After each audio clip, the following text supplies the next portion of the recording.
God, I'm a byproduct. I come from a family.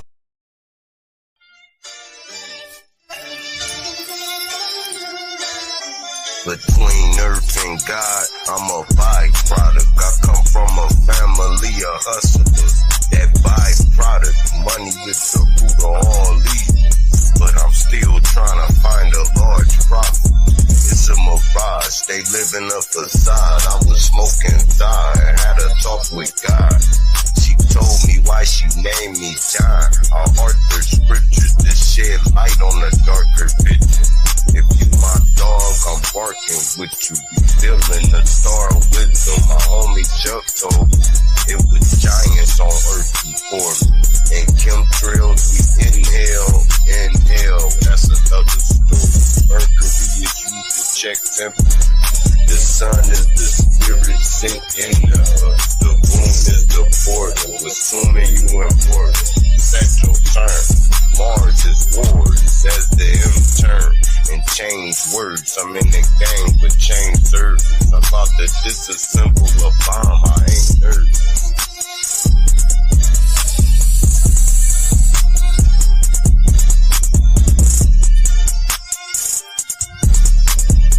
Drake, Dragon, Draco, Draconian, land of the giants, ice wall, Patagonian, lexicon, word wizardry, speaking Babylonian, highways of the vortex, shooting out the fallopian, low vibrating light, king of the material, mark of the beast, nanotech, scanning serial, the mental dead, carried by 6 to your burial, the lights is out. No resurrection, broken power grid, no interconnection. The Grim Reaper, I'm still collecting. 6-shot, hollow tip, rubber grip, Smith & Wesson. Bitch, repent when God is in your presence. Your aura is weak, uproot your essence. I walk through darkness, highly illuminated. Eyes blazing with fire with blades double serrated. Hunting down clowns I double hated. Hit so hard your jaw is elongated. Shatter egos like they was glass plated. This was long overdue, past dated. One shot deal, it is as is and no recreation. All praises due to my parents for making. Always appreciate and never abated. One. The A is the M, like the A is the E. Where earlier I said A, you know how somebody say A. That's AI.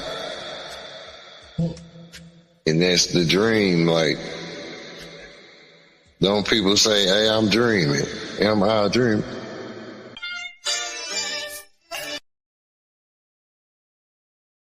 Oh, yeah. Yeah. Rest in peace, the Dark Chameleon. Peace in the Listen, God. Check it, yo.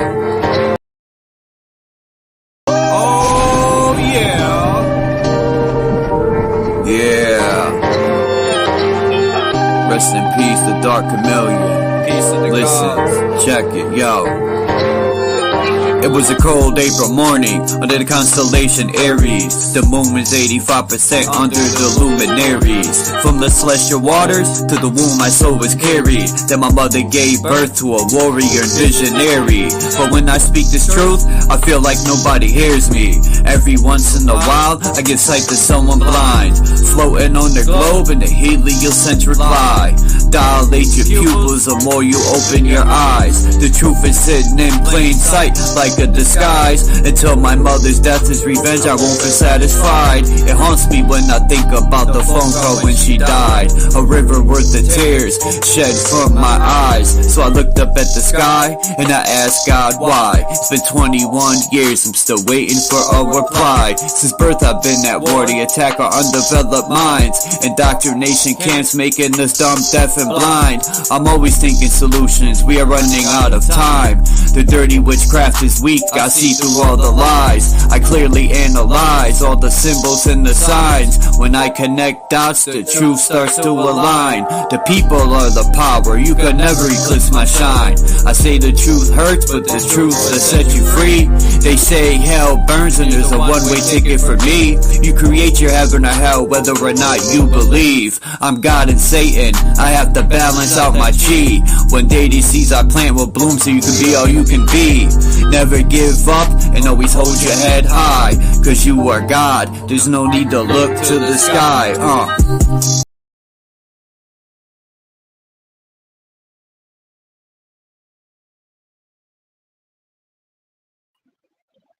Alright, I'm late, but it's all good. And the title's wrong. I thought I was part 3, it's part 2, the breakthrough, but I'll fix it later. I gotta redo a couple of these live stream titles anyway.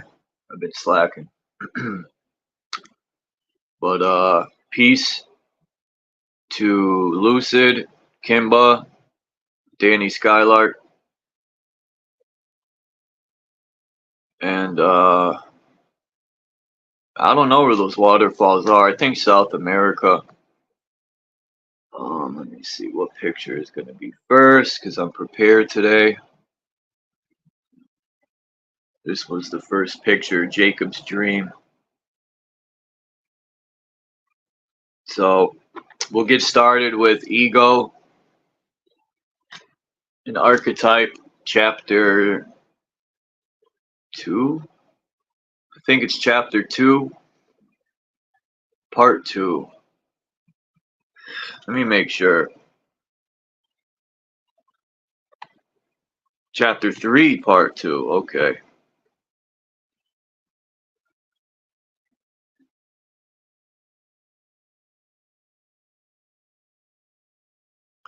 says nobody's in here.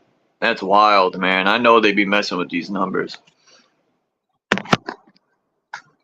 Just like they mess with my my subscribers.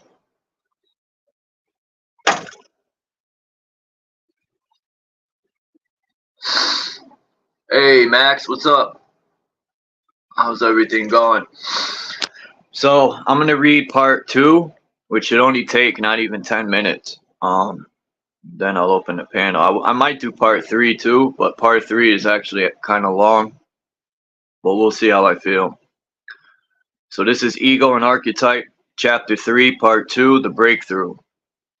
It says, at a certain point in psychological development, usually after an intense alienation experience, the ego self-axis suddenly breaks into conscious view. The condition represented by figure 3, which I think this is, let's make sure, figure 3, that's figure 13, is realized. The ego becomes aware experientially of transpersonal center to which the ego is subordinate. Jung, I still don't know who this Jung guy is, but they've been mentioning him through the whole book. Jung describes this happening as follows. When the summit of life is reached, when the bud unfolds and from the lesser, the greater emerges, then as Nietzsche says, I think I'm saying that wrong, one becomes two. One becomes two. Where did I hear that before? I think it was from that movie. One becomes two. That's from that book I have, that Japanese book. Anyway, let me move on. I'll say it later.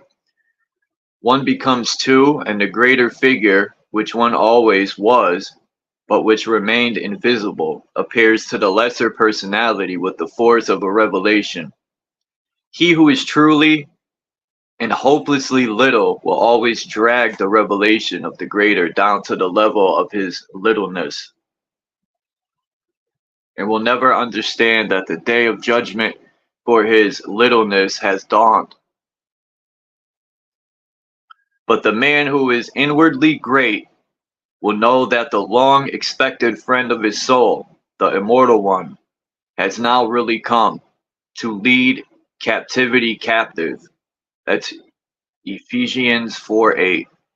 That is to seize hold of him by whom this immortal had always been confined and held prisoner, and to make his life flow into the greater life, a moment of deadliest pearl, moment of breakthrough. Hold up. Oh, I skipped the whole line. The one with the, okay. Myth and religion provide many images with symbolism. This moment of breakthrough. Whenever man consciously encounters a divine agency which assists, commands, or directs, we can understand it as an encounter of the ego with the self. The encounter generally occurs in the wilderness or in a fugitive state, i.e., alienation. Moses was a fugitive from the law, pasturing his father-in-law's sheep in the wilderness when Yahweh spoke to him from the burning bush. I hope that wasn't gonorrhea. It gave him his life assignment. Jacob obliged to run away from home because Esau's wrath. Dreams of the heavenly ladder in the wilderness. Picture 13. Okay, that's this picture. And makes his covenant with God. Genesis 28:10-22. Francis Thompson, in his poem, The Kingdom of God is Within You, uses the image. The angels keep their ancient places. Turn but a stone and start a wing. 'Tis ye, 'tis your estranged faces that miss the many splendored things. But when so sad thou canst not sadder, cry, and upon thy sore loss shall shine the traffic of Jacob's ladder, pitched betwixt heaven and Charing Cross. Okay. Jonah provides another example. His initial encounter with Yahweh occurred in the midst of normal life, but could not be accepted, i.e., the ego was still too inflated to acknowledge the authority of the self. Only after futile efforts to escape, which led him to ultimate despair in the belly of the whale, could Jonah acknowledge and accept the transpersonal authority of Yahweh. When a woman or the anima in a man's psychology encounters the self, it is often expressed as celestial impregnating power. Danae, I think that's the name, Danae, while imprisoned by her father, is impregnated by Zeus through a golden shower and conceives Perseus. That's what it says. Plate 2. So hold on, is there another picture I should be uploading here? Plate 2. Anyway. Similarly, the Annunciation to Mary is commonly depicted with impregnating rays from heaven, picture 14. Okay, so where's picture 14? Oh, right here.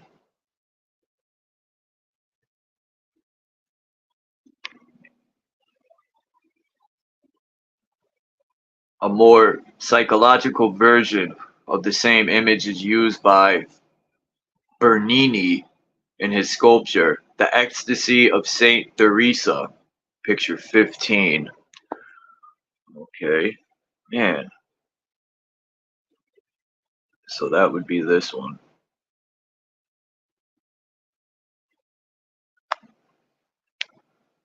A modern example of this theme is the striking dream of a woman, which was preceded by a long process of psychological effort.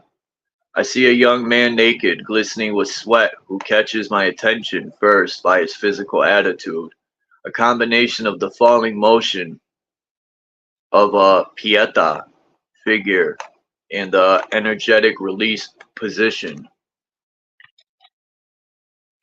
of the famous Greek Discobulus.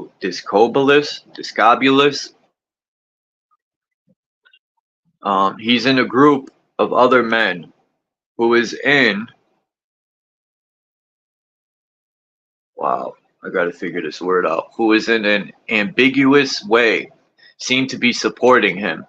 He stands out from them partly by color of his skin, bronze, and its texture, anointed as it were with sweat, but mainly by the fact that he had an enormous he had an enormous phallus in the form of a third extended leg. Dude, what the fuck's going on here? Oh, that's why that picture's like that. It says picture 16. This fucking picture. Okay.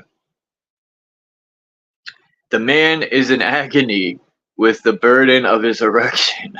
This shows not only in the athletic expense of effort,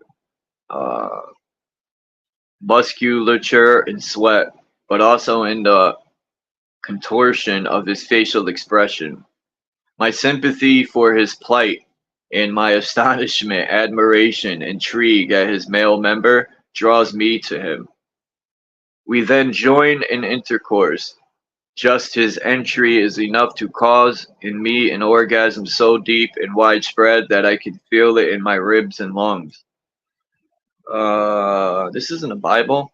Even when I wake up, it's full of pain and pleasure and an indistinguishable sensation. My entire insides are literally upset, and my womb specifically feels as though it has made an entire revolution inside out, or 180 degrees. I'm not sure which. In addition to the discus thrower in picture 17 and Michelangelo's Pieta in picture 18, the three-legged man also reminded the dreamer of an alchemical engraving, picture 19, which I think is this one. And a picture of the three-footed sun wheel in picture 20. Hold on. Oh, wait a minute.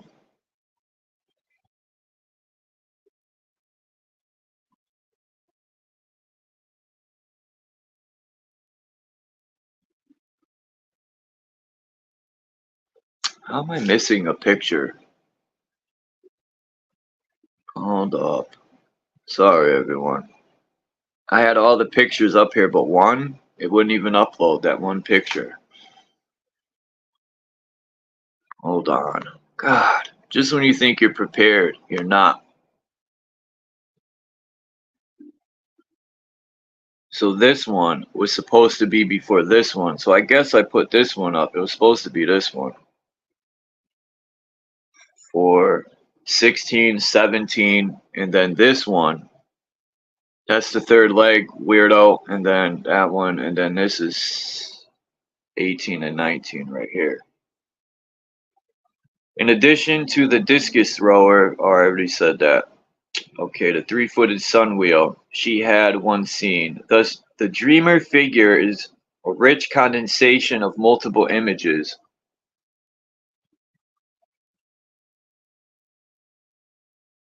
And meaning, which warrant extensive amplification.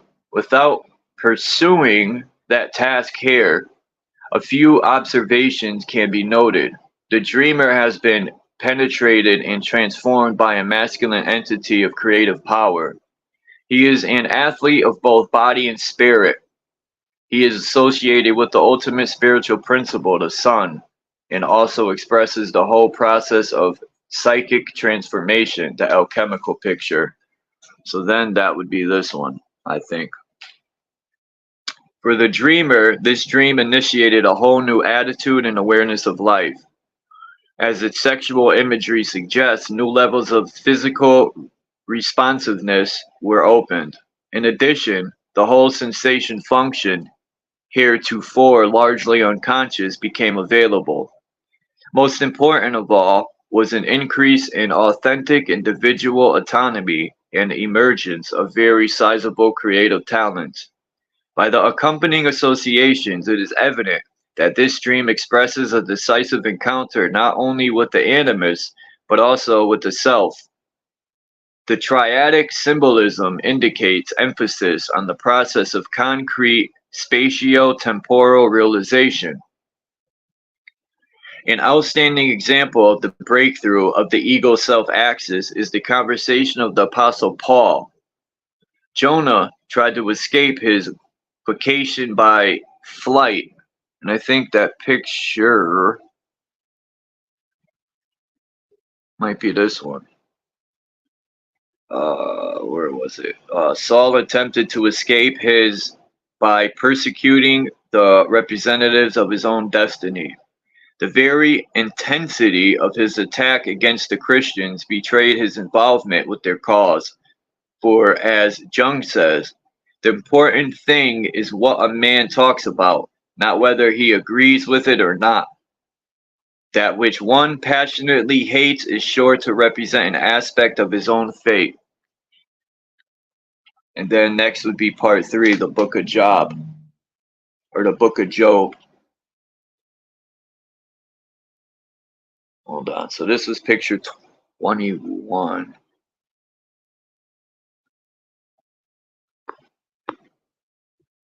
Anyway.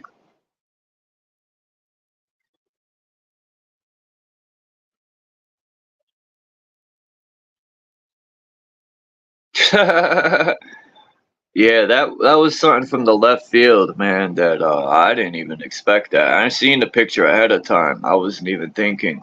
I'm like, why does he have 3 legs? Is this some sort of fucking Cyclops mistake?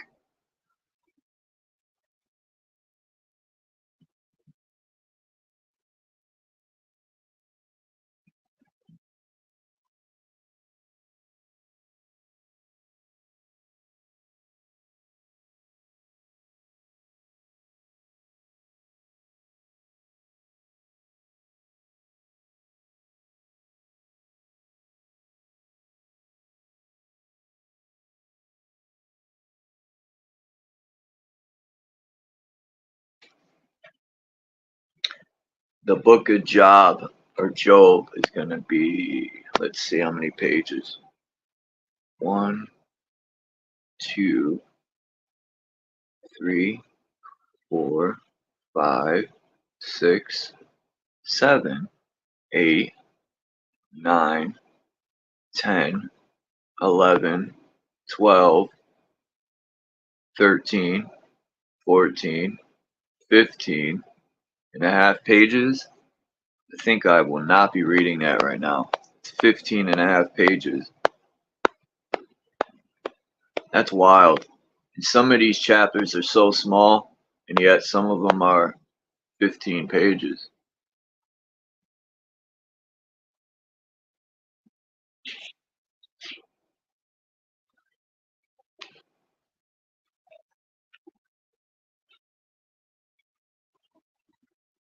If anyone would like to come up, you're more than welcome.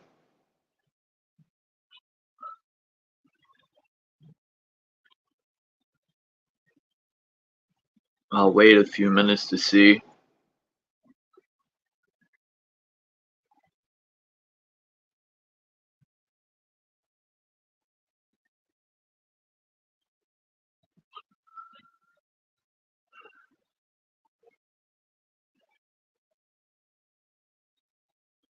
Alright. Maybe I should start some of this chapter while I wait for Max to come up. Freaking long, or Monday.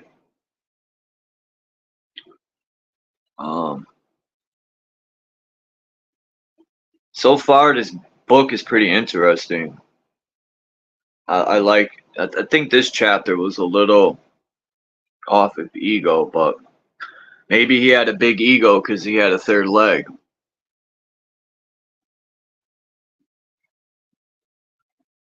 I don't know what do you think he was going to do with that 3rd leg.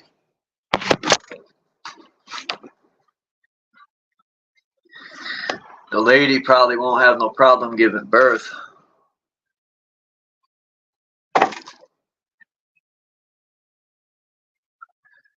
I'll start a little bit of the book of Job or Job until Max comes up. So this is chapter 3, part 3, the book of Job, whatever. The book of Job provides us with a remarkably comprehensive symbolic account of an encounter with the self. Jung, I gotta find out who this Jung guy is. Jung has written about Job in his answer to Job. In this book, he treats the Job or Job story as a turning point in the collective development of the Hebrew Christian myth involving an evolution of the God image or self-archetype. Carl Jung, okay. Job's encounter with Yahweh is considered to represent a decisive transition in man's awareness of the nature of God, which require in turn a response from God leading to his humanization and eventually to his incarnation as Christ. I don't know. The story of Job can also be considered in another way, namely as a description of an individual experience in which the ego has its first major conscious encounter with the self. I shall examine Job from the latter standpoint. The present text of Job is a composite document, and we cannot determine whether, in fact, it derives from an individual's actual experience. However, this is highly likely, and in what follows, I shall consider it as describing an individual's experience of active imagination. This is a process in which the imagination and the images it throws up are experienced as something separate from the ego of thou or an other to which the ego can relate, in which the ego can have a dialogue. The fact that Job is written in the form of a dialogue. The book is in the Old Testament. Canon, to be so constructed, supports the hypothesis that it may be based on an experience of active imagination. Even the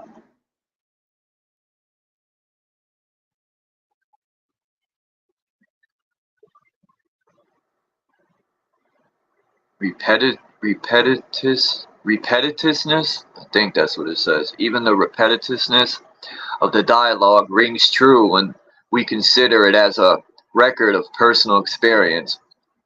Returning again and again to the same point, which the ego refuses to accept as typical behavior for personifications of the unconscious encountered in the process of active imagination. The story begins with the plot between God and Satan to put Job to the test. The question to be answered is whether or not, through adversity, Job can be made to curse God. The wager in heaven can be understood as portraying the transpersonal or archetypal factors in the unconscious, which are setting up Job's ordeal and which ultimately gives it meaning. If Job's misfortunes were only fortuitous, they would be chance and meaningless happenings, without a transpersonal dimension of reference. It is significant that Job never entertains this possibility. The basic assumption that all things come from God, i.e., reflect the transpersonal purpose and meaning, is maintained throughout. This assumption of Job's corresponds to the necessary hypothesis that one must hold if he is to do active imagination at all. If one's mood and effects, which the starting point for the effort of active imagination are considered to be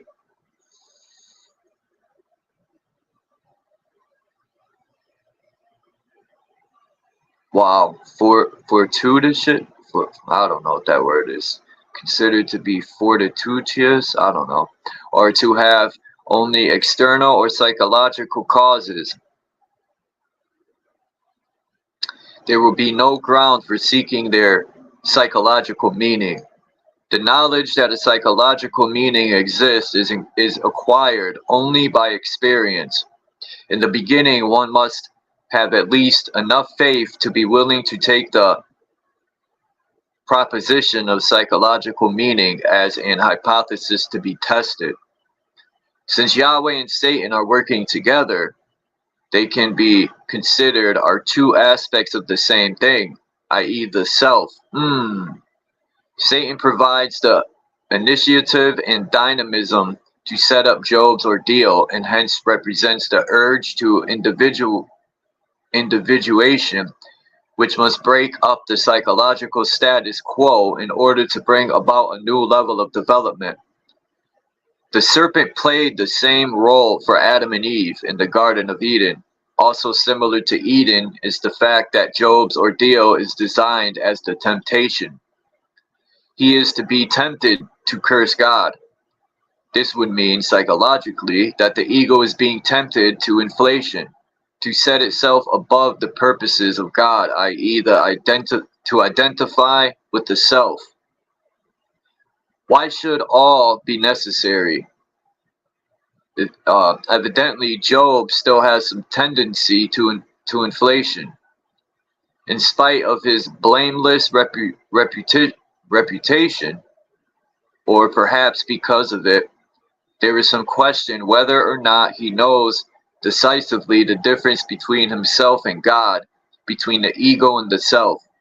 Therefore, the program is arranged to test the ego in the fire of tribulation, and out of that ordeal comes Job's full encounter with the reality of God.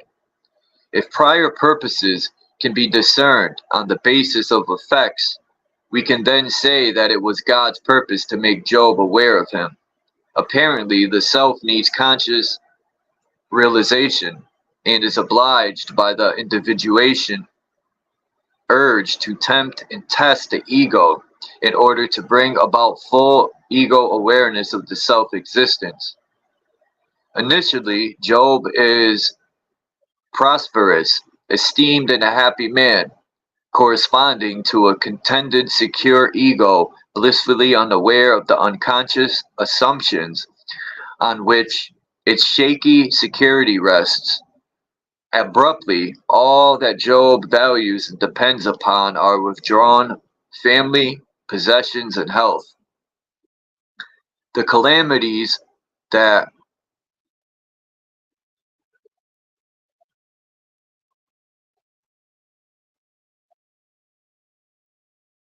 Man, these words sometimes. The calamities that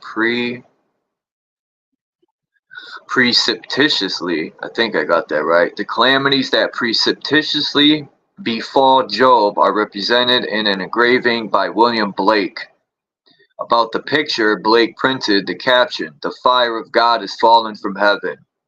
Understood psychologically, the picture represents a breakup of the conscious status quo by an influx of fiery energy from the unconscious. Such an image heralds an individuation crisis, a major step in psychological development, which requires that old conditions be destroyed to make room for the new, destructive or liberating effects. Many predominate. Usually there is a mixture of both. Emphasis on the latter is seen in a picture published in a case study by Jung.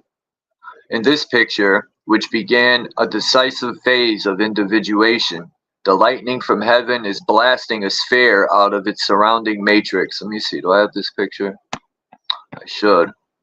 Yeah, right here.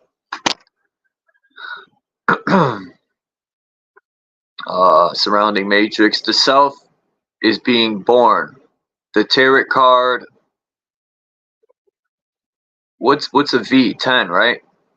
Or an X is 10. So that's tarot card 16, I think, emphasizes the destructive aspect. When the ego is particularly inflated, as represented by the tower, the breakthrough of energies from the self can be dangerous. The appearance of the self inaugurates a kind of last judgment, only that survives, which is sound and based on reality. With the loss of almost everything to which he had attached value, Job is plunged into an acute state of alienation corresponding to Tolstoy's state as previously described. If the self is to be recognized as the supreme value, attachments to lesser values must be destroyed. Job's life meaning was evidently connected to family, property, and health. When deprived of these, he fell into despair and entered the dark night of the soul. Perish the day when I was born. Why was I still born? Why did I not die when I came out of the womb? Why should the sufferer be born to see the light? Why is life given to men who find it so bitter? Why should a man be born to wander blindly, hedged in by God on every side?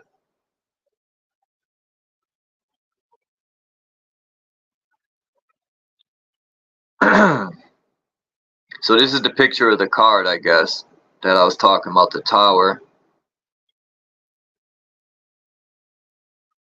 And then you got this guy, he's going to kick a field goal with his third leg. So I'll end it after this paragraph. With these words, Job gives vent to his suicidal despair. Let me go back to this. And his utter alienation from life and its meaning. The repeated question, why, indicate that Job is searching desperately for meaning. Meaning lost and regained can be considered the ultimate theme if Job is viewed as an individual document.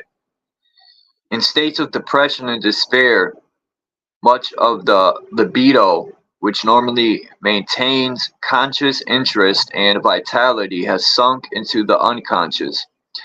This in turn activates the unconscious, causing an increase in dream and fantasy imagery. We can assume that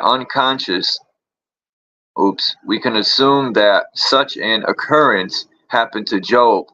Personified images from the unconscious come to Job in the form of friends and advisors and speak to him in active imagination. These figures confront him with another viewpoint and gradually draw him closer to the encounter with the numinism Yahweh himself. We'll end it there and I'll finish tomorrow.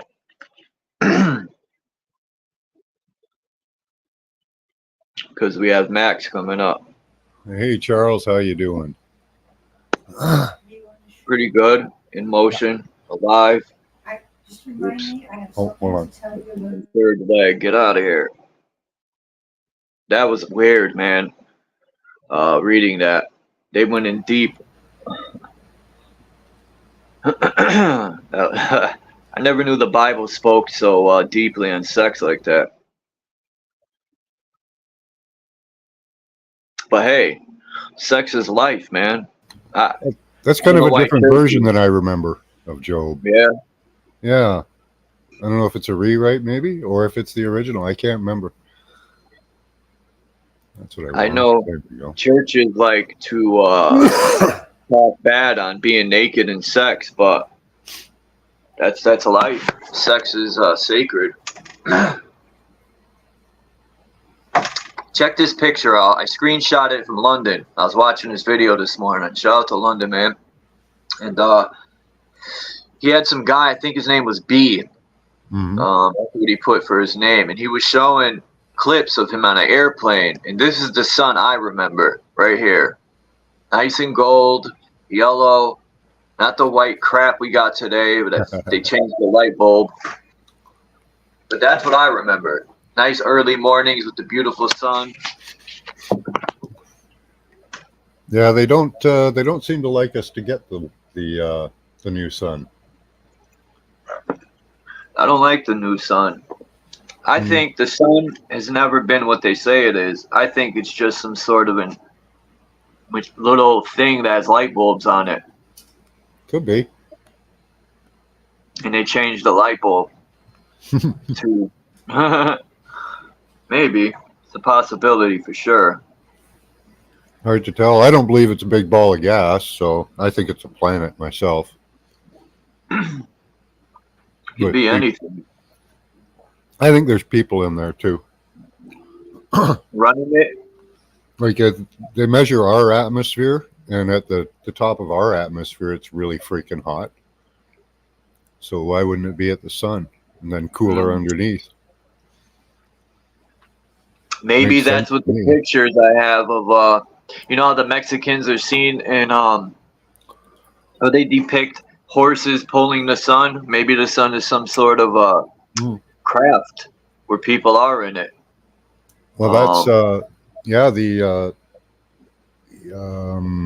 Greek stories of the gods, Icarus pulling the sun.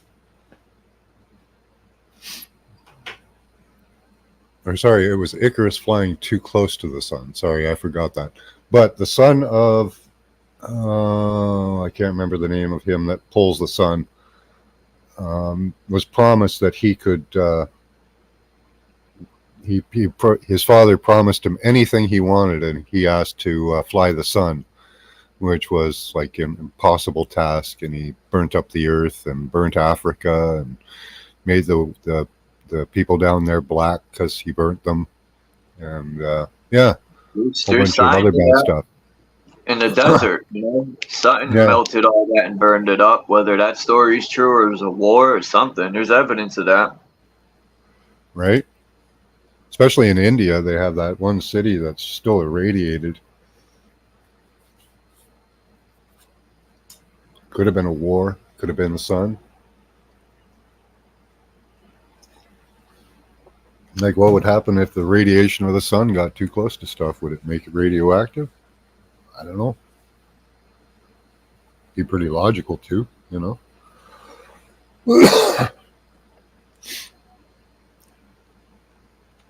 Like the dragon chasing the pearl. Oh, I haven't heard that story. Like this picture, it shows the Aztec guy in some sort of machine. Now, I'm not gonna. Well, I'll say I think the ancestors are fucked. I know the ancestors had flying crafts. A lot of these shooting stars could have been bombs or something, you know. Yeah.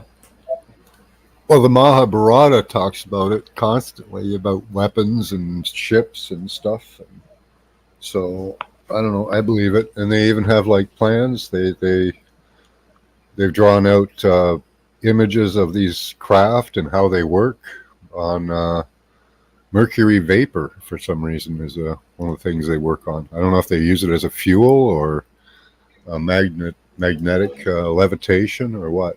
But yeah.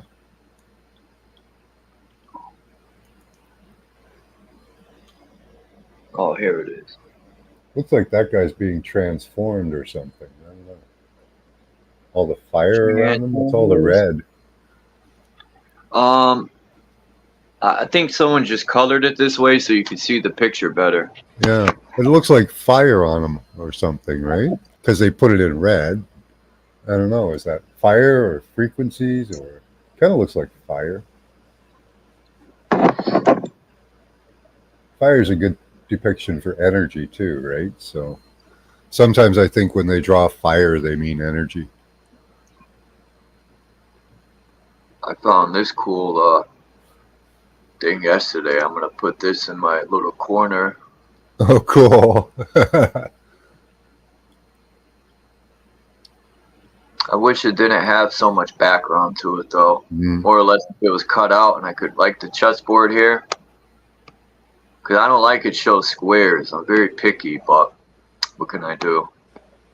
I also added this to my corner so people can say, because I'm German, so if they see the swastika, they're like, oh my god, he's racist. Yeah, I was thinking of getting the swastika put on me somewhere. I like the swastika. It's a good symbol. It's an ancient symbol that they took away from us. It's supposed to unite. It actually unites us more than anything. Almost every culture used the swastika, and now they've taken it away and made it evil. Right? Yeah. And it used to unite us. We all had that knowledge that God was real, and then they took away the swastika and took away God's power. Max is an Asian prophecy. It's an Asian prophecy. Okay, it is an Asian prophecy. I think you mean to say, yeah. Okay, cool. Oops, that's in the way. So the 7 planetary metals, they say, is copper, lead, gold, tin, mercury, iron, and silver. I've been looking into alchemy a lot. Sound, light. Yeah.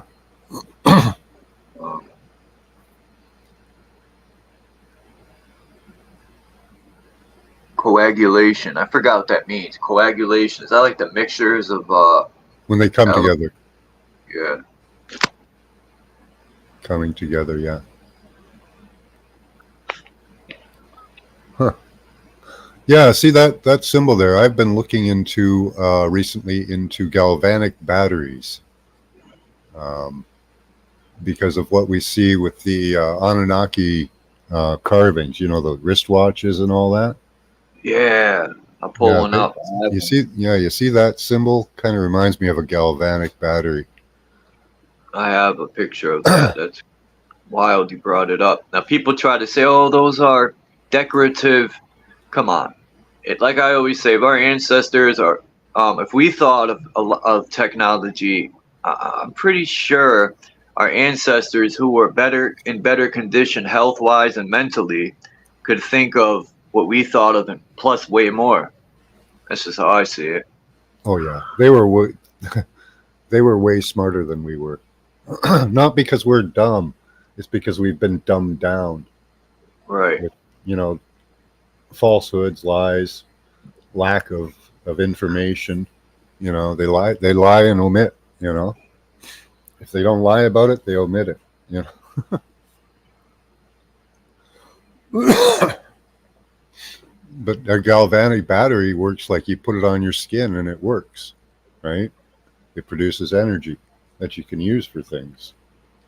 So, you know, I've been searching out which way it goes, like what it does if it actually, but it seems like a chemical reaction.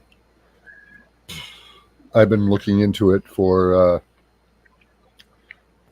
drawing energy out of us, but I never thought of trying to put more energy into us, and I don't know if a galvanic battery would do that or not. I'm not sure. So I'm still in research mode on that. I'm almost there. I know I got the picture somewhere close. I just downloaded it a few days ago. Even though I got a million pictures. I'm like a hoarder of esoteric pictures. And Yeah. Here it is. I was looking for one the other day to show people, and I couldn't really find a good one quickly. It's I have this one, and I had one more. I hope it's not too far down. So the Birdman was the best one that I found because it shows the legs, the arms, it shows the whole body. Oh my, Max is in loving mode today. Hello, Max. Say hello. Oh boy. I hate when I'm looking for something and it takes so long. It's Saturday, so I have to pay attention to Max all day long. Right? You're such a good boy. Oh well. I'll pull one up. Forever. I'll just search for one. Here. I'll do a search. I have this one right here. So But I don't think it's going to be just as this one. Anunnaki carvings. I got this one. Oh, let me see. Yeah, that's the wristwatch there. See how it looks like a flower? Yeah. And Praveen Mohan. 12 points on it. It has 12 points. I counted them. Yeah, Praveen Mohan showed us a picture, or sorry, one of the temples underneath one of the lingams was a stone carved with outcuts of that shape. And there was residues of gold and silver in it. So two dissimilar metals creating a current, and it had water that, you know, how lingams, they always pour water over it. So this water apparently was taken out for healing, and people would drink it for healing. So what happened there, I think, was it had some electrolysis happening, and they were getting like colloidal silver and gold for healing. Hmm. But they did that through the power of kind of a device like that creates its own power. I think that's my theory so far. I'm not sure on it. My friend is one of my friends, Paula, is absolutely convinced that it's a good galvanic battery. No doubt in her mind. There's nothing else it could be. I still leave it open, you know. I was watching. They had those on their knees too. It seemed. Yeah. Yeah. Huh. Maybe it was some sort of healing tech, or that's what they were tapping into frequencies or something. Yeah. Or, you know, I don't even know if sending energy into your body might be a good thing. You know, who knows? Like people say, maybe for them it was because their bodies were different. If these were the supreme, like, I look at us as lesser versions of them. That means our genetics aren't. That's why we age. Now, people haven't brought up the ideas of how do we even know these people are gone? How do we know they're still not living in outer lands? They left here because the trees are cut down and they can't live in this environment anymore. So they had to go outward. Hi, Mr. Miyagi. Good to see you. If all those trees were cut down, because I get into debate with some people on here, they tell me I'm full of shit and they're not tree stumps. But that's fine. That's their outlook. Yeah. Yeah. I think Devil's Tower is a foot, but could be a tree. Still could be. I don't know. There are good examples that Roger showed, but they're not stumps like that. What they are is they're flat to the ground. They're on some islands. I think it's like the Galapagos. But these things are like half a mile across. They're huge. But it actually looks like waterlogged tree stumps. Yeah. I got to put my pictures in better order. I do believe in giant trees, definitely. And I think that changed their whole breathing and stuff. So they could still be alive. And they would be a perfect size, these titans. And I don't think they were titans like as many as people as us. You know, I think they were a few of them. And they would be the perfect size to put a lid over this place or create some sort of energy field to keep us in. Because, like Axis mentioned, we are parasites, and if one of us made it to what word could I use? Made it to a place that is working in unison like an orchestra, it only takes one of us parasites to enter that and destroy it. Oh, here it is. I found the picture by accident. Look at that. I wasn't even looking hard, and I fell upon it my first shot. Here it is. This is the one I was looking for. Yeah. Now they're trying to say it's a bead thing that they put together. They didn't find that in the ground. How do we know that's not a covering over the watch that you got to flip up on the wrist of that person? Well, what are the beads made of? Are they different metals or are they all the same? I don't know. That's a good question. Could be a later copy of something as well. And not the actual technology. Could be the actual technology. I don't know. Huh. That's really pretty. But they do have different, they seem to have different numbers. Like that one has way more than 12, doesn't it? The one on the left? Sorry, hold on. I'm pulling this picture up of a 14. Of a Titan's foot. This guy's, he's climbing on the Titan's foot. Oh, the heel stone in Scotland? I think that's a foot. I think so. I'll pull it up here in a minute. That's like an 8-foot long foot, man. That's huge. Yeah, it makes the guy look like an ant. Yeah. And he's trying to take the toe jam out. Here it is. I think the Titans were 6.666 miles tall. They find penises all over. You know, we're growing hair. Yeah. It's amazing those preserve. They could be so soft. Can't find the exact picture I want of the tree stumps, but I could easily just look it up. But this picture I wanted to show. Some guy mentioned on London's. He made a good point with these. He said those look like trumpet. And I said, man, you know, to line that, synchronize that to the end of a trumpet is pretty cool, considering sound is coming out of that, or frequency. Here's the picture. They claim nothing comes out. Oh, that's a foot. Yeah.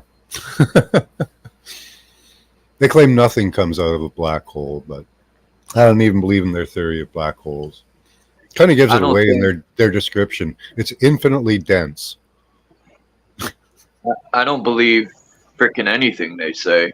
I'd rather look for it myself, because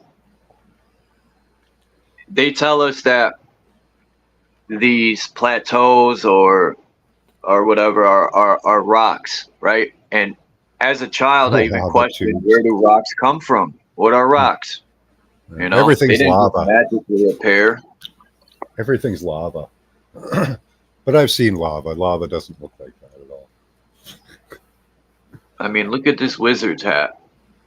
Oh, I think I've showed you this before, but no, I haven't seen that before. This is I'm trying to. I was looking up ancient tech.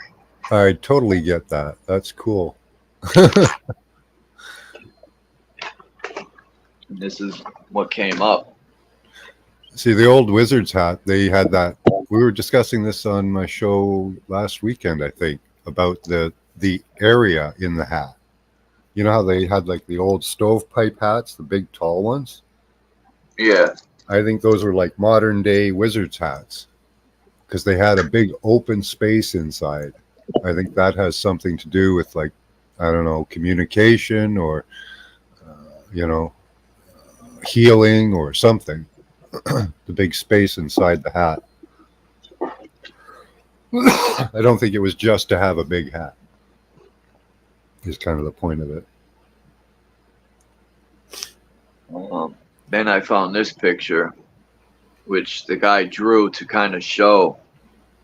Because I think 90% of what we see in mountains and used to all be something like a titan or some sort of a complex, like a castle or a tree stump. In my belief, even the earth itself used to be a living creature, a giant dragon.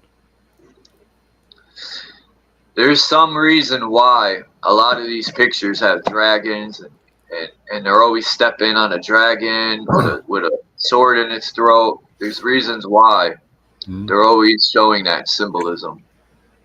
I haven't figured it out. Even China is based off the dragon.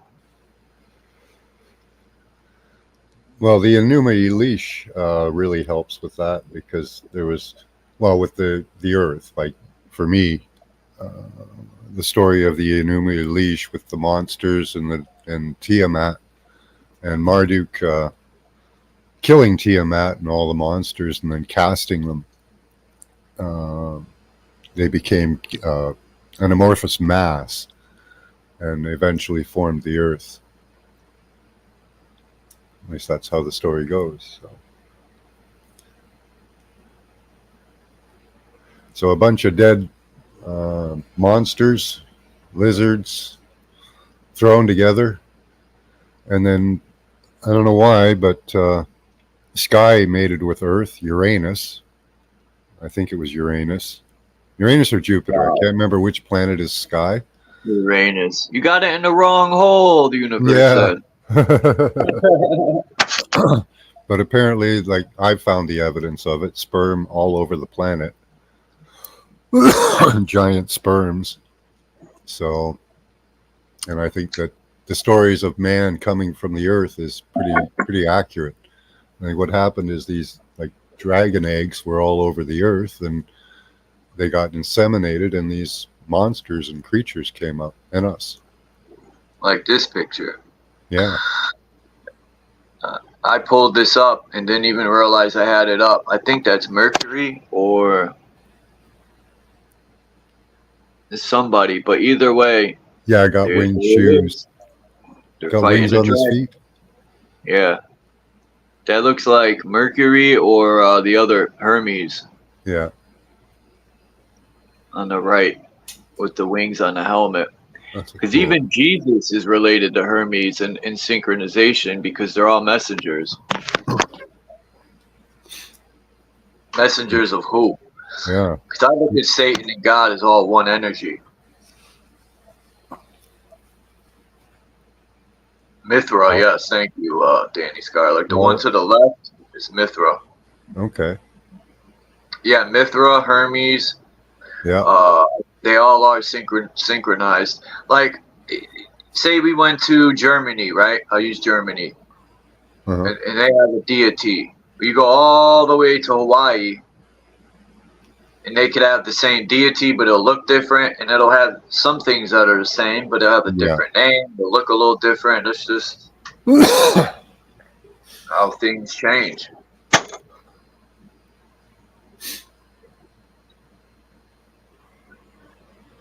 Yeah, the dragon. Everybody's got the dragon. Everybody learned the dragons were smart too. There's a theory that the power of speech or the word was a prerequisite for a dragon to rule. If he couldn't speak, he couldn't rule. Wow. Not all of them could speak, apparently, I guess. And it's like I say a few times, I think when they point at these stars, they used to use the stars to travel. So maybe they're pointing at the stars, not to say that people come from other planets, but people are coming from other lands that line up to that planet. Just like how did Egypt know how to line up to the pyramids, the Orion's belt? Yeah. I don't think the Anunnaki are aliens anymore. Like, I kind of doubt it that they are because... Well, Truth Zone came on here yesterday, and he believes or knows that his ancestors were first. Me personally, I don't know who came first. And whoever came first, much respect to all the ancestors. I look at all ancestors as my ancestors because we're all energy. Yeah, we all come from one mother, in my opinion, anyway, so it doesn't really matter. We just have different fathers sometimes, and that got mixed up before the flood. All the creatures canoodling with each other, making different chimeric creatures. That's why I think they chose Moses and others, because they were the closest semblance left on Earth of what man was, except he had horns. But those eventually went away, I guess. Check this 55-second video out. This father told his daughter, because she asked why people were darker. And this is the story he told his daughter, man, and it's beautiful. It's only 55 seconds. Daddy, why are those people black? My little girl asked me this in line at the supermarket one time. There was a family in front of us, and the mother turned and looked at me, and I looked at my little girl, and I just asked her, I said, you know how you have paintings on the wall in your room? And she says, yes, sir. I said, how about I take all the paintings out and only give you just one? Would you like that? And she says, no, sir. I like them because they're all pretty. And I said, that's why God made people in different shapes and colors. I said, the world would be kind of boring if there was just one color and one shape of person, right? And she goes, yes, sir. I said, God gave us all different shapes, colors, and sizes of people. That way we could learn to appreciate true beauty in its true form. I don't know if this helps you with your kids. I hope it does. That's the explanation I gave my daughter because... That's a beautiful explanation. I love it. Or Bro Sanchez had a good, he said, when the creator created flowers, did the red ones come first or the blue ones? Or even, was it the yellow ones? He goes, no, the creator, all the flowers bloomed at the same time. I think this concept, and if it's true, you know, my inner self tells me I just don't see how one, you know, set, like, let's say black people were first, so-called black people. How did they give birth to white people, right? So-called white people or lighter people. I'm not saying it isn't possible, but I don't know. I don't know who came first. But me, no Yeah, they disrespect do to have anyone. albinos. They do have albino children every once in a while. Yeah. Yeah. Well, I just, the past is something I'm letting go of in many ways, Mm-hmm. because even, let's say, whoever came first, in reality, what would that matter today? For now, and the present. Yeah. I'm Well, not saying it shouldn't matter to people, but I don't know who came first. And I've realized in the last year or two or three or whatever, information comes from the same. All the information is mostly coming from the yeah. people that lie to us every day. So what the hell do we trust? Yeah, I've been searching the ancient books for our history, putting it together over the years, and what they tend to say is there were the monkey men. They were completely different from us. Then there were the Anunnaki, and they were the black-headed people. And then came humans, us, in all our color and glory. You know, we just we were created, and what happened apparently, and I've heard this mirrored in other places too, is the 72 gods that ruled over the earth um, made us all in their image, so they could differentiate whose people were whose people. So they I don't know how they did that, through genetics or just canoodling, I don't know, but we ended up looking, we're all human, but we look a little different, you know, because of the gods that we were under at the time, and then they left. Did you? I have a person that just started coming. Truth Zone Productions. Very intelligent, and I'm glad he found my channel. He has a lot of good information. I'm mindful. Hopefully he'll come through today. Peace, Mindful Exposures, and Mr. Me, all G. I like how he spells that. Mr. Miyagi. Maybe he said maybe on the 6th day, I think that's supposed to be. He said Sith. Maybe on the 6th day, God created 4 races, sent them watchers. On the 8th day, God took the watchers and made a farmer. Interesting.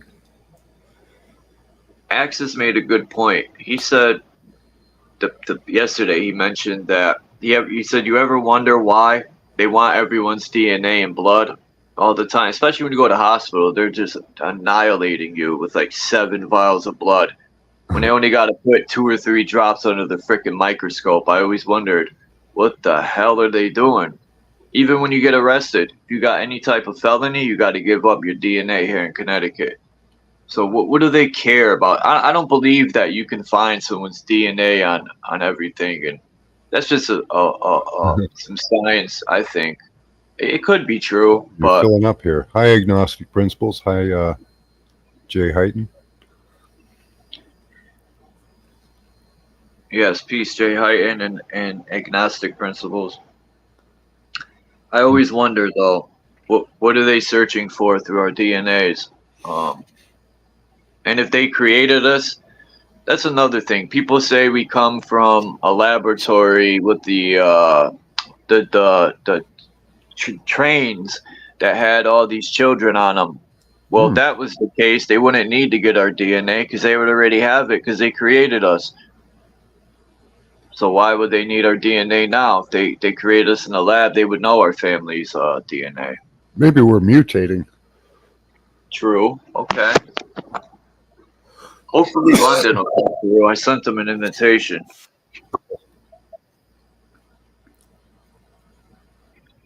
Maybe he's busy. It is Saturday. He's probably got his children. Yeah, what time is it there? It'll be 3 in the afternoon there, I think. Yeah, about 4 o'clock. Yeah.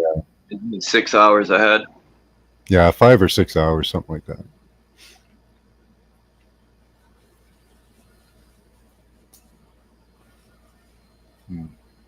Yeah, he's probably busy.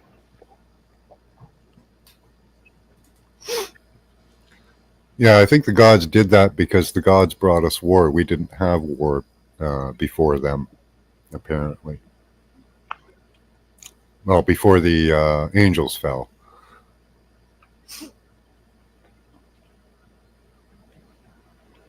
It's interesting, the Greeks don't really talk about that in the same way that like the Sumerian do. I think they're like the same gods. I think they're Anunnaki, like Zeus and all those, Zeus, Apollo and all those. But they're just giant creatures from Earth, I think. So far, we'll see.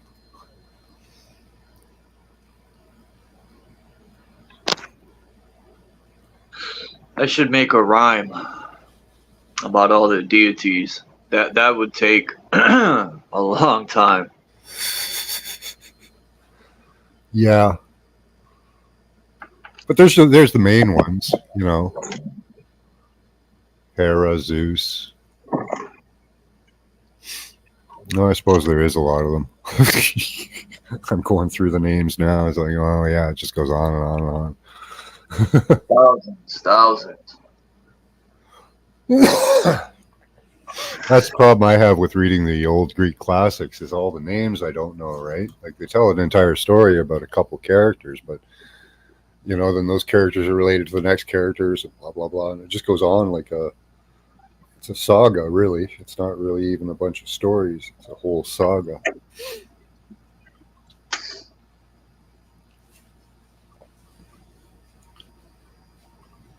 The sons of God who refused to be born of man. Yeah, that was what's her name? Not Eve, the other one there.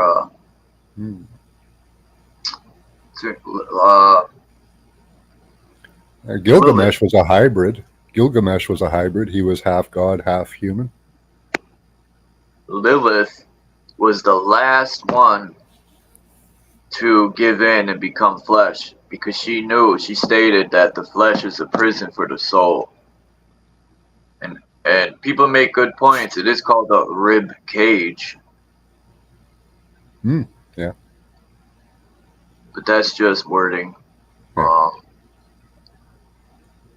I mean, that could be programming to think of to make you think of the body as negative. Yeah. Like a lot of these models we look at will imprison self in the mind. A ball, right? There's nowhere to go but in circles. You're in a so-called prison. The flat earth model of the Hebrews got a dome over it. Now you're in another prison. Not counting the prisons they give us with these programs that we upload into our mind. Once I've shedded 98.9% of these prisons, I feel just so much freer, lighter. Like people say you got to let go of this place. I ain't ready to let go. Like I said the other day, if I was to die tomorrow, I would be leaving here not prepared enough. I don't think I'm not prepared enough to move on. I don't think it's time for that yet. Yeah. I don't know. My body wants to go on. My spirit would be fine with it. But, you know, I talk to my body quite a lot. It is separate from you. So, you know, you're kind of integrated in it, but I consider it separate from my spirit. And I talk to it. It's pretty happy with the journey so far, you know. Mr. Miyagi. It wants to continue. So I thought that myself about the rib. I thought that genetics were definitely being like, I think more was the creators using genetics to create visions of, or create us in the same look as them. That's why that's worded like that, maybe because we were taken from their DNA strands and created. If we were mixed with animal, who knows? But that sounds more reliable information than God snapping his fingers and creating us out of dirt. I mean, so many mistranslations. True. out of there. And from the dust, like man, like in my theology, my thinking came out of the dust. We would have just emerged from the earth. There wouldn't have been anybody really doing anything except for spreading some seed.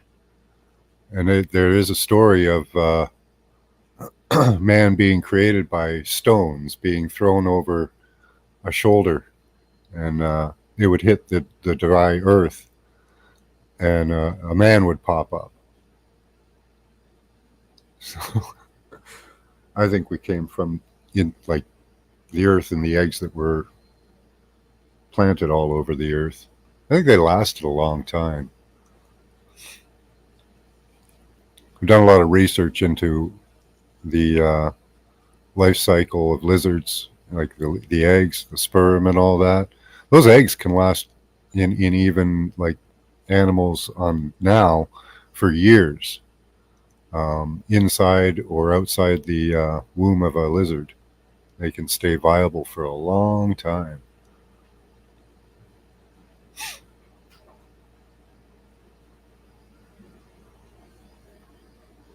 If your DNA is really...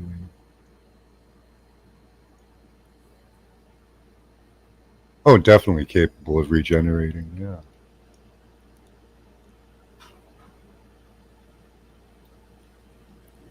Folks.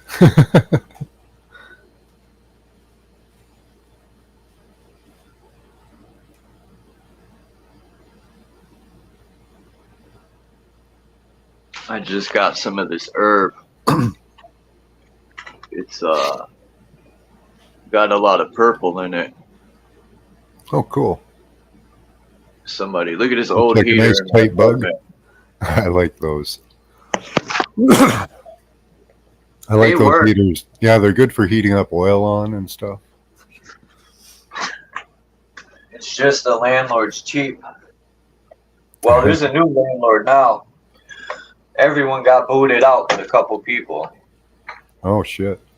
Yep, someone bought and that's a new law where if they buy the property, they can kick everyone out. That's wild. And it don't matter if you pay your rent or not. If they don't want you here, you're gone. Yeah. That's fucked up.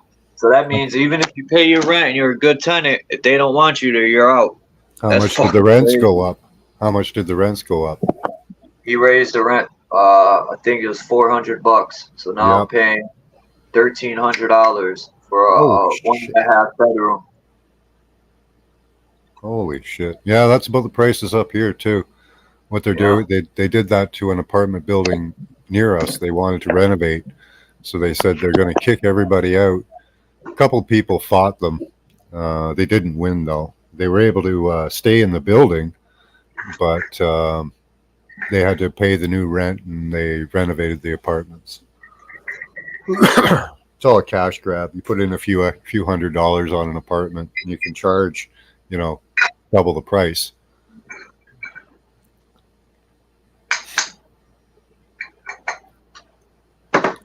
Yeah, that is a huge increase. Up here, over 10 years, we've been in this building. Our rent's gone from for a one bedroom from $800 up to $1,600, so it's doubled.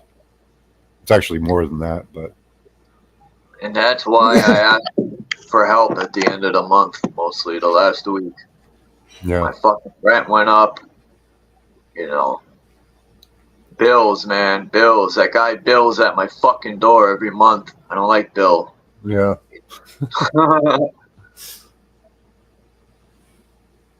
It's a lot of money for a 1.5 bedroom.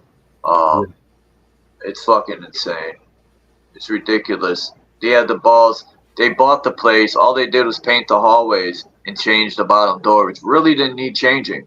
Yeah.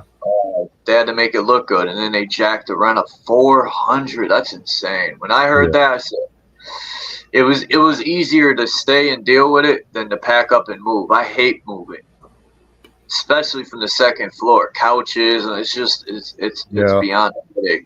I hate it. So I rather just whatever. I'll deal with it until. Yeah, you're probably not going to get a better deal anywhere anyway. Everybody's doing it. They can't even rent out apartments here because the prices are so high, and they're blaming the landlord for not being able to rent them out. But they It's a want joke. they want 1,700 for a 1-bedroom. You know, like I think that's part of the system, right? They Yeah. move. They say, we used to be an industrial company. I mean, might as well say a company, right? yeah, An it is. industrial country. We're And incorporated. if you look at Connecticut, heavy industrial. The two cities I've lived in, New Britain and Hartford, were heavy industrial. Like New Britain was the hardware city of the world, and there's no more factories. They knocked them all down. They're all gone.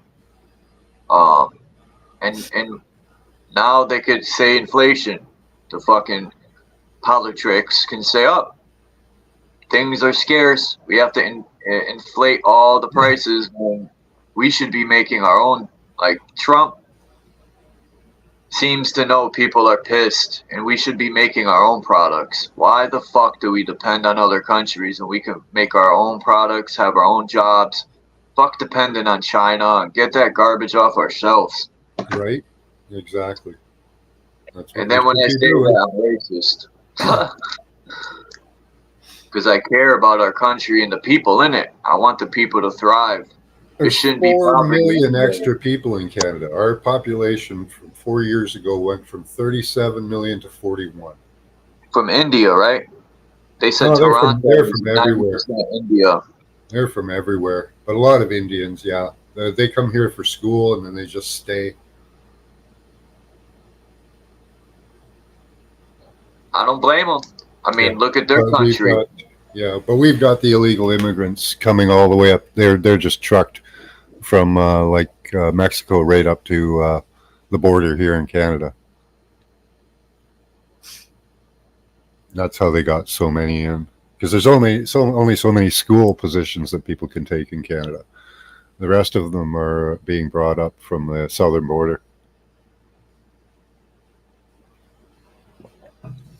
This guy said wise words the other day in his video. He said he went to his friend and he asked him how he's so happy all the time. And his friend answered him and said, the difference between you and me is when people come to you and say that there's something wrong with you, you start to think something's wrong with you. And I forgot how it was fully put. And then he said, me, when people tell me there's something wrong with me, I don't look at myself like there's something wrong with me. I look at them because there's something wrong with them. And I was like, man, that's some wise words for the youth, because, that's how I look at it. People get mad with other people because they don't believe or want to move the same way they want you to. Yeah. And they try to twist what you say and how you see things because they're mad that you're not going along with their ideology or religion. But I just look at this place like he said that it's like a test or a learning curve, this place. And it seems like a preparation for something more. What are we prepping for here?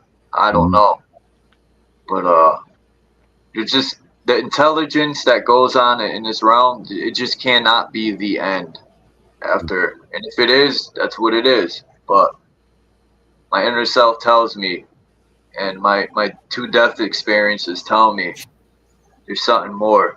I didn't die and go to some burning hell with some or some heaven. And to me, that's poopies. Something happened. Yep.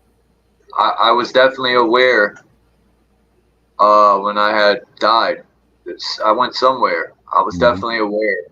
But it's hard to explain the awareness. It's not like I was in the physical, I'll tell you that. I just can't explain it. I was communicating, not with voice, more or less through my mind. It was weird. I could feel somebody was telling me something. I can't explain it, man. I didn't hear a voice or anything, but it was more or less. Two popes now have said heaven and hell are states of mind. Well, they got to come out and say it, because these preachers' lies they're pushing are falling apart. Because people are questioning and starting to realize, like my grandpa, his time growing up, you didn't question religion or politics. They called it respect, right? I call it respect. I call it control. Yeah, if you're just supposed to fall in line and believe what I tell you, and do what I say without question, yeah, that's not it's not thinking, that's for sure.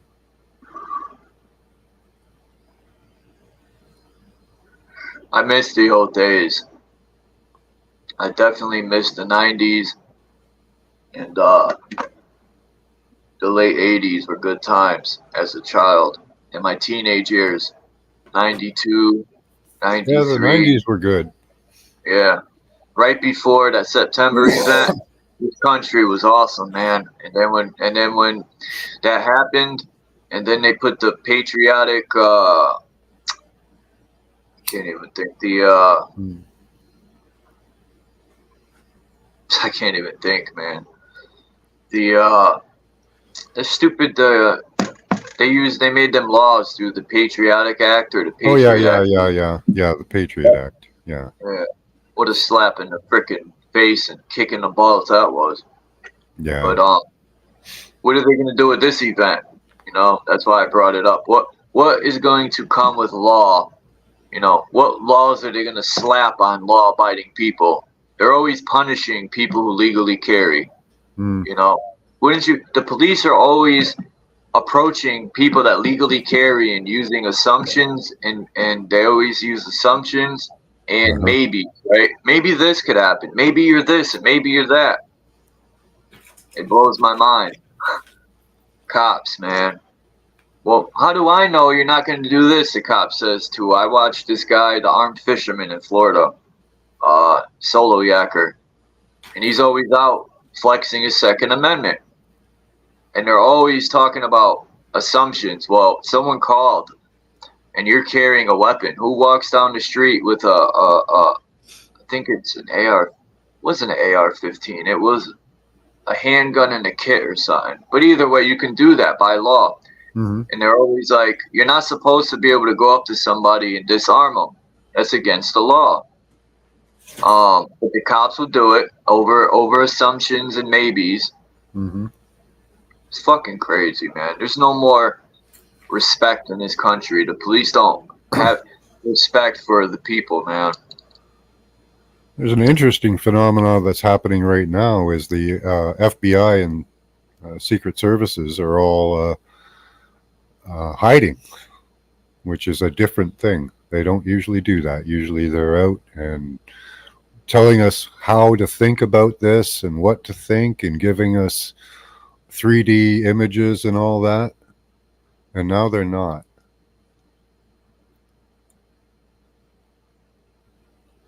I think they're falling. This whole system is going to come down now. Yeah, that ain't good. But well, it'll have its good points and its bad points, I think. I think in the end it'll be better. It would be nice if the system fell.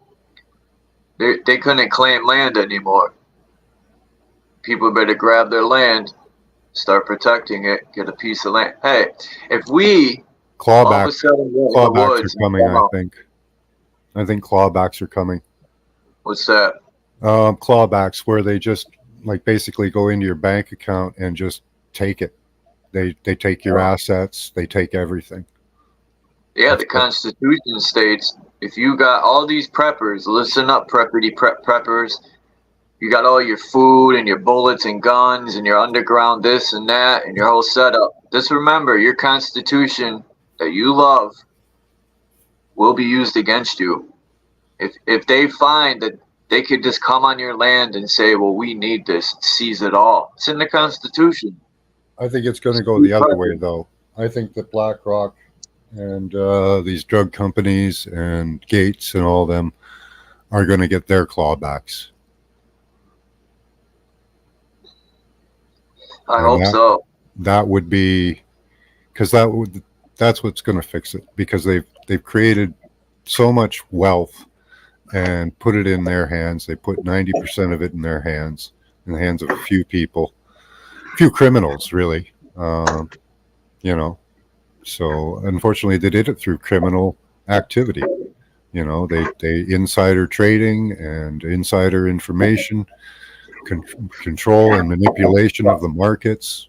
No, nothing about what they did is fair, businesslike, or should stand, and they should have clawbacks. All the lands, all the money should be taken back. Hi, Bex. Good to see you. I'd say it's all up to us, man. These people are going to find out that not one man, not one God, not one deity can save anything. It's up to us, man. Well, Bex, I'm putting that idea of clawbacks out there because other people have put it out there, and we need that energy out there. That we don't need. These people can't just be let go. These people can't be just put on an island and have all their wealth and that. They have to lose it all, because that's what they were trying to do to human beings, to the human race. Mr. B, go ahead. He said, "Have we forgot? With every negative, there's a positive. Let your yin yang, Yeah. or yin yang, yin yang, or the yin yang." Yeah. I think this Trump event is really opening up people's minds to the corruption. You know, and once they start looking, that's what it looked like to me. He was set up, or the situation was set up. One or the other. Yeah, I have about 5 different takes on that. From, you know, Trump did it himself. You know, because look at the money he's getting now. You know, if all he had to do was take a little razor like they do in the WEF and clip your ear. Yeah. You know, like the first shot could have been a blank. There now I've heard up to 3 shooters possibly. One on the tower, one in the woods, and the guy on the rooftop. But then again, you can add to that the 3 snipers that were in the building underneath the shooter. They could have shot too, right? He got suckered into it. Yeah, he may not have shot any bullets. They could have all come from right inside the building.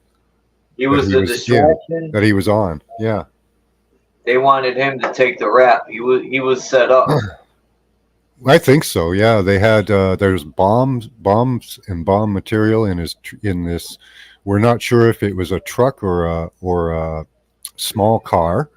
There's no consistency of their stories. First of all, he apparently bought a 5-foot ladder, but then you look at the scene and there's about an 8-foot ladder. Just after the shooting, they claim that the FBI put that one there, but then you don't see where this 5-foot ladder is. I didn't see it anywhere.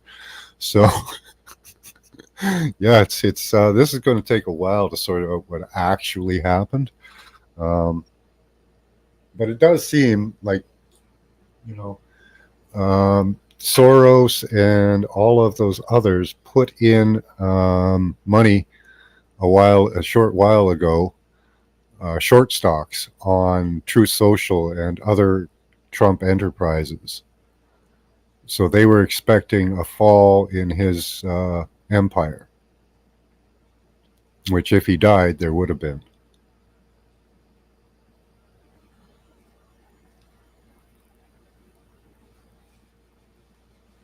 So there seems to be some possible hand in that too with Soros and them. People are saying that he has his come to Christ moment at this. I don't know. We'll see what happens.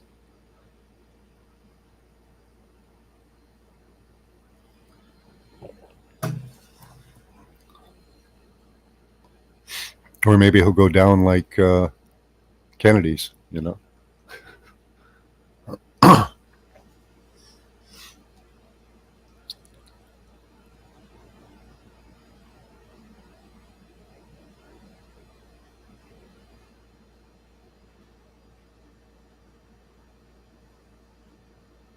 Tampax, ear pads. Nice one, Bex.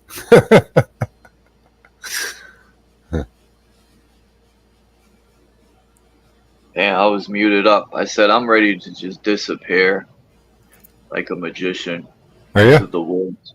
Yeah. This system, I'm just sick and tired of this system. I'm excited. I know there's big changes coming, so I'm excited.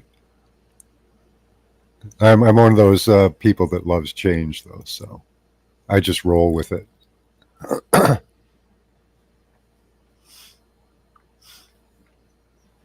I'll find my little niche no matter what way they go.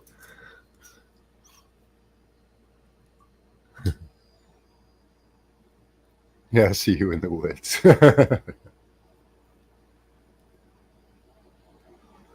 See, I could see a new world where we could integrate the woods, start taking down some of these structures in inner cities and start putting up fruit trees and meadows, and yeah, even then like spread people out a little more, you know. We got plenty of room.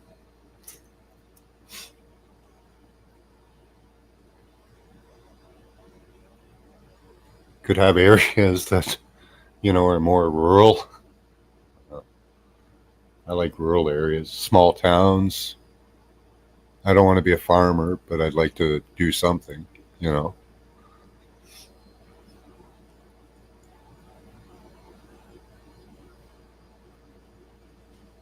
You're muted. Yeah, I'm about to switch over to my laptopper. Hopefully it won't give me problems. Okay. Let me change this so there's no moving background. Hmm. Change it to this. Boop. Because Axis, pretty close. Yeah. He told me all those things slow down, especially because I'm using hotspot, you know, from my phone. Because I have yet to find. I just want cable, cheap cable. Yeah. So then I could just have a signal from a direct signal to my laptop, and I don't have to. Yeah, I have a cable to my computer, and that's pretty much what I use. I don't even know where my phone is at the moment. I have a phone. It's somewhere. People get mad at me because I don't answer it all the time.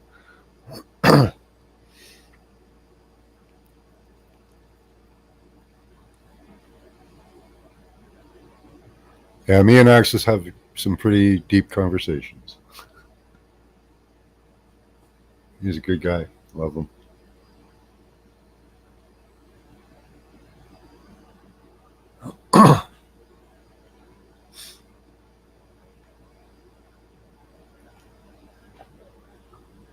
Are you switched over?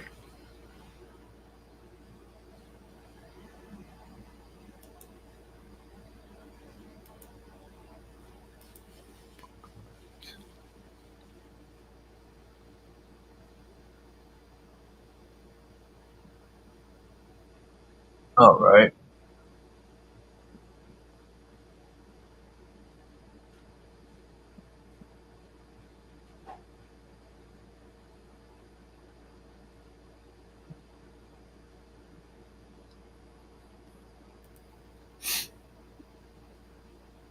Trying to think. Handpiper. Oh, can I share a document? Yeah. Cool. I found one that I've had debates with people about the W band,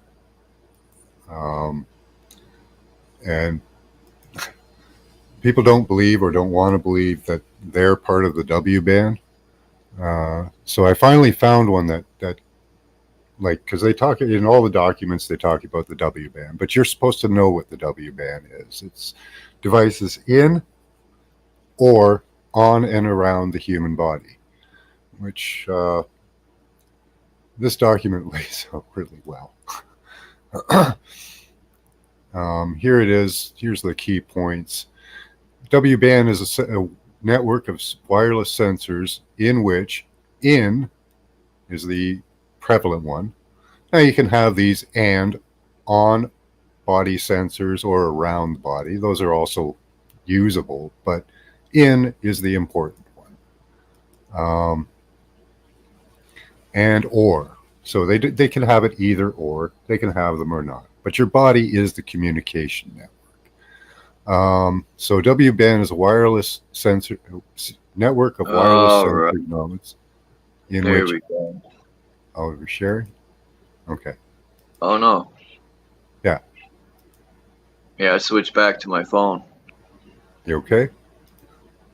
Let me see. I gotta make this bigger here. Help.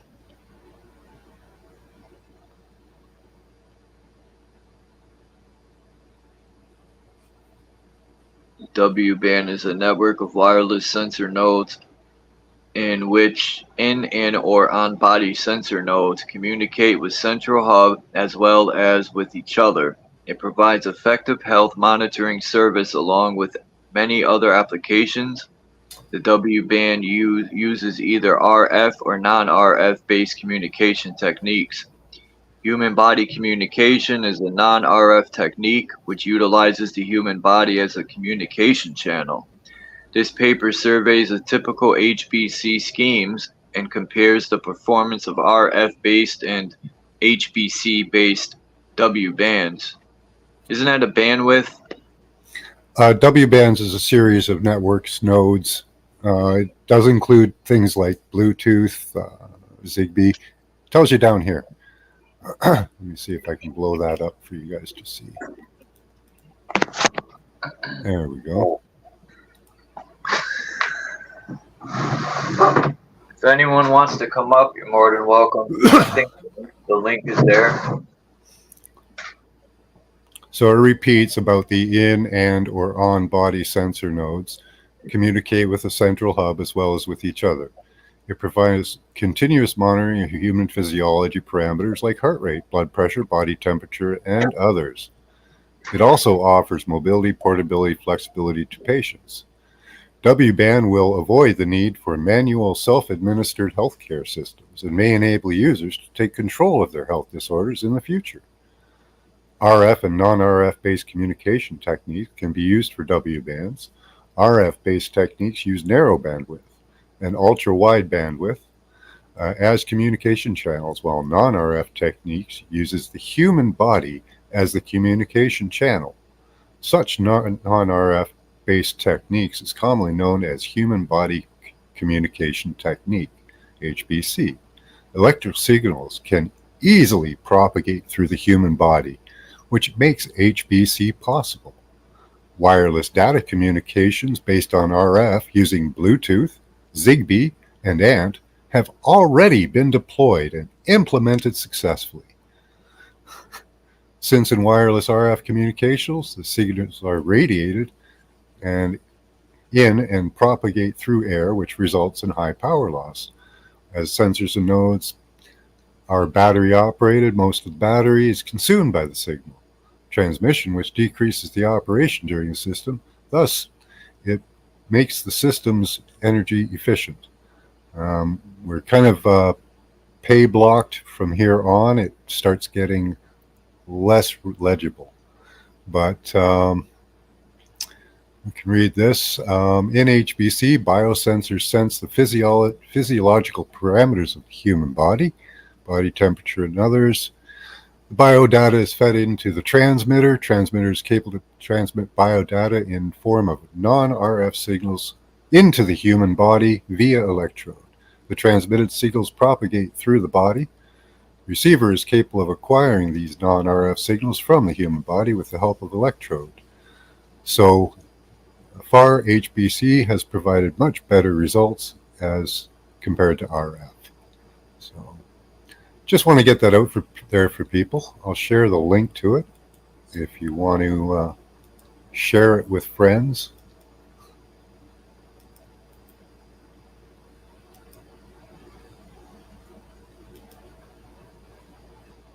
And I'll put a copy of that in the private chat if you want to share it, Charles. you go. Thanks for allowing me that small presentation.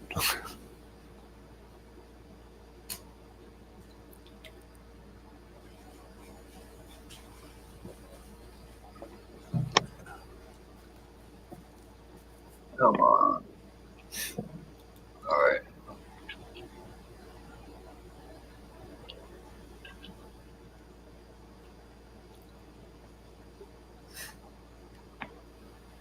Yeah, I don't want to run away from the system. I want to take it over.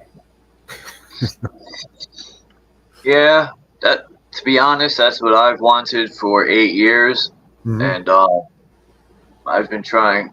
It's slow. It's slow going, isn't it? Yeah, I'm trying to find people that are warriors. Yeah, they're coming. Don't worry. It's, you know, there's people out there that know the law, but it's come to a point where it's not about how much you know, it's who you know. And that's factual because it's so corrupt. Yep.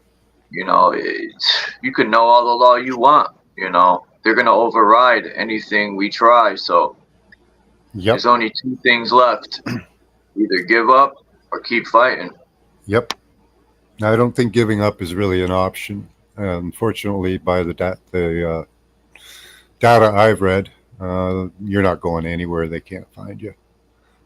I wouldn't give up if up was given to me. Yeah. No, I'm here till the end. I'm in a big city, and I'm going to stay right where I am. And you know what's going to happen is the system's going to change, and I'm going to be just fine. Thank you, Mr. Miyagi, or Mr. Miyagi. Yeah, Miyagi. That's a good one. I just realized how you put that together. Thanks for coming by. Wax on. Remember that wax on, wax off? What was that movie? Kung Fu Kid. Karate Kid. That's it. Yeah.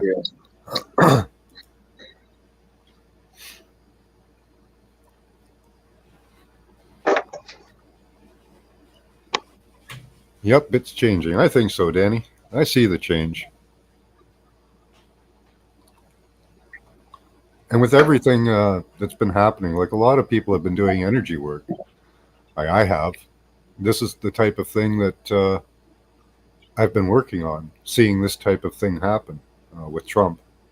Just a total clusterfuck. Hmm.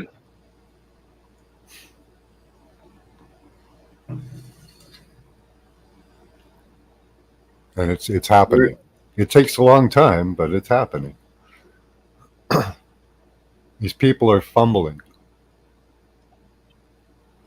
And it's I think it's through the energy work that people are doing on them. I mean, they hired a hit. I mean, no, I can't say he's that bad, because allegedly, if Trump didn't move his fat dome piece, it would have annihilated him. I mean, I have the picture of the air, and it kind of does look like a bullet ripped through his air, but my question is, it should have took his air off. I don't know. Yeah, I don't know. I asked people who are familiar with ballistics about it. I think there was something odd about it, was there was no blood spatter on his hair. That's a good point. That's a good fucking point. So that immediately made me think he bent down, clipped his ear with a razor, and you see his hand over the podium. He does a weird palming thing and then moves his fingers a few times, like kind of rubs them against each other a few times, like he's trying to get something off his finger. You know how you do that? Got something stuck to your finger and you kind of wiggle your fingers around to make it fall off. When you think about it, how much money is coming in now? 45 million from Elon Musk a month. I seen something about that. Yeah, he's donating 45 million a month. Bank, man. Yeah, that's a lot of bank. You know, and everybody out there is selling merchandise and sending all the money to Trump. Huh. Hey, Dominic, good to see you. Hey, Dom. So this is a total cash cow for Trump.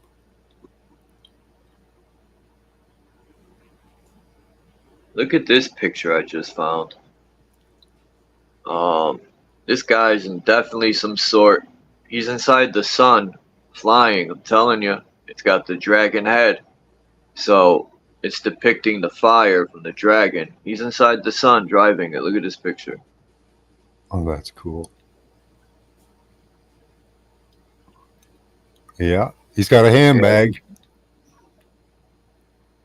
And he's got one hand to the side, like, oh, he does have a hand. I thought it was a steering wheel. Okay. That's cool. I've never seen that one. Me neither. That's the first time I've seen that picture. That's really cool. It's like he's riding a dragon or flying a dragon. I don't know. Probably some sort of tech, maybe? Forklift. Okay. Hey, they did. They had those. South Americans had those. They built these little effigies that look like kind of like a morph of an animal, but they look more like mining equipment. And there was a whole bunch of them. They have these big tooth circles on the end, like our modern mining equipment. So that's a good thought, Danny. Maybe they're representing some technology they saw before.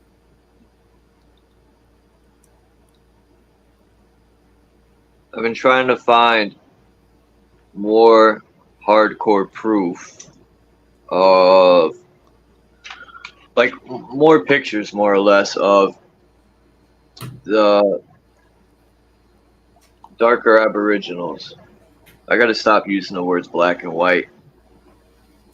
I don't like it.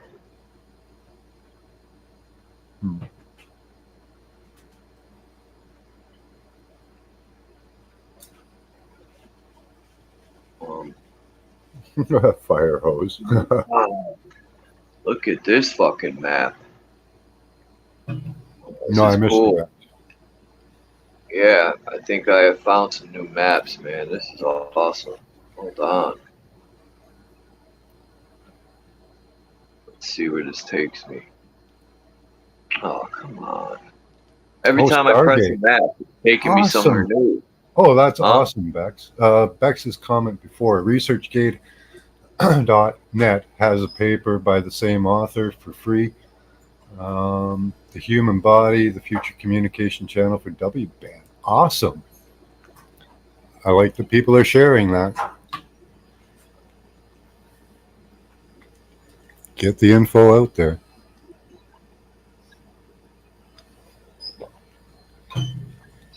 Oh, Danny, you got to see her. She's going on fire today. Represents the human brain, maybe. That's a good one.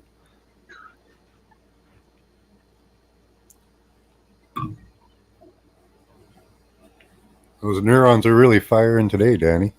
The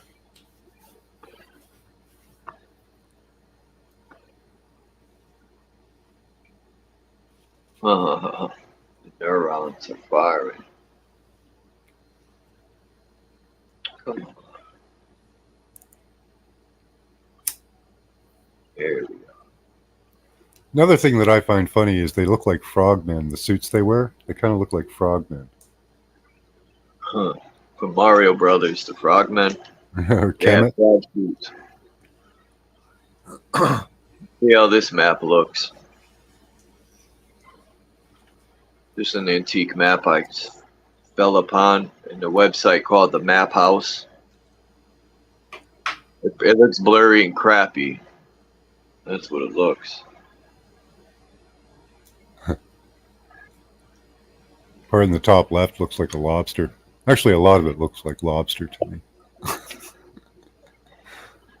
Maybe it's just a pile of lobsters.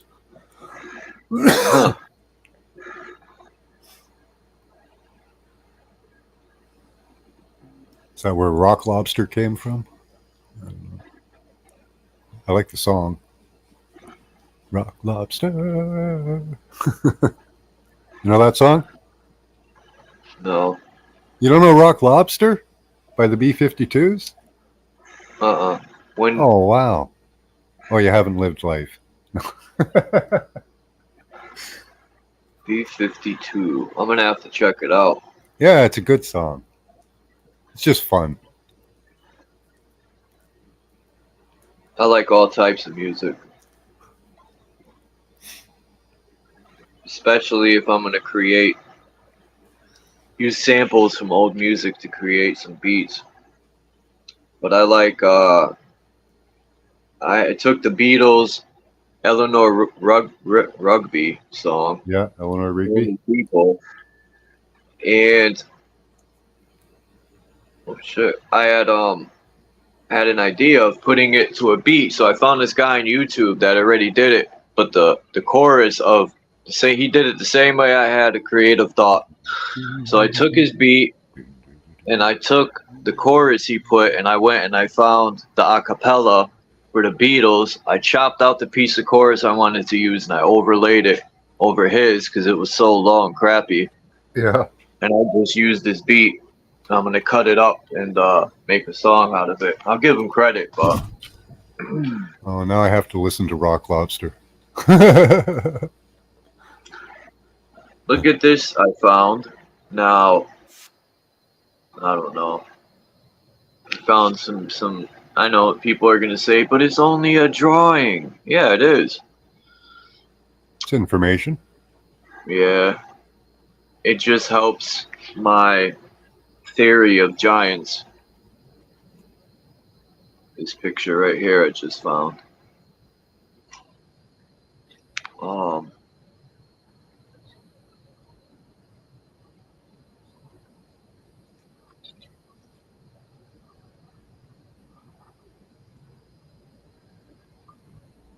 Okay, what are we looking at? Oh, a really tall dude. Yeah, the giant Indian. Maybe he is Patagonian. Yeah, Patagonian. Yeah. That's right, Patagonian. But I think it might let me see what it says. It says oh, I clicked off the picture. Well, that sucked. Oh. Let's see. I found it. It says Pocahontas. No. So C. Smith takes the king of Pay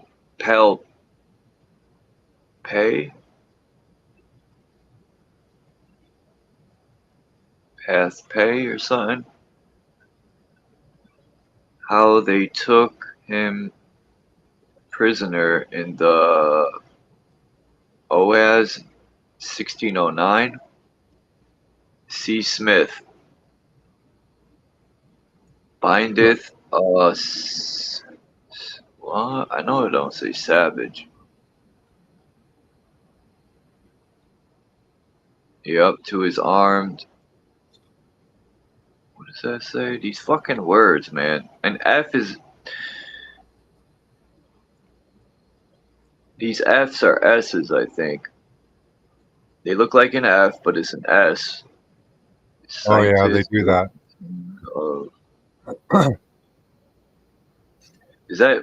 It says the king of Pamunkey. It almost looks like Milwaukee. Pamunkey.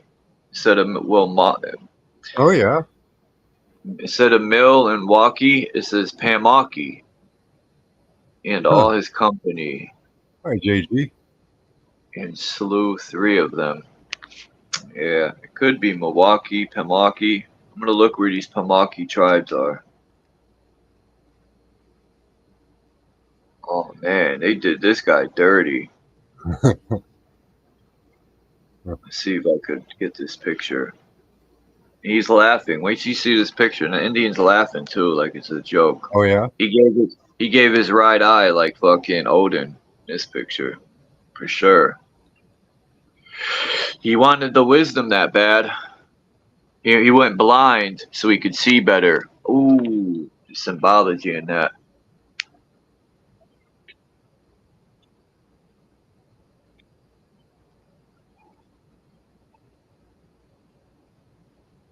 There's a couple examples of seahorses on the planet, giant ones, that I found. And giant lobsters, lobster crabs. I haven't found any. I found a giant turtle. I don't doubt they're around, but how decayed they are and if I can find them and identify them, that's the hard part.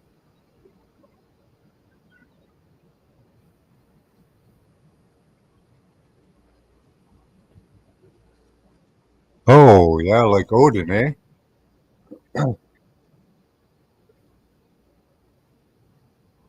Odin took out an eye so he could have great vision. Yeah, that's the allegory in it. He gave up his physical sight so he could have higher inner sight. Yep. The stories of the Bible even are repeated in the stories of the Native Americans. They have, like even the Exodus story, they have. A friend of mine, Robert, reads all the old Native myths and legends, and they have pretty much the exact same teachings as the Bible or any other good teaching out there. You know, anyone teaching you about knowledge and how to connect and all that, and the history, they have it all. Just we don't read their stories. Like, you know, I interpret the Bible stories as like astrotheological, as on like three different levels. You know, the spiritual and the moral, and they do the same thing with all of their stories in the same way. It's amazing how the stories just seem to just transmute from one place to another. This is a map of London. I don't know. I just took it to take a look. I want to see how good the pixels are if I could zoom in on my laptop with it. And I've been trying to find more Aboriginal pictures, but they're difficult to find. People have said that they make the Indians lighter in these drawings because they were able to alter the drawings and hide the truth. Well, I think there's many different shades of tribes. That's my opinion. Even in Europe, there were German tribes, Polish tribes, and now a lot of people claim that there were black and white tribes, black, white, and native, like dark skinned from every shade. Yeah, there were black Germans, and they all look different. Like the Olmec, the Olmec in South America. Their sculptures look like Africans, black-skinned Africans. and my friend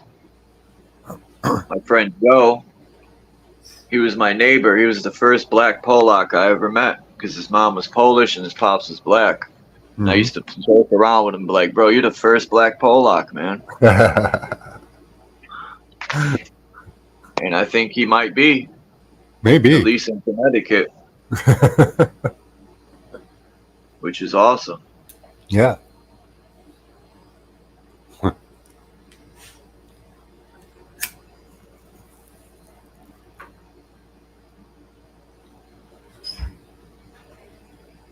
Oh yeah, brown.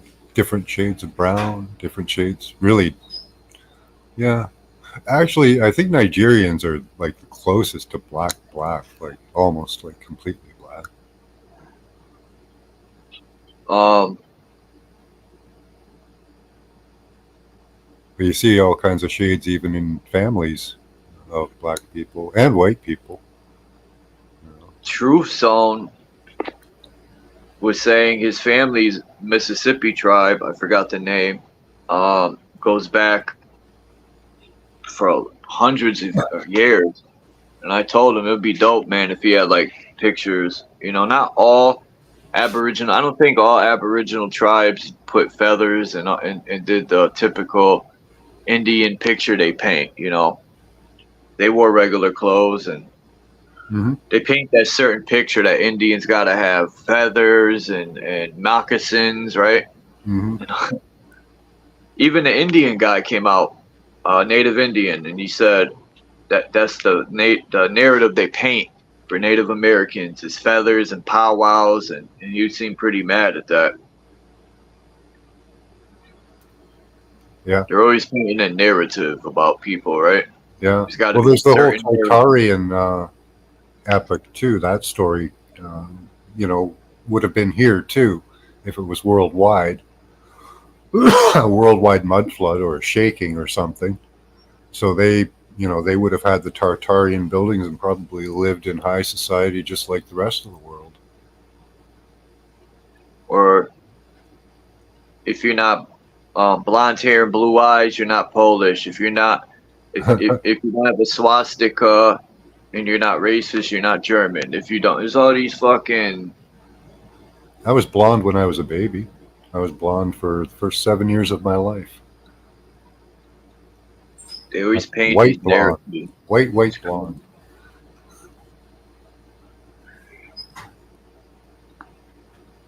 Yeah, I don't know what the, you know, that's another thing that would be good to get is our history. You know, they've hidden that from us too, so they know it. It's all in the bottom. It's all down in the Vatican. It's just we need to get to it. We got the Mohegans, the Pequot. Oh man, maybe Shinnecock. Hi, Max. Bunch of tribes in Connecticut here. I know Shinnecock is New York, but I'm pretty sure they went up in Connecticut too. Yeah, we had the Mississauga Indians up here, and various other tribes. Lots of tribes up here.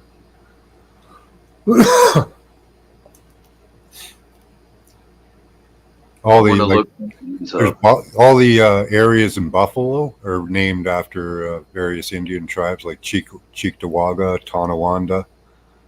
They're all different Indian tribes. I want to look some of these South Appalachian Mississippian tribes up. There's so many tribes. They only mention like so many, but when you look them up, there's thousands. Mm-hmm.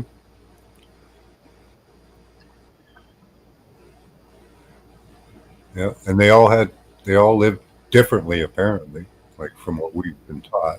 But maybe they were all part of a great Tartarian empire at one time. All the old buildings and stuff that they believe they built on.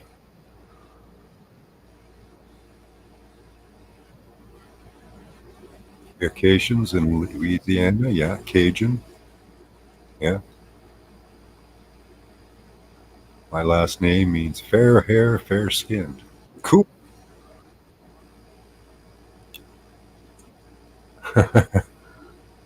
Hi, Rachel. It's Max. Like this picture, it looks like everybody's cool in this picture, you know? They're just chilling together. And I'm pretty sure if they weren't cool, they wouldn't be sitting with each other. Mm-hmm. They did everything like everybody else did. They had wars with each other. They had slaves too. Slavery was worldwide at one time, in the early 1800s. Everybody had slaves. Made life easier. I call it a job. You know, if you got to get up and work for another man or woman, you're a slave. You got to report to your boss. It's like a slave. It's no different. They just changed the wording, and they use that narrative to divide us. Except I like my job, so it's not really. My job's kind of fun. I like fixing things, so.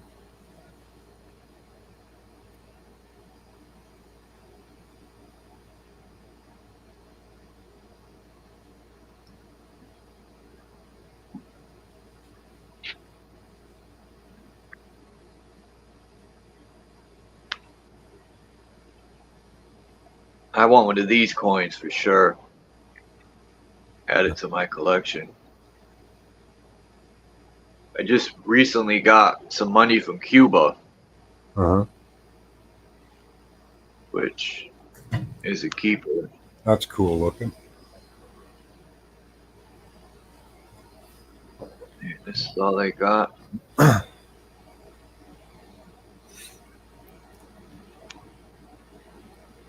me see. Do 2 max make a mega? I don't know. If you wanted to share anything, Max, just let me know. I would share what I'm looking at, but I just don't want to battle with the slowness. It's aggravating. When stuff freezes up, that's the only reason I'm not sharing what I'm doing. I've only been doing research into wireless at the moment, so. I want to find a way to, I made this theory. Hold on, let me turn this freaking thing off. It's like an engine. Hold on. All right, I took apart this thing right here. I'll show it because this is for educational purposes only. I mean, sorry, this is entertainment purposes only.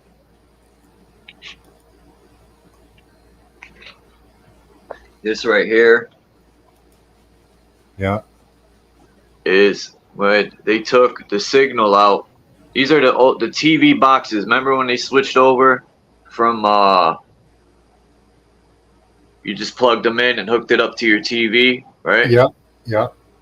Well, what people need to realize is they need to wake up. These things are taking signals out of the air. I bet you there's a way to manipulate this thing if you know how these work and you know how to solder and do your little thing in computers, because there's a computer grid on here and a signal grid. You can get signals out of the air and probably do your thing for FREE so you don't have to pay the fee. You could take the R out of fee. I mean, you put the R in fee and you get free. I have television. I just use an antenna. I'm on antenna TV. They still, most places still broadcast a signal. Yeah, it has LG right here. TDVG H252. All right, so that's my theory, man. Yeah, you should be able to get TV for free. You could probably use this to snatch internet out of the air. Oh yeah, signal. It's all there is a signal in the air or a main line. I think. What do you think? Is it more of a signal from a tower now, or is it more? No, not real. Well, it is and it isn't, right? Like a lot of it's channeled through us and devices. We're the security and storage, like you're the cloud and all that shit. So all the data is pretty much stored in you, apparently. They use you for signal like propagation so that they can do short distance signals. They don't use long distance signals anymore because those are hackable. So it's better to send it through us in a chain or something.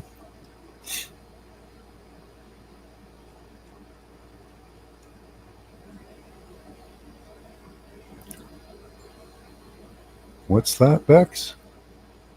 Pornography as a weapon. Pornography. I don't know what that is. Pornography? It's like that, but without the P. Oh. Okay, okay, I missed the P. Okay, yeah. Well, I guess enjoy your research, Bex. Yeah, it is definitely used as a weapon. I agree, Bex. Yeah, I would agree with that. Destabilizing the human being, plays with the hormones. That could have all kinds of effects.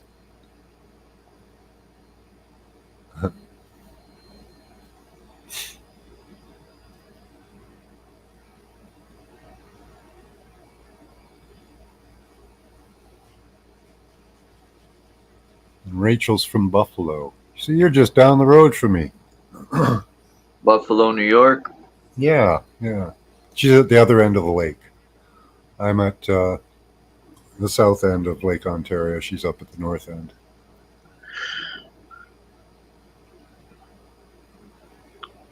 You guys they get hammered with snow.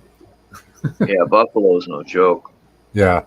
At least it used to be. I don't know about now.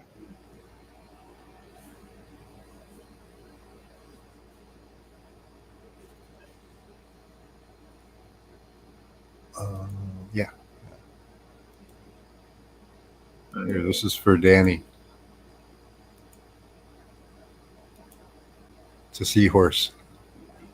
There's a better example of one. I don't know if I can find it.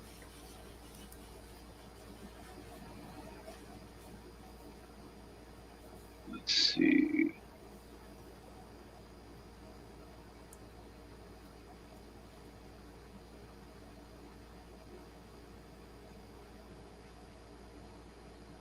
If you want to share screen. Huh.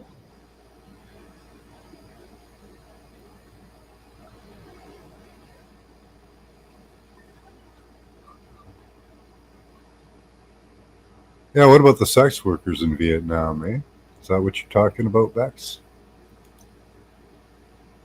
Giving all those guys VD and stuff? That's a weapon.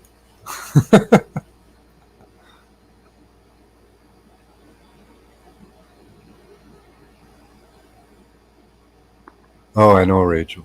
It's terrible down there for the snow. It's all the moisture getting kicked up off the lake and dumped on you guys.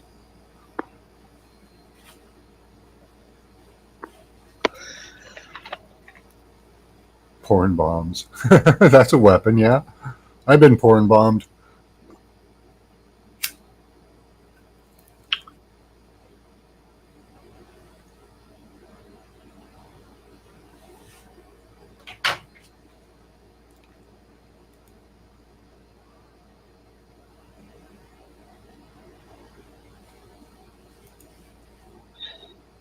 I'm looking into these Aztec warriors.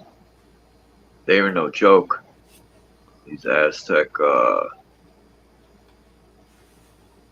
warriors will, man, gruesome stories. Yeah. Gruesome weapons, too. Imagine being hit with like a glass mace and all the shards sticking into your body. It's wild. Where is that? Is that it? Mm-hmm. Now Danny's got me on a seahorse hunt.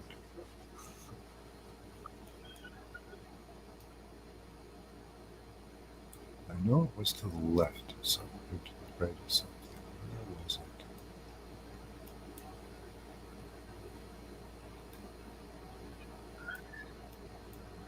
It's wild how that our ancestors most likely used symbols that meant different things depending how they were used. So that means their communication skills are way more advanced.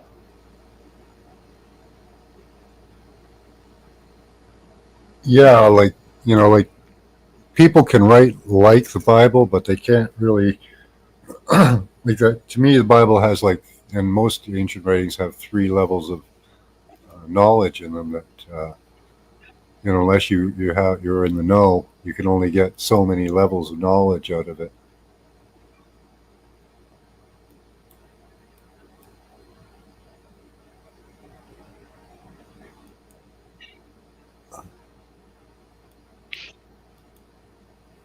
Where is that?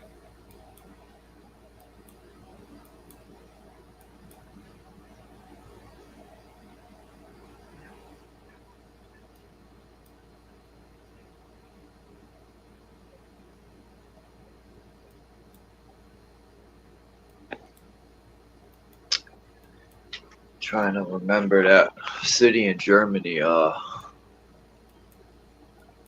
think it was Dresden.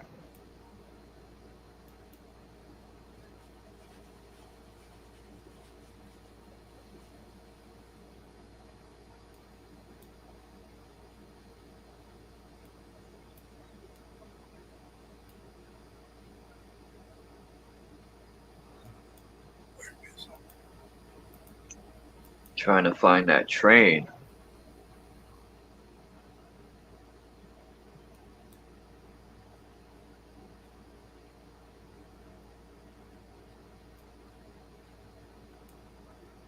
The architecture in Germany back in the day was supreme.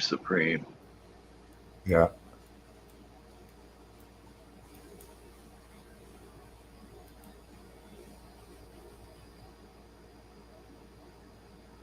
Hey, Axis, how you doing?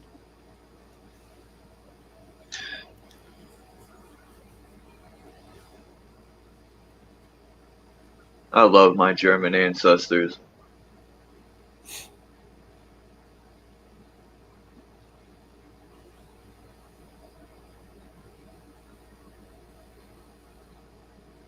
Where's Banning, Danny?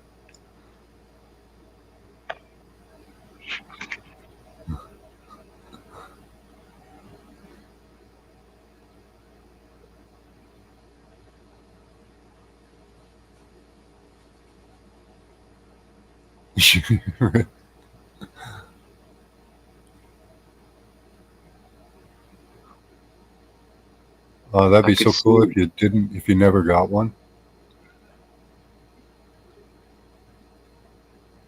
You could see how they kind of like did something to this picture with computer. It's the original. Yeah. And this is the enhanced.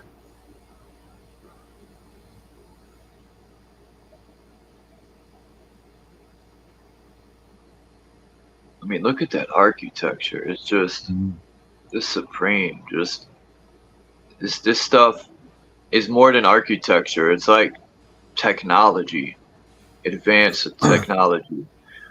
I wonder what was more stronger, you know, using brick and stuff, or plastic came into play with little devices in your hand.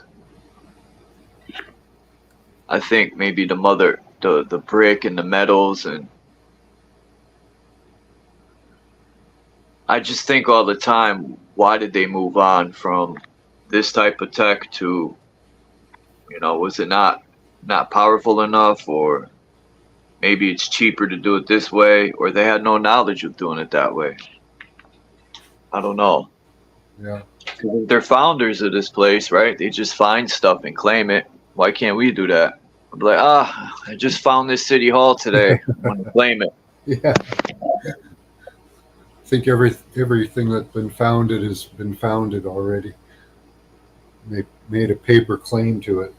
So you have to go fight the paper fight to get it.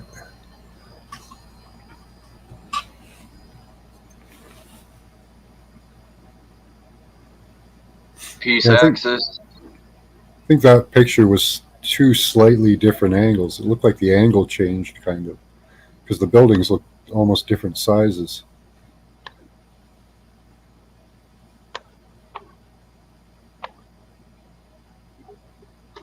See, they had symbols like this, and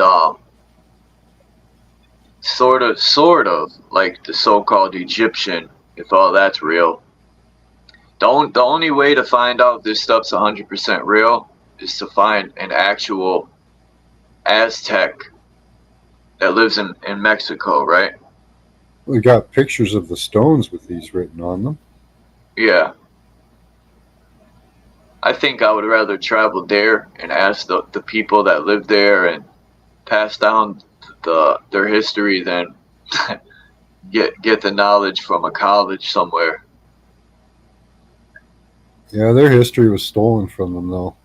The only place it's really remembered is written down in the chronicles of the priests that came here.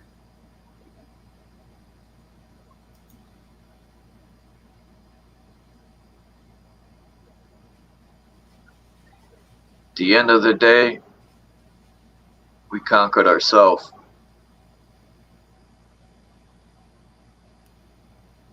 In a negative way, then you got to conquer yourself in a positive way.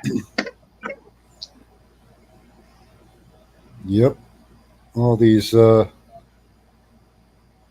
oligarchs did that, in their days of expansion.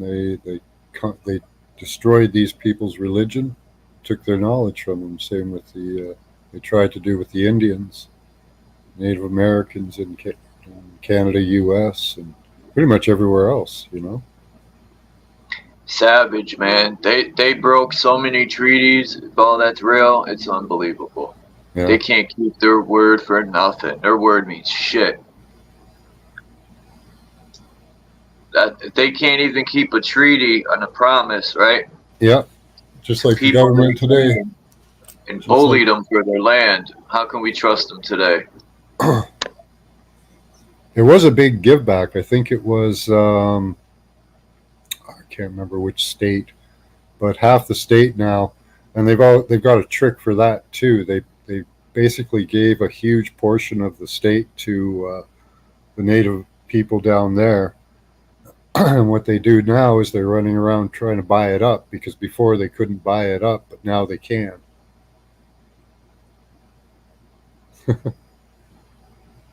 Tricksters and crooks.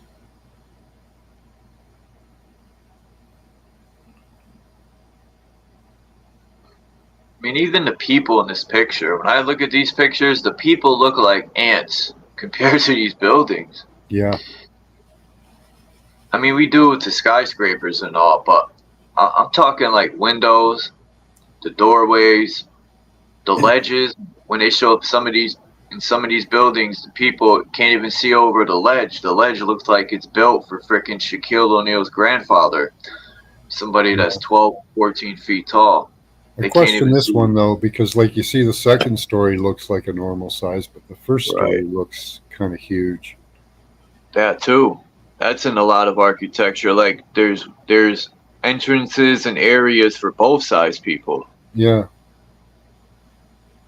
Even there's made up pictures, but of like these cathedrals that have these podiums up high, like a balcony, a small balcony on the side. That could be for speaking face to face to a giant,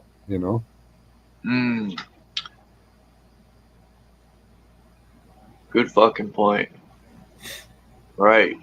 Because how else would you speak to someone 14 feet tall? You would have to climb a ladder or something, yell in his ear, hey!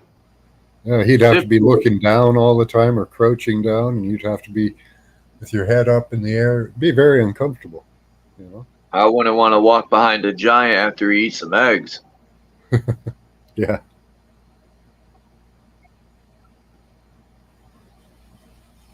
Talk about biological warfare. I don't know, were giant farts more powerful than regular farts? Probably sound like a trumpet or probably something we have to do a lot of research into. A trombone.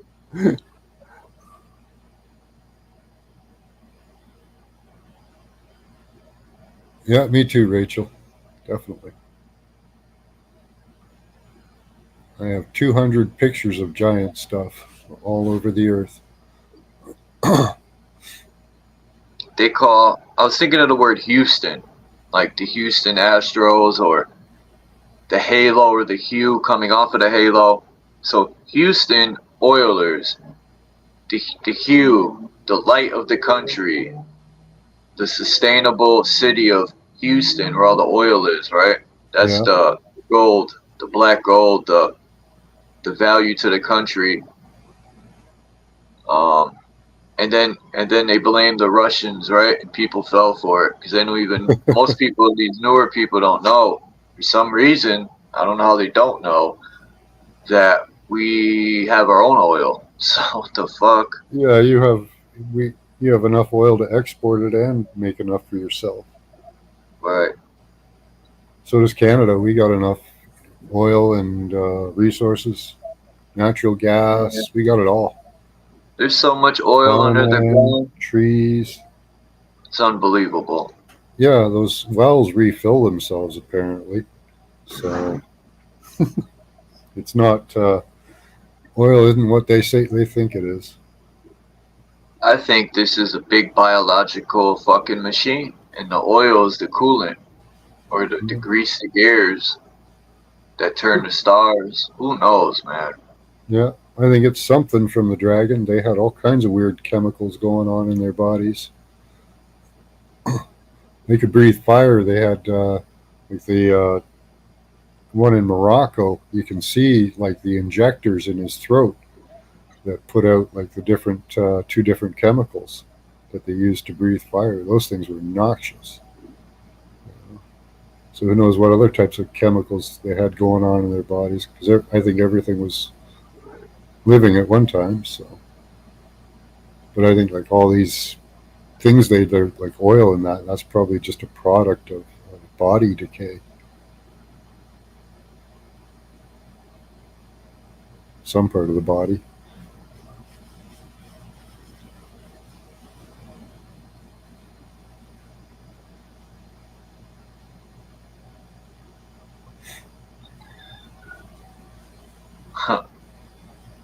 Life is like a box of dildos. You never know how you're gonna get fucked over.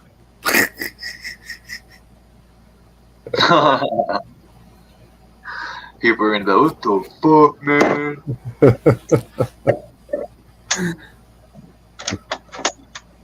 I heard lemons are no good for the body. How true is that? I think lemonade every once in a while, fresh squeezed lemonade. Oh, I love lemons. That is good for the body. Oh yeah, I think so. I feel energized from it. Yeah.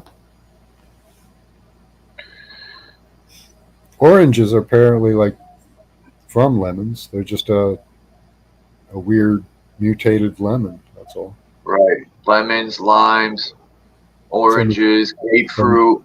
Bananas are just a mutant. Plantain. It's no, Man, they're all mutant. They're all mutated. Well, yeah. Or slice the selective breeding. Genetics. With bananas, though, once they find one that they like to sell, you have to clone it because they don't happen very very often. But there's different breeds of banana, and we have to change it every once in a while because the genetics gets all fucked up from cloning it too much.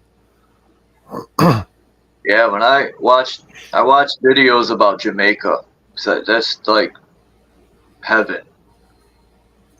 The way these Rastas live off Mother Earth.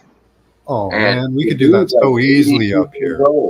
And he's chiseled. He's 82. He lives in the mountains in Jamaica. He grows everything, and lives off Mother Earth. And he's chiseled. He's healthy, you know. He drinks the water out of the mountain. And I'm just like, man, that's what I need to go.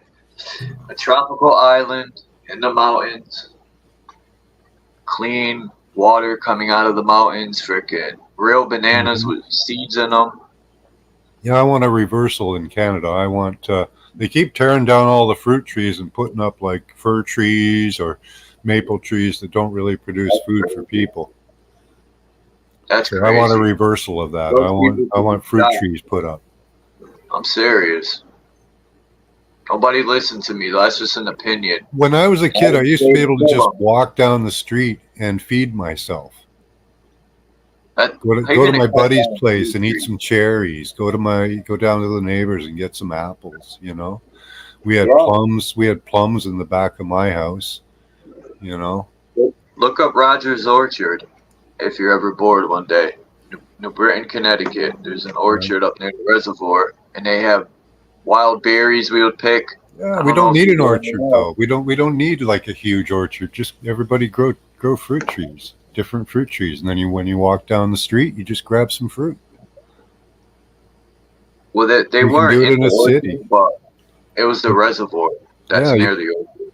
Yeah, we could do it in the middle, but they could do it in the middle of a city. It's not a big deal. You do it everywhere. It's all about money to them, you know. Yeah. And then if we try to do it, they'll say it's trespassing or it's criminal, or they would want a percentage of money. Oh, that food's poisonous. You can't eat it. It's toxic, you know. Yeah, I want to test the food myself, man. It hasn't been radiated, you know. I'm curious, man, to see what's in this food with a microscope and chemical testing. I don't trust them to do it, so I want to learn how to do it myself. Yeah. Check it out. Because if I see little Yeah. things crawling in my bananas that aren't supposed to be there, I'm be flipping out. Yeah.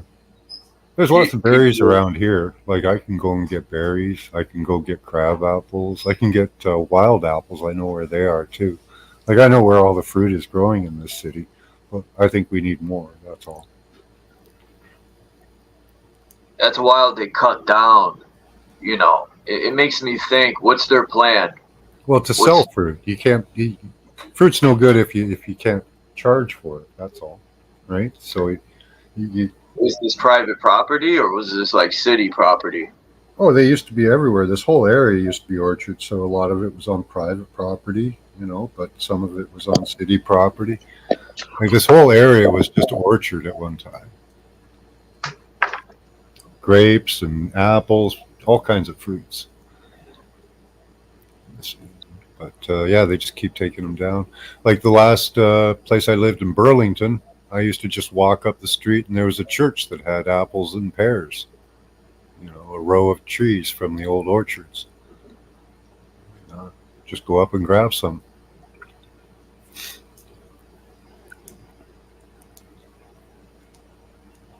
But they should put it on city property, right, in the parks and that, so that people can just go and have fruit. Well, one way we could make that happen is if we get enough people together and you bring it to the attention of go to city meetings. Mm-hmm. Because I guarantee you, I've said this before, people in the cities do not go to city meetings. And maybe property owners do, but not enough. So they're getting away with shit left and right because no one shows up, really. Well, who has the time when you're working, right? Yeah. And that's why they couldn't get away with shit as much. But now, yeah, if we all started going in groups, every city, every town, they wouldn't get away with a lot of shit. And things would really turn, and then, for the better. But some people say that's full of shit. They want to defeat it before we even try. But whatever. Yeah. Government was supposed to be a part-time job, I'm going to go. I'm going to check it out. I'm going to see what's going on in the city meetings here. Yeah, do that.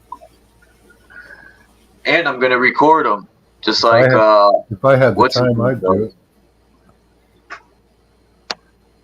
You go to city meetings? I would if I had the time. They don't hold them when I'm off work, though. That's another issue. That's crazy. They should hold 2 different city meetings at 2 different times, but they don't want to. Yeah, they don't want the public input. Yeah, they should be serving the people. They do work for us in reality. That's why they say they want to put private police. That's a no-no because we would have no say in that. They're privately being paid. That's bad. So, Solo Yacker, I love his videos because I learned a lot watching. He goes to city meetings and they're changing the tide, man. Right on. I just hope shit goes their way. Yeah. It's a win-win anyway because even if they lose by the corruption, people would really get a raw visual of the corruption. Yeah. People that are in denial and don't think it's corrupted. Yeah. Well, people have been praying for a revealing, right? And it's happening. So right, it's happening. he carries because I don't know his whole life story, but I know he legally carries, and he's putting his neck out there. It's by choice, but it's to show people the corruption. Yes, yeah, that's what a lot of people have been praying for: is that people see the corruption, see the lies, see it all, and they're starting to. It's becoming so blatantly obvious by the missteps these clowns are taking. Like when I looked into the deep state a couple weeks ago, we looked into it to see what their state of mind is like. I saw a obese robot clown spitting fire and spinning his head. Just not so shit. They're about to lose their shit. Like, seriously. It's going to be bad probably too. Like I think they're going to go on a total, like possibly even like a total killing spree, trying to get rid of everybody. That's contradicting them, contradicting their stories. But it's way too much now. I heard about that, Danny. Yeah, Maybe that's a if good idea. we eat in our gardens, then Mother Nature would be able to read what we're lacking and grow nutrients that's needed in the body. So I heard you put the seeds in your mouth, I've heard, Mm-hmm. and it will grow and basically is reading your DNA. I mean, plants are amazing when you think about them. And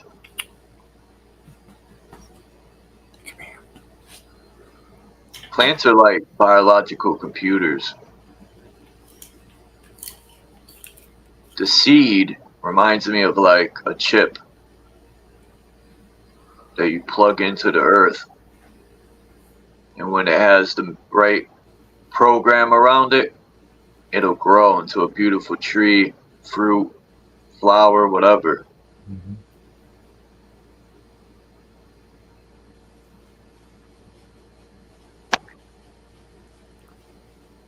Transformers, botany in disguise.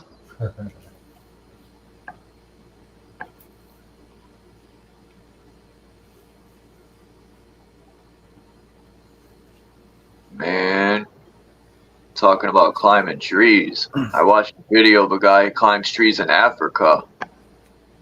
And I don't think he uses I'm going to I'm a download good one of his climber. videos to show it. I'm a good got- climber. I'm a monkey man. I took a course, a 1-day course in arboring, and I climbed this high tree. You had to pull yourself up with the rope. It's hard to explain. It's crazy, but I got almost to the top, and I looked down, and that was the mistake. I got scared, and I was like, I gotta go down. Yeah, I was freaking out because it's high. I used to love climbing rope. I climb anything, just about. I think I still You're climb. held down by a stinky little rope. And Yeah. you know what I'm talking about, an arborist. You gotta Yep. the way they fasten to the tree, and you gotta pull yourself up. Yeah, I've taken down a 40-foot pine tree, and I had to top it because we couldn't fell the whole thing because it was in the middle of a neighborhood. And oh man, that thing swung like 10, 15 feet back and forth for like about half a minute, man. My legs were just shaking like you wouldn't believe. I'm scared of heights. I kind of am too, but I like it. It's weird. I have this weird obsession with it. Look at this guy. This is in Africa, I think. Yeah. Yeah. And these trees are super high, and Oh, yeah. they're all connected like that. It reminds me of Avatar, the movie, how they Yeah. were running from tree to tree. Well, he does this from branch to branch like a monkey. I shit you not. Oh shit. Yeah, I wouldn't be I'm doing that. No. Videos. No. That's way too high. That's like 120 feet. 40 feet will kill you, but you might survive. You know, that guy's dead on impact. These trees are huge. Yeah. And I think for sure they had trees way bigger than this, and they were all like Avatar. Yeah, once I get above 40 feet, my knees start, doing a little wobble. Oh man, this is getting high. Skydiving, I never saw the sense of jumping out of a perfectly functional airplane. If it's broken, yeah, I'll jump out of it. Because that's a high to people, that's why. Yeah, that's too much for my system. My gut would be right up in my throat.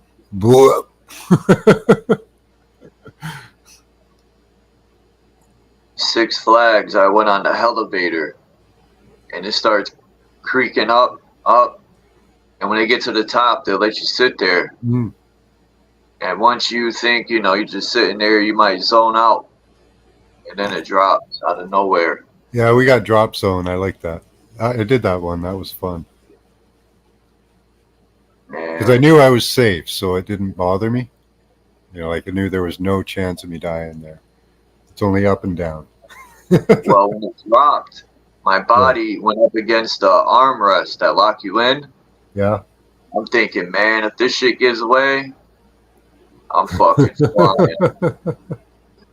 Because all the weight, when that thing drops, all your weight goes up to that part, the armrest that goes over your shoulders. So all your weight is pushing up onto that. That thing starts to open. Sayonara. Yeah, they are going up faster than you're going. And then when you're falling down, the ride will be coming up. Yeah. Whoops. You seen that video on YouTube of the guys are on a ride? It looked like Thor's hammer, and it goes like, how can I explain it? It's swings like around. Swing.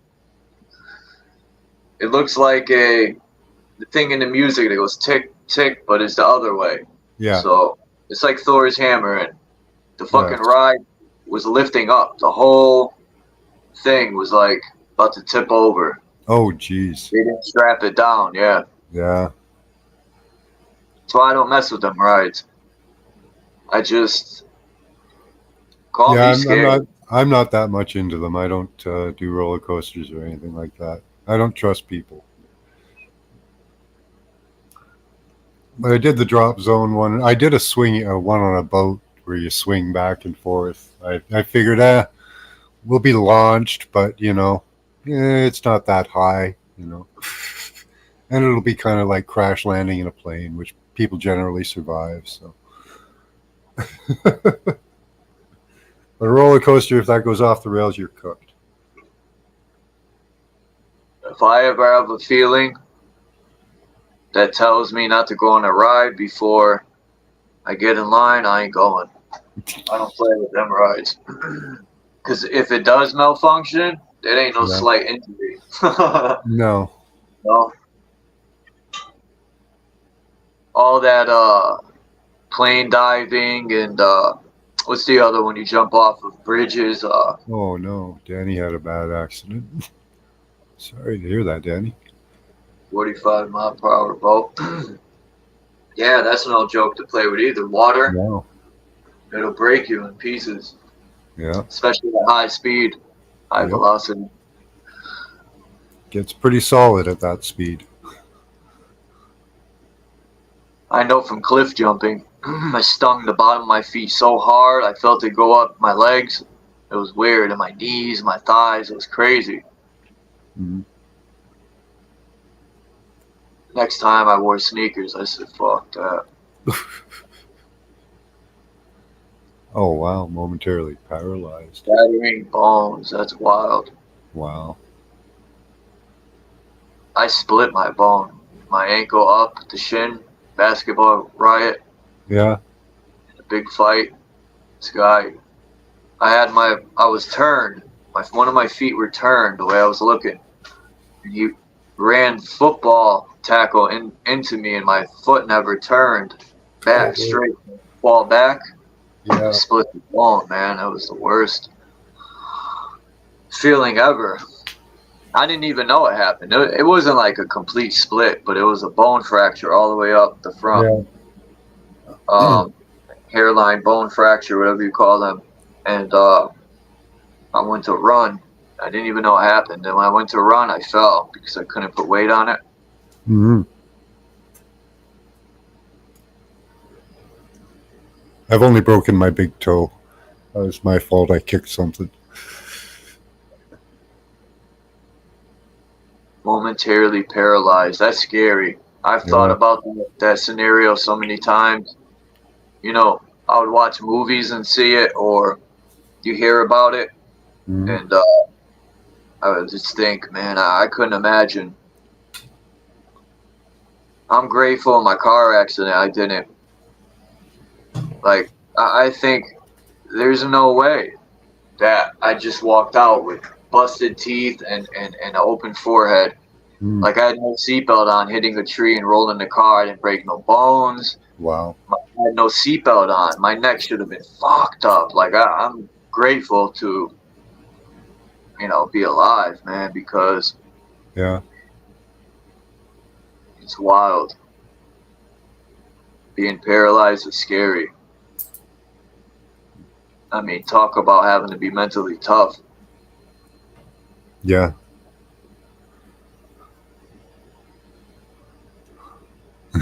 Right, S?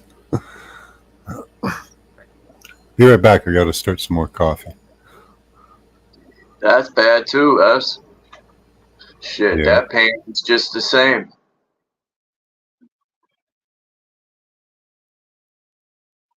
Sometimes I think that pain's worse than a broken bone. You know what I'm saying?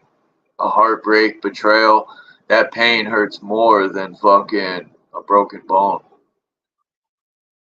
Because you know a broken bone will heal and you'll move on. That type of pain, you might not heal for a while.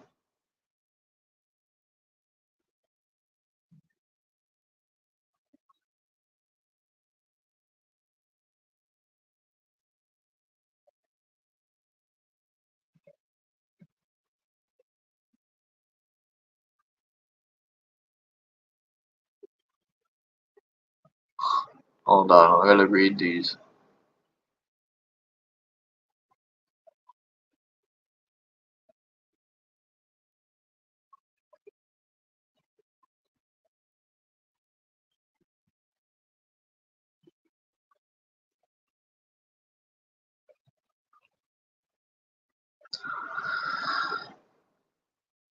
Death is a wild feeling, man.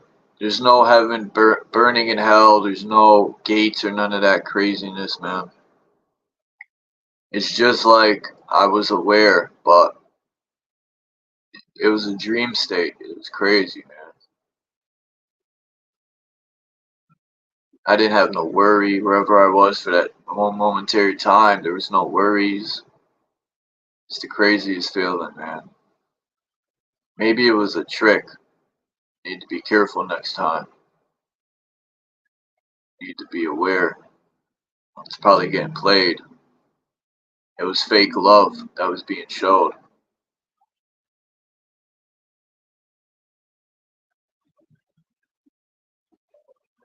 Why wouldn't God like to play games? That's why I make jokes and stuff, because the creator definitely like to laugh. So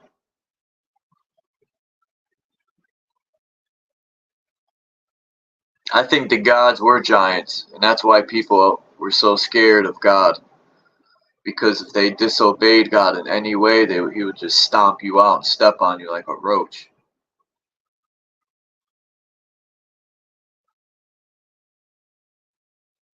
I wouldn't even want to live with no giants. I would escape and go underground. Straight up.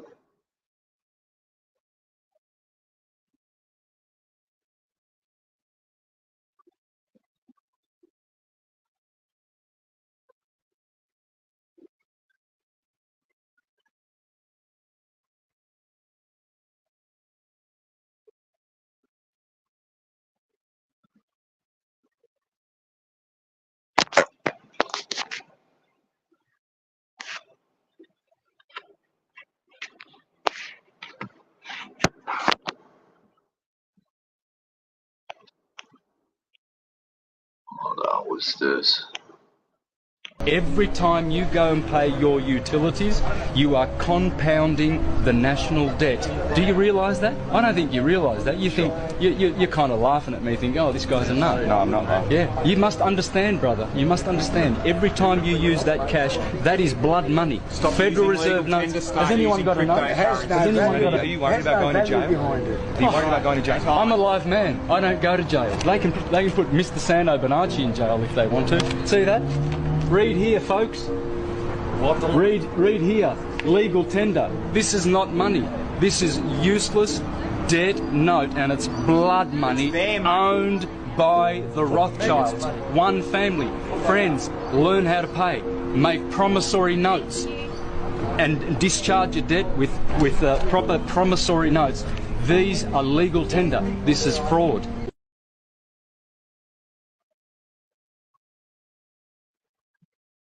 He said your paper is fraudulent.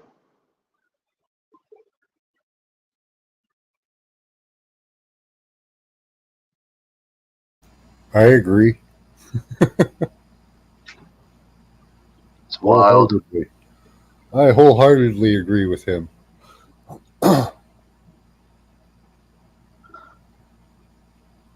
He is nuts, you know, and nuts in a good way, but sometimes when he explodes, it's funny. It's entertainment to me, man. Yeah. But he says a lot of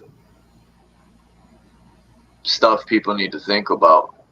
Cause I thought about it. I'll never forget the day I ripped $100 bill and I took it to the bank and it was worth shit. Only because it wasn't ripped a certain way to where the second numbers could show, and you know, Yeah. I didn't have the other piece, you know, so it was ripped in half. I still got the piece of it. I kept it to remind me that money is valueless. It's a piece of paper. Once that shit rips or whatever, if you don't tape it, if you don't got both sides to tape it, you're gonna lose your money. Imagine washing money. Mhm. And it rips up. Well, now it's plastic, so it can melt in like if you put it in It a could be window. hacked. That's the scary part. Is digital money? Yeah, people think it's safe. Man, they can hack into them digital cars, all that good stuff. Yep. Everything that they want to put in play is hackable. No good, man. That's all. The technology they're putting in play Yeah. is absolute total control, man. Yeah, they It's all threaten us with happening. cyber attacks, and then they're going to tell you they want you to go to a digital dollar. Right? Yep. Something. That's And if messed up. people were smart, they would stay with their valueless money for now, because at least then you could still somehow back it by something, some real gold or silver, man. Get that back into play or something. But first, we got to get rid of the parasite somehow. Probably won't happen in my lifetime, but hopefully the children will. Oh, I think it'll happen in our lifetime. Think. I think so. I think the time of the parasites is coming to a close. Their gig is up, unfortunately. Too many people are realizing where the, you know, all the true evil in the world is coming from. Bankers' wars and oligarchs and potentates and all these people that have scammed wealth over the years.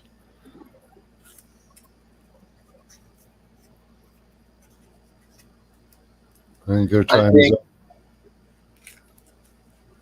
Like tech, it has its ups and downs. But Yeah, when it comes to technology and crafts, like when robots make something compared to a person making it, I think when a person makes it and they're mastering their craft, it has so much more meaning to it than a fucking robot. You typing something in it or scanning something and it makes a million of them. You know? Yeah, I want to buy a car that was made down the street. That's what I want to do. I think that'd be beautiful. Some guy in a garage making his own cars and selling them. I'd buy that.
Found the inner child smiling. Yeah. God loves playing games. Seems like.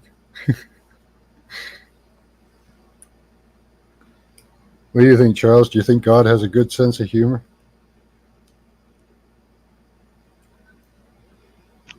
Sorry. I had to go get something to drink. Think God has a good sense of humor? Hell yeah. I think God is jealous. I think God is just some sort of being that called herself God. Now, the creators, Well, I think that's who we're talking about, is the creator. Yeah. Yeah, whatever, the energy most likely is the creator. The energy that gives life to everything, the frequency but these gods and stuff, who knows, they could have been more supreme or the original genetics. I don't know the true future. I mean past, but Yeah. I would like to, that's for sure. Yeah. I want to get into the Catholic fucking vault they got, where they probably have all those giant books. How the hell did they learn how to decipher them giant books? You know, they probably weren't speaking English, maybe Latin.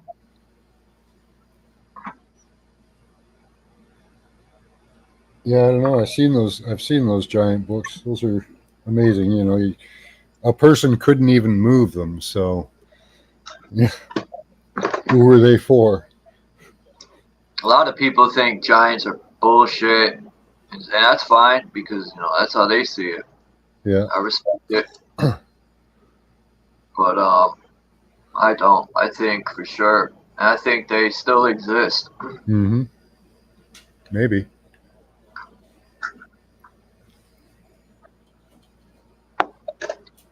That's why we need to get boats. When I say we, it's because Chuck can't do it himself. I don't even know how to operate a boat. Oh. I mean, I'm pretty sure it's easy to drive it and operate it. Yeah. But when it comes to storms, you got to know how to drive a boat. You have to have been through many storms in order to get through a storm. You have to know how to fucking operate through them huge waves. But I would love to travel and tell the military to go fuck themselves and keep going and find some lands they've been hiding. Yeah. If I had a big boat with a small airplane I could put on it, you know, take 6 to 8 good people, Uh-huh. and get some exploring done. Get a pilot. Fly a plane. We don't know the vault told real secrets, but that's how we would find out. The vaults could have anything in them. Probably a bunch of gold. Shit, all the history could be a bunch of crapola. Yeah. We don't know. You know, that's a possibility too. Yep. I said the worst thing I could think of is we were genetically created to be slaves, and we're just not supreme creations. We're like an off branch. So we're like animalistic in a way. And we were just created for slaves. And they created a history and this heaven and all this stuff. So people would fall in line and do what you're told without having to beat the shit out of you. They mentally beat us. And that could be a possibility. That would be the worst of the worst. But yeah, that's real depressing, right? I think we've been slaves, but I think we've also, like our inception was a free being. We're kind of slaves now, in a way. Only because we go along with it. Yeah. I figured if at least get some property for our 70, 80 years, a short life here. If you have property and you grow your own food in a way, Yeah.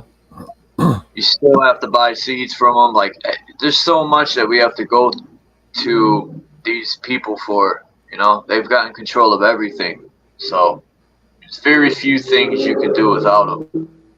And I think that's a major problem.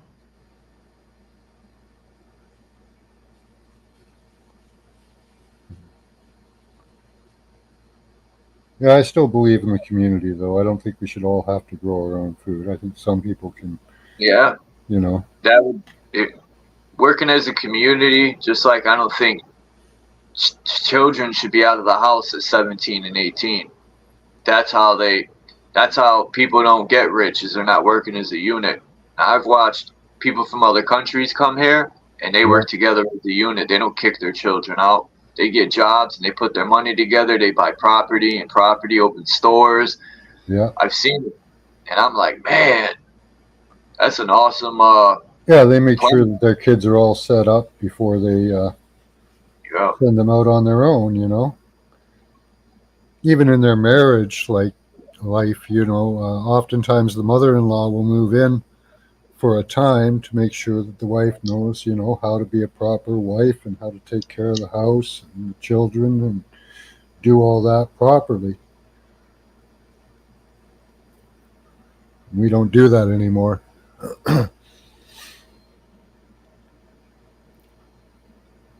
We're at a prop museum. Yeah. Propaganda. It's too thick.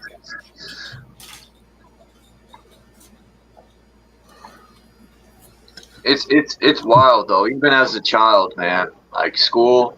Mm-hmm. I didn't want to be in school. No, This whole school's not concept- school's not made for boys. It's made for girls. Think so? It really is, because girls do want to sit and be proper and learn like that, but boys are active, and they took that away from us. You don't teach us right at all.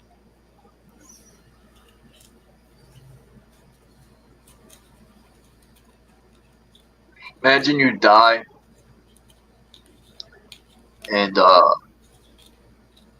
you meet all your family and all that, right? Which probably won't happen, but and they're like, man, it took you long enough to get here. You realize fucking I was thinking suicide, right? They say it's illegal. And I'm not saying to do any of that. I was just thinking of they made it illegal and say it's illegal because that's your free ticket out of this shithole. I don't think it is. Generally, what I think suicide, and a lot of spiritualists believe this as well, is that that's just a quick trip back. And the situation may not be as good as the one you just tried to leave. I kind of leaning towards reincarnation because I like the creation story. I brought this up the other day, and I brought it up, I think, a few other times. There's a creation story of the creator was bored, and he created a bunch of people, different shades, and you know, everyone looked different, basically creating us, but not with the lack of knowledge, meaning we had to learn everything and communicate with each other. And he created all that. He wanted to observe, and I'm gonna find that creation story. That's an awesome. It reminds me of the movie 9, where the guy creates 9 figures and he gives each one a piece of his soul. And when he dies at the end, he left a book in the video behind to number 9 to pass down. It's a good movie. Cool story. I like it. I love creation stories. Yeah, I don't like the Adam and Eve one though too much. I did a whole series on creation stories. A whole bunch of them. Every culture, every society has one. Axis made a good point. I think it was the day before yesterday about the serpent in the garden.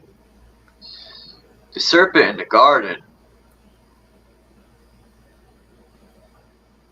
doesn't seem like such a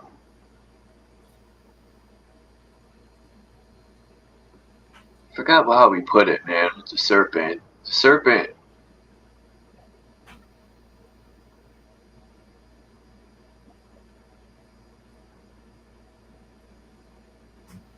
Even Satan in the Bible. You know, when you look at, if you look at them in egos or something, Mm-hmm. who does all the murdering? This alleged good guy, right? Yeah. But the guy they banish and say is evil, I don't recall the Satan character murdering anyone. I could be wrong. But Peace Joe King, I don't recall. What if those are two egos in the Bible, right? Good and evil. Certainly can be used to represent them, you know.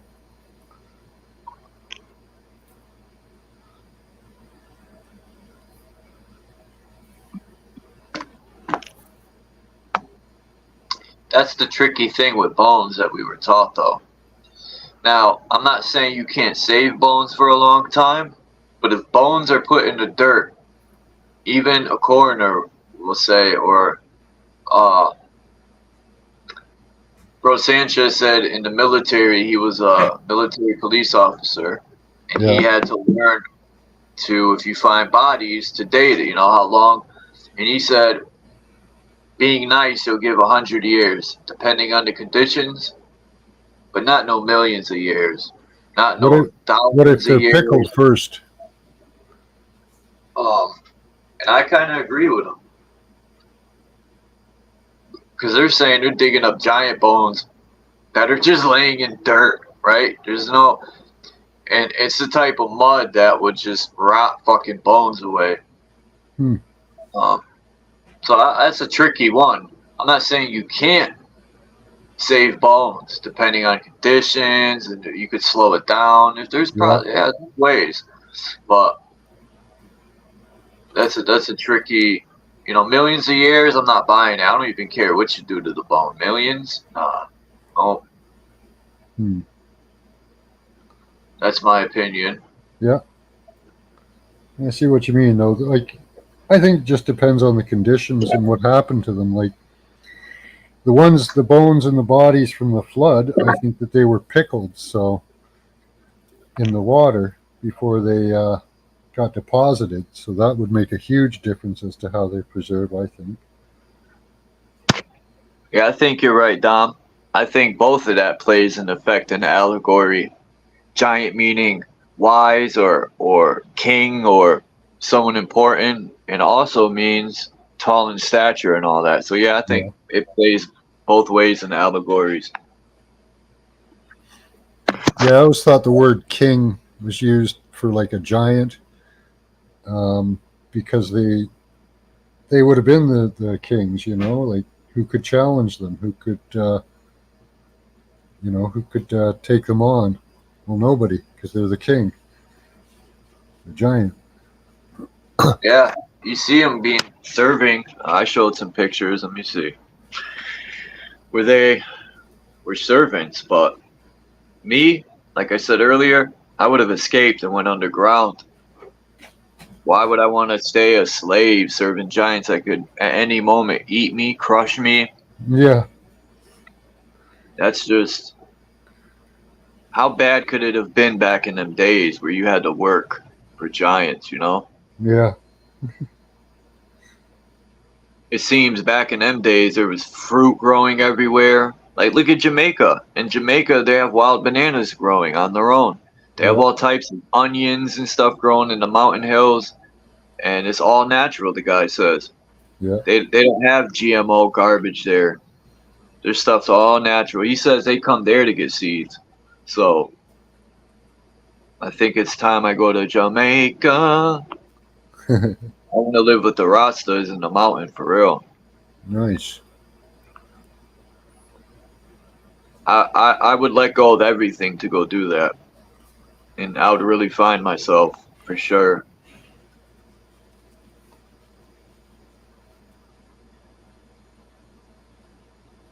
To be one with Mother Earth is my calling. Before my birth, my energy was falling. Out the womb, I started sprawling. Until I played baseball and used bats from sprawling. I think that's the name. Is it sprawling? I think that's the name of the baseball bat. Sprawling? Spalding. Spalding. Oh, that was close. Close. But no cigar.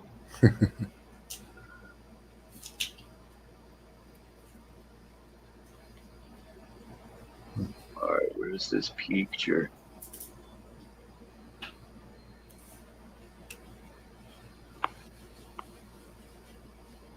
Come on.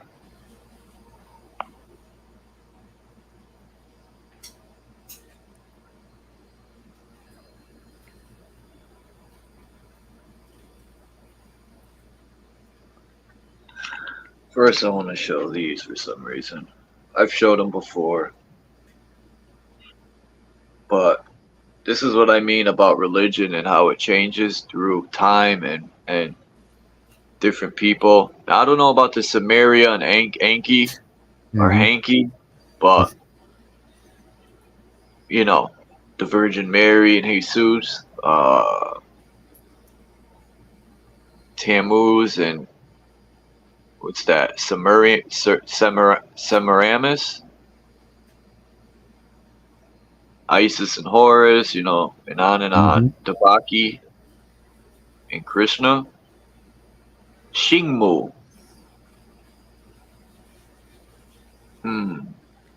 She got the mu like the cow and the moon. Shingmu Su Hijo. Hijo. See Hijo? J could be silent, but anyway. I like how India does their Mount Meru in the tree at the center, which is probably a Tesla coil of some sort. Could be. That gives the energy to this realm. So when God said, "Let there be lights," I always pictured him hitting a light switch. Boop.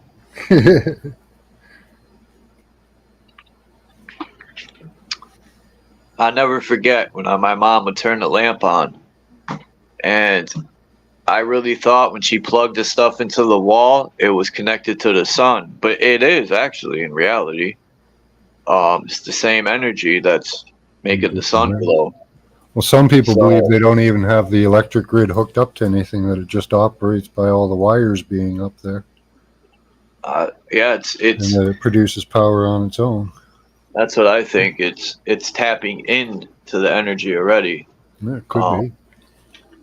Maybe the main source is the center. Yeah. Or even a pyramid could be Mount Meru. It creates its own center. You know what I mean?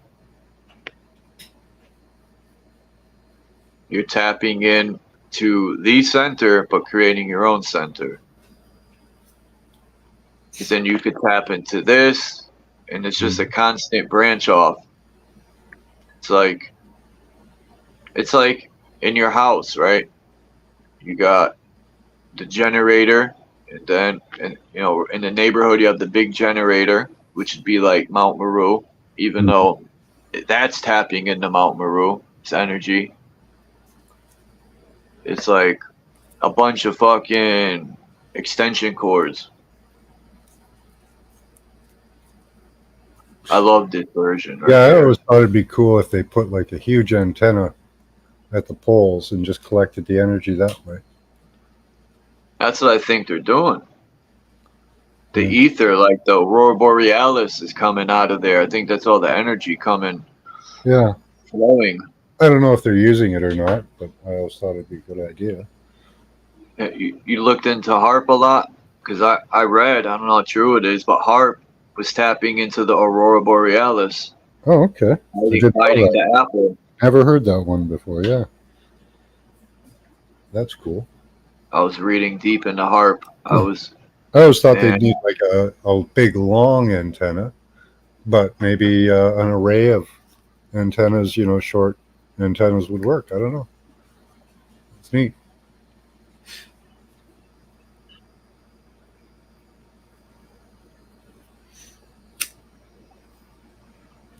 Yeah, something like this, like you were saying. See how the center Mount Meru is that big and Yeah, tower there? yeah, Looks like that. a palm. Yeah, and then you just have a bunch of power lines going out from that to every country. You know. See, this one too has it, Max. You see at the center, the sun and moon come off of it like a. You see how the sun and moon are connected to Positive the. thing. Yeah, just Yeah, like this map. Or no, this isn't the one. It's another one. But yeah, learn to play a harp. Yeah, I think it's double R though, Dominic, isn't it? Double A or double yeah, R? harp.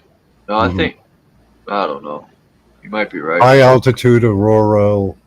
Yeah, I think it's double A. Yeah, it's HAARP. Yeah.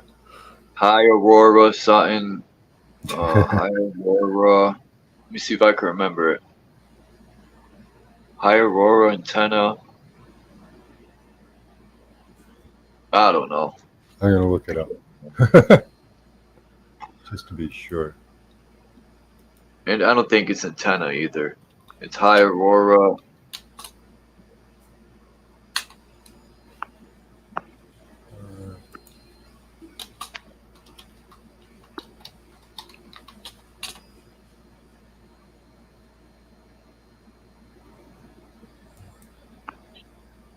Okay.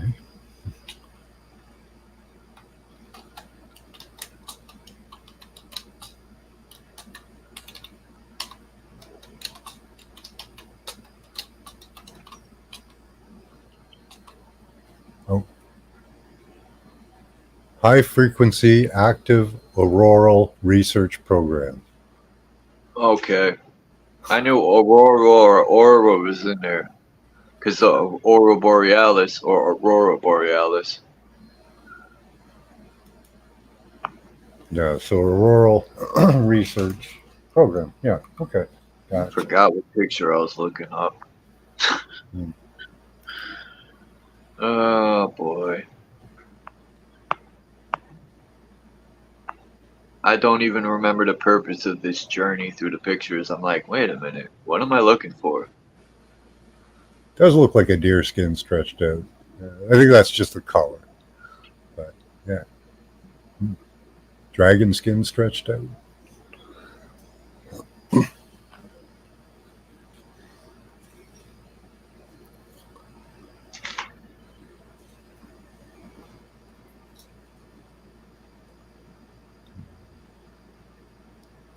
I should have had this picture up today in the beginning. The self center.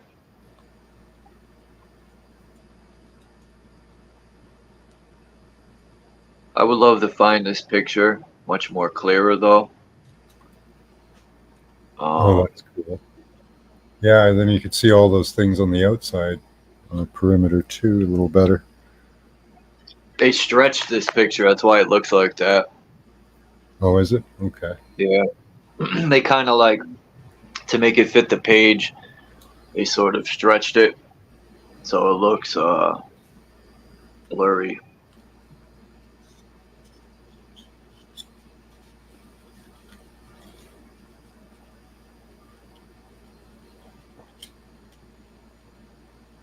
There's the serpent eating the ball. He got the globe in his I mouth. like that picture.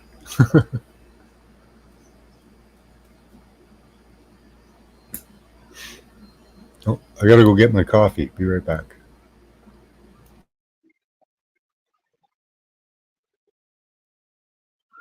Disco. That wasn't disco, but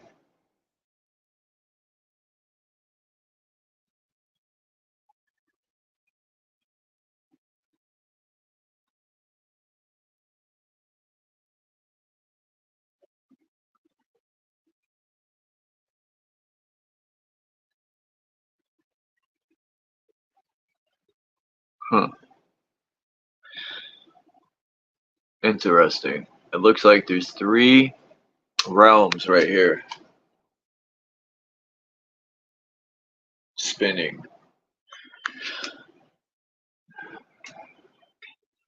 Too stoned for that.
Yeah, I was going to comment. Final Fantasy Island there, Dominic?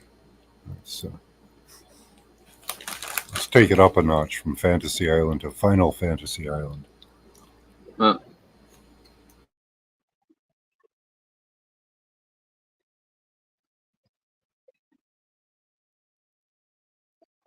Final Fantasy. Island.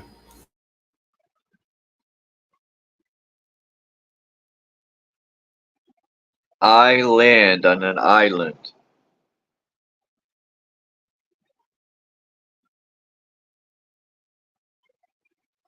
Is that Ozland?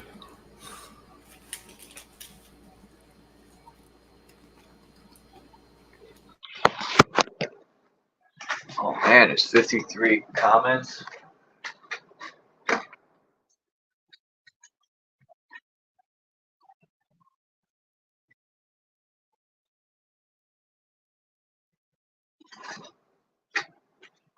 I'm gonna make a rhyme using all those type of, you know, like island and island, and I was thinking about it.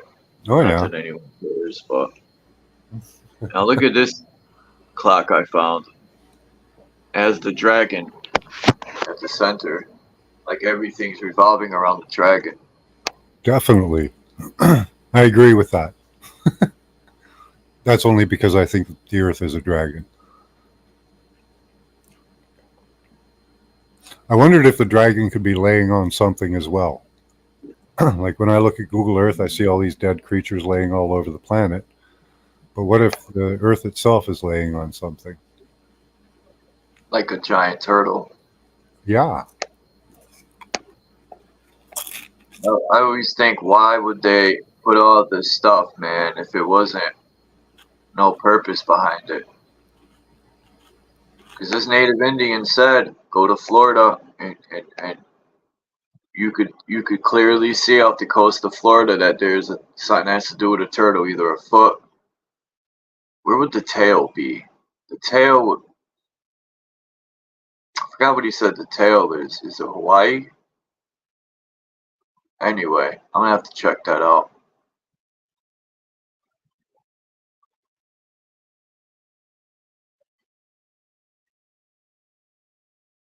I think the North Pole looked like this at one point.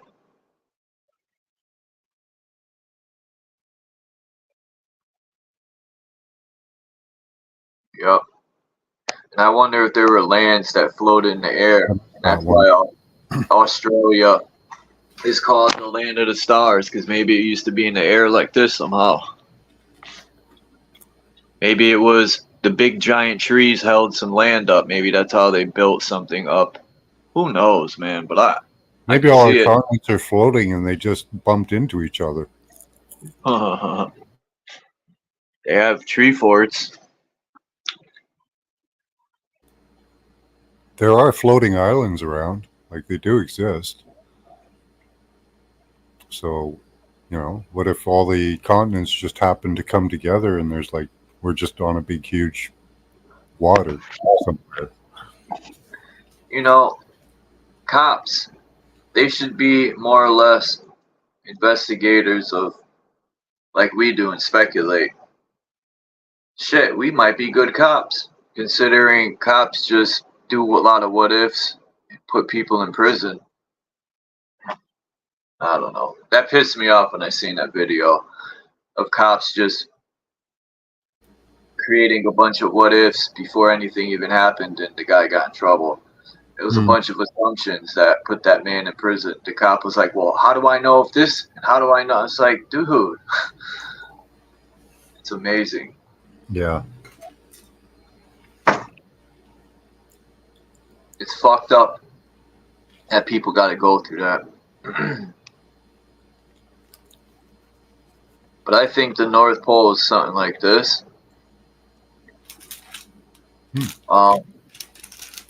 Now, I don't know what creates the sun and moon.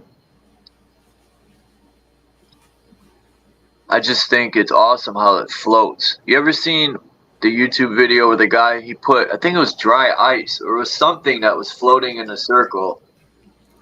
I think he put a piece of ice on, dry ice on something, and it was floating in a circle. Like the sun or moon would. Oh, yeah. But there's definitely a lot of alchemy going on. And I could see the sun, if it's something like a, if you could float dry ice, so in alchemy, considering we're in the containment for the most part, which is containing the gases and the sun could fall to the earth if that's the case. I kind of think that the air above us, or the space, if you want to call it that, above us is more watery than they tell us. A lot more water up there.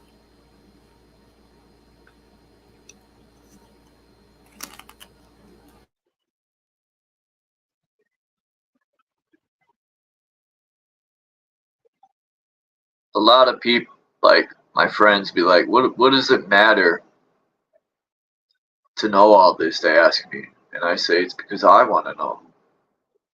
I want to know where I am, what this place is, you know? It helps me on my journey better.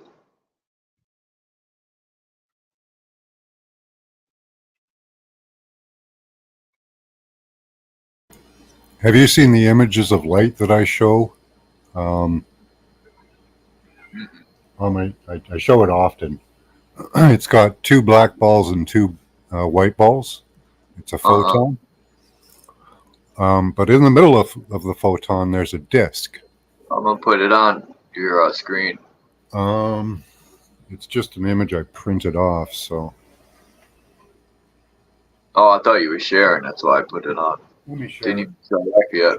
Yeah, I have to just use my camera, that's all.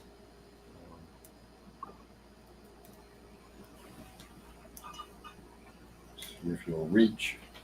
I put your screen on. Reach. I seen it was back there. Well, I was showing a example of a seahorse, a giant seahorse. But there, if you just put up my camera. So right there is a picture of a photon. It's got a black ball and a white ball, just like the sun. That's a real photon. That's not cartoon. Yeah. So how come They don't show us this shit in fucking school and stuff. They give us cartoon. Because they lie to you. And there's a disc in the middle of it going up and down because that photon's being compressed. That's what it shatters into.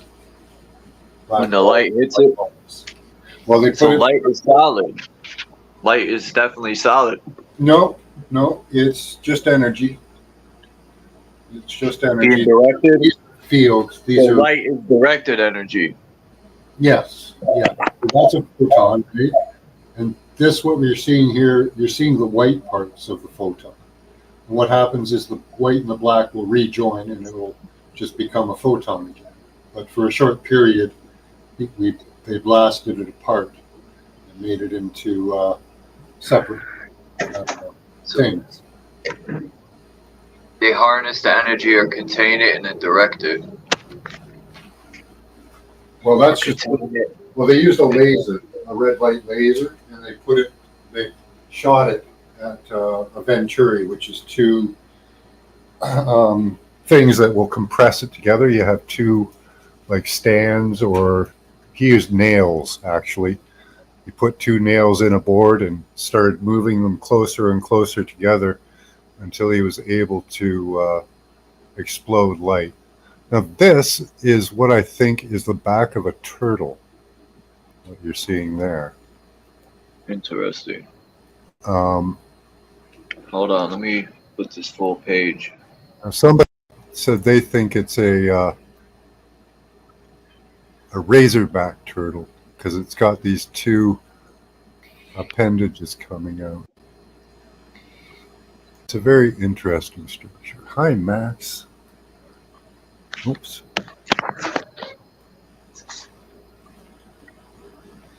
But it might be a turtle. I don't know. Hard to say. If I don't pay attention within, I'll be broken without. Oh. No, there's a lot of symmetry in this running from down on a diagonal. So, and some of it kind of resembles a turtle back. But let me show you the, hold on. Let's go to horse.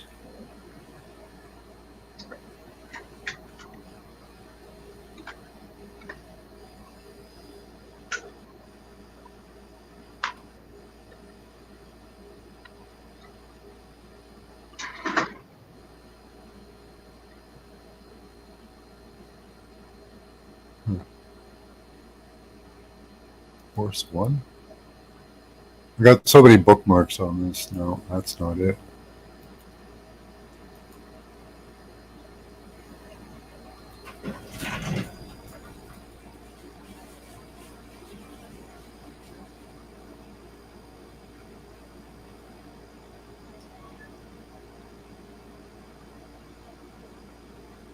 Huh.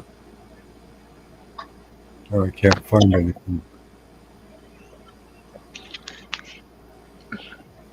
Scan seahorse.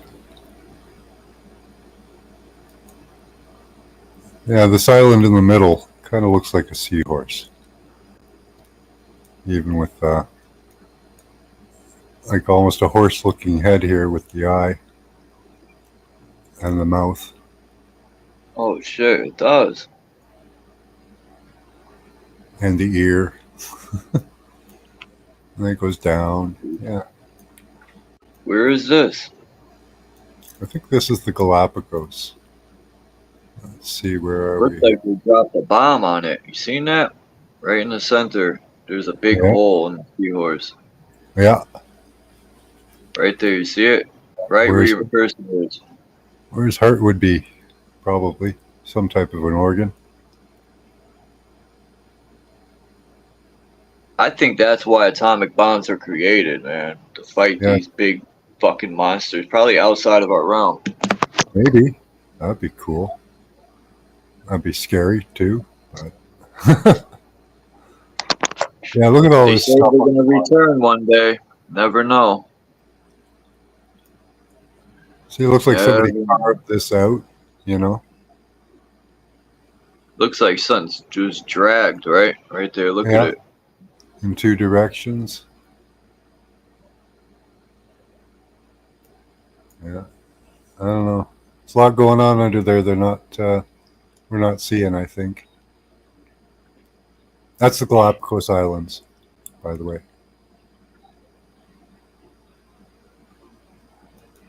That's off the coast of where? Oh shit. Sorry. Let's go find that again.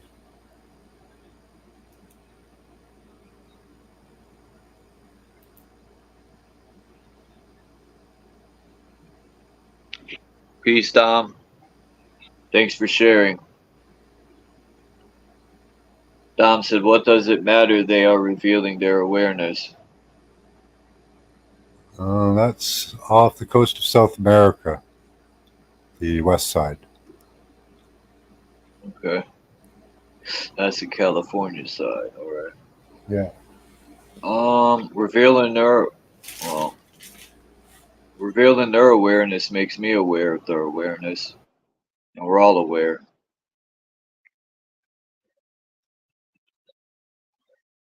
Really no big deal. Because whether they're aware or anything, I'm going to do me regardless. Yep. We all have awareness of different things.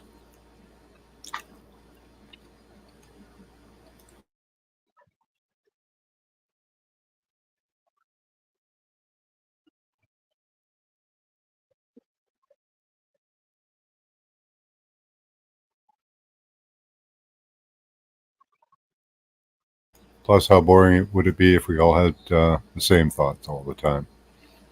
Wouldn't like it.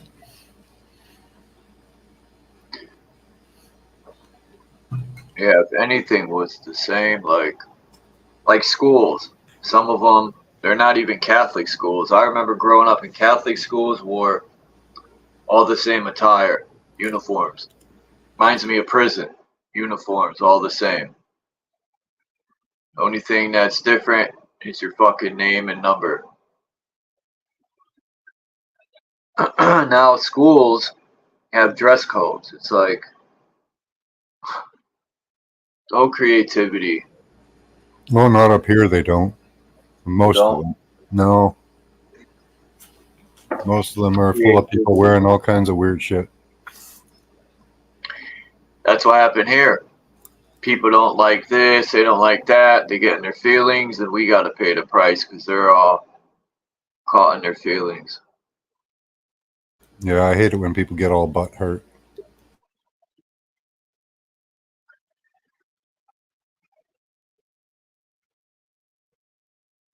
I try not to entertain most stuff. If I don't disagree with it, if I don't agree with what people say or anything, I try to keep it to myself. Yeah. That's their viewpoint.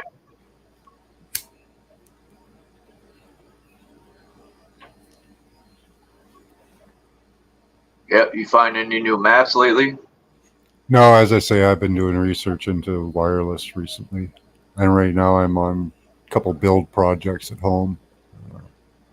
Building some technologies. Trying some different things. The torus field, the toroidal field, it does kind of make me think about when God sounded the trumpet and the sound would come out like a toroidal field. It does look like two trumpets playing each way. And it also looks like an apple. I think biting, that would be where all the knowledge would be contained, right? In the ether, the torus field. Yeah, they use bull horns to represent it a lot, and other animals that have horns.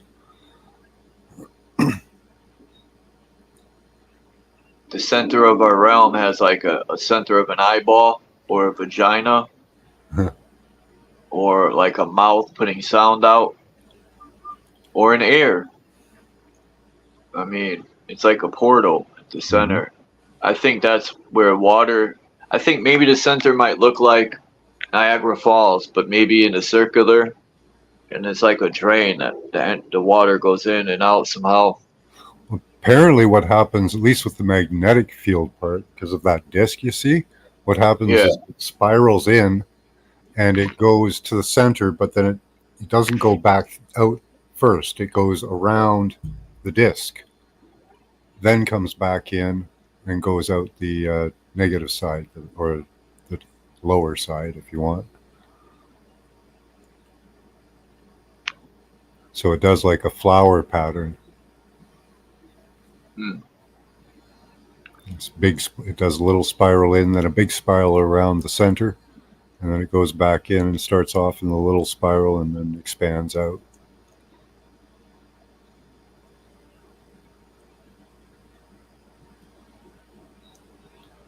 The Metatron, Megatron, and Metatron. Metatron was an angel. Megatron seems like he was an angel too. In Transformers. Yeah, they had the Allspark too. What did they call it? They had that thing that gave them life, and it was like an energy source.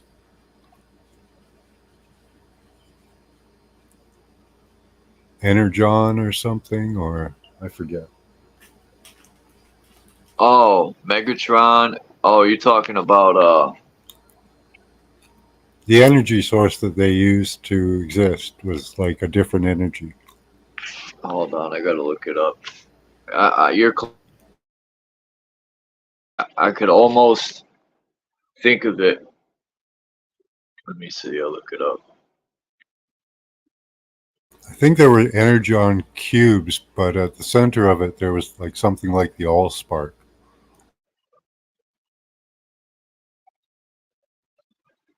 Come on. Which is what people used to call God or the creator.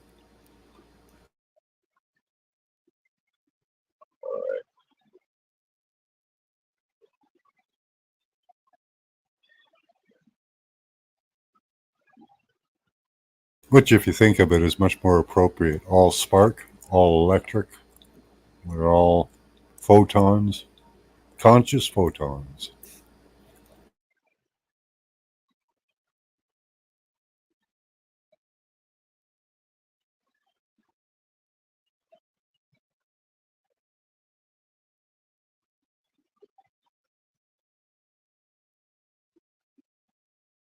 All right, let's see what they say.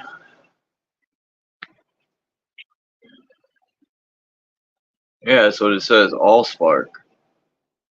It says in Civil War that followed, Autobot leader Optimus Prime jettisoned the planet's power source, the Allspark, or the cube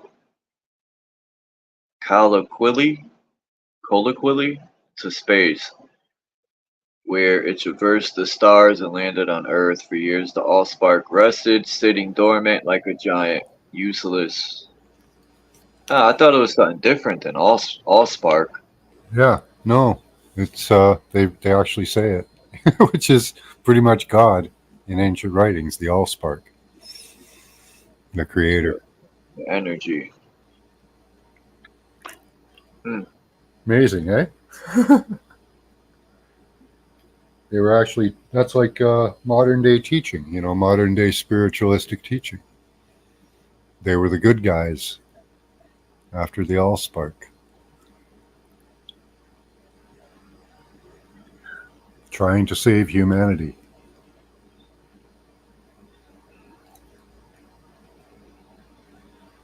Here's that 8-pointed star again. They use that a lot in symbolism. The people at the top, that 8-pointed star, man.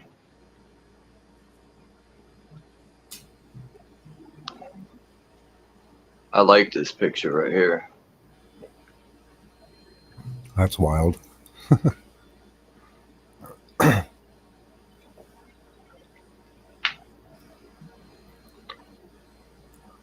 But I think this right here is how these big trees, they had were built in like villages and everything. Water probably came out of them.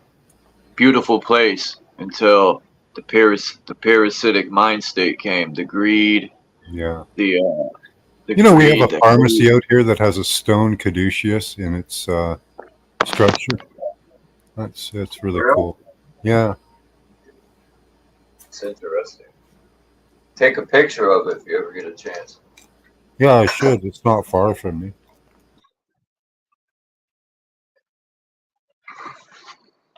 What's today? Saturday? That's why people are probably hiking. I'm going hiking not next week, but the week after. I can't wait. I feel like a child again. Waiting for that day. Do something Oh exciting. no.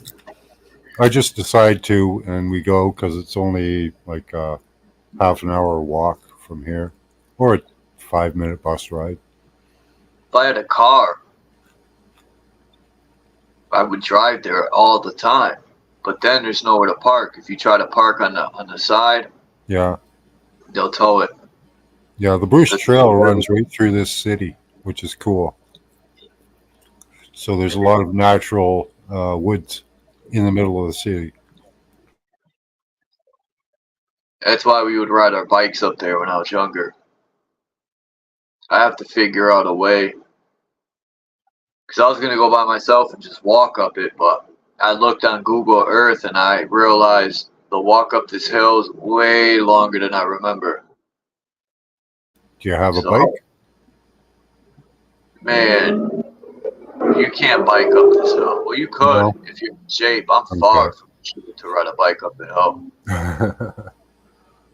Maybe when I was younger, I could do it no problem. We used to do it, but now. Or an Uber? What about an Uber? Imagine now trying to do it. When I was in shape, we never made it to the top. We had to stop and walk it. So, and I was in super shape. I rode bikes every day back then. I was in so much shape. And I'm going to get there again. I was just about to say, you could do it. You just have to put yourself to it. Yeah. Discipline, that's all. Mm-hmm. Discipline, dedication, and it's there. And be serious about health because that plays a part. You know, drink water, get your vitamins, B12. Yeah, my wife says she's never met anybody like who can just, like if I decide that there's something I need to do for my health, I just do it. I don't think about it. I don't, take time. I'm doing it already,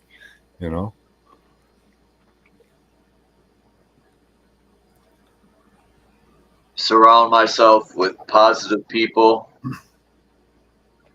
Yep. Yeah, people that will tell you can do it. Because Kimba's an inspiration. Yeah. She got information and she puts it into play. Like the tuning fork I mentioned, she bought it, put it into play. What else she uses? A couple other things. She puts it all into play. And it's motivating for me. Yeah, I decided years ago that I was going to follow the 7 vices and 7 virtues to their furthest extent that I could. And that's what you do. And, you just do it. You decide on a change and you do it. And that's all it takes. It's all is mind, right?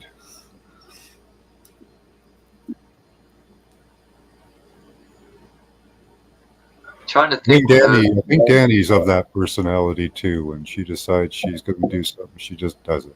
Or she's already doing it. Burning sandalwood. Yeah, I want to find ways to. I think my body might lack B12 or certain minerals.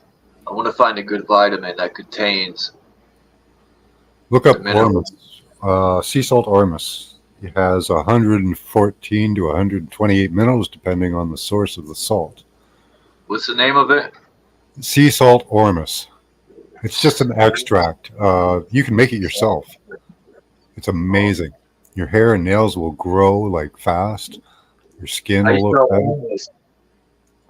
ORMUS. ORMUS. There's all kinds of YouTube videos on how to make it. I use Phillips Milk of Magnesia. So it's a magnesium draw-off system. Use 200 grams of salt and 2 ounces of Phillips Milk of Magnesia. And it puts all the minerals to the bottom of the container in a white milk. And you just siphon off the water. And then you fill it back up again, let it settle down. It takes a while to settle to the bottom. But then you siphon off the water and do that 5 times until the water is no longer salty.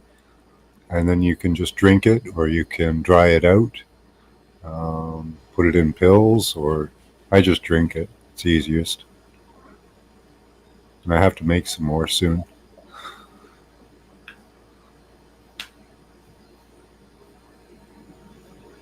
This is stupid. I can't. Piss me off.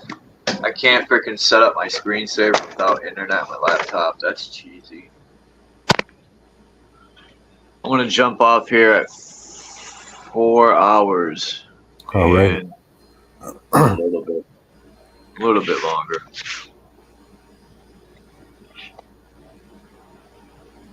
I've been doing long hours. I did 6 yesterday. I think it was 6 the day before, 7, 5 the day before.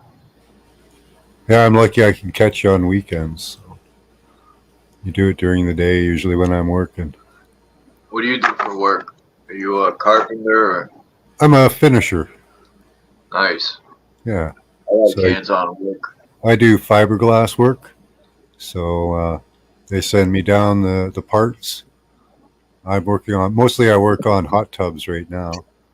But they send me the parts and I make them look all shiny, fix any flaws in them, fill any holes, all that kind of stuff. You gotta wear a respirator, huh? No, it's not that dusty. It's not that bad. No chemicals involved? Nope. Just sand. Oh, there are some hardeners we use, yeah. They're very toxic, but we don't touch them, and you don't really breathe much of it in. We use very small amounts, so.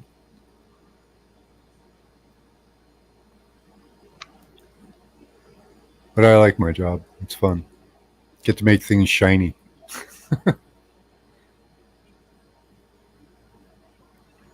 Damn, I should have left that up. Santos Bonacci, he's all right. Yep, he's got some good and interesting information. I loved his astrotheology. I sucked all that in for months and months. I listened to that astrotheology. I got something that'll make you laugh or you going a little bit. Watch this. I don't know if you've seen this video, but it makes me laugh. Secretary, you've guided this alliance through one of the most consequential periods in its history. I realize. I'm sorry, I don't know if you heard that. I love that. I personally ask you to extend your service. I sucked up months worth of Santos Bonacci. Forgive me. Listening to Astro. Secretary, you've guided. What's Sorry. that? I was trying to play this video. Yeah, play it again. Secretary, you've guided this alliance through one of the most consequential periods in its history. I realize, I was talking to your wife, I personally ask you to extend your service. Forgive me. Secretary, you've guided this alliance through one of the most consequential. Did he say, I'm sorry I was fucking your wife? Yeah, and it's real. That was at the UN. God. The UN speech. Yep. And I believe he's serious. Oh, I believe it. Dead serious, because the medications he's on, he's just admitting shit. Yeah. Well, that's what people have been working for in the spiritual realm, is these people to just completely fuck up. And it's happening everywhere. Because that's the only way to get the people to be aware of what's going on, is for them to see it. And that's awful. And yeah, That's exactly what I've been Take afraid advantage of for it. years. Pump them full of meds and take advantage of them. But little did they know, those meds were going to cause that other stuff to happen. Well, people are starting to see that he's a total puppet, you know? It's awesome. You see London's video? No. He had a new live stream yesterday. I was watching most of it. I got to finish it in a little while. Watch the rest of it.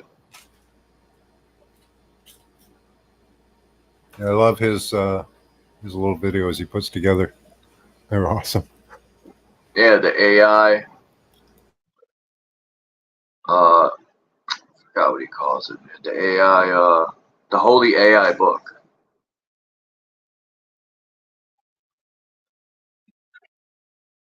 I told him keep making them. Like Yeah, he's got his slam videos too, where I thought maybe he did one on Biden. I just come on here for me, and meaning I come on here to interact with people and just do my thing. I don't think I've ever went to go live and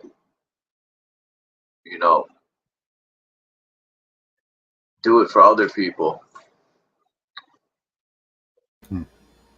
Meaning more or less to make other people happy. I do it because I like to do it. Yeah. There's great minds, beautiful people everywhere. And once in a while you bump into some trolls or people that want to tear you down. Mm-hmm. It just seems in life, whenever you're trying to go up and you're shining, there's always some people that, instead of them seeing what you're doing and being, elevating, jealousy will kick in, or this hatred, and they want to pull you down. They want you to be down where they are. Yeah. I don't get much of that, which is awesome. I think, if you project an energy of positivity and love towards everyone, I think people tend to take people wrong often, which is, there's a lot of miscommunication and misunderstanding that goes on in a lot of these things.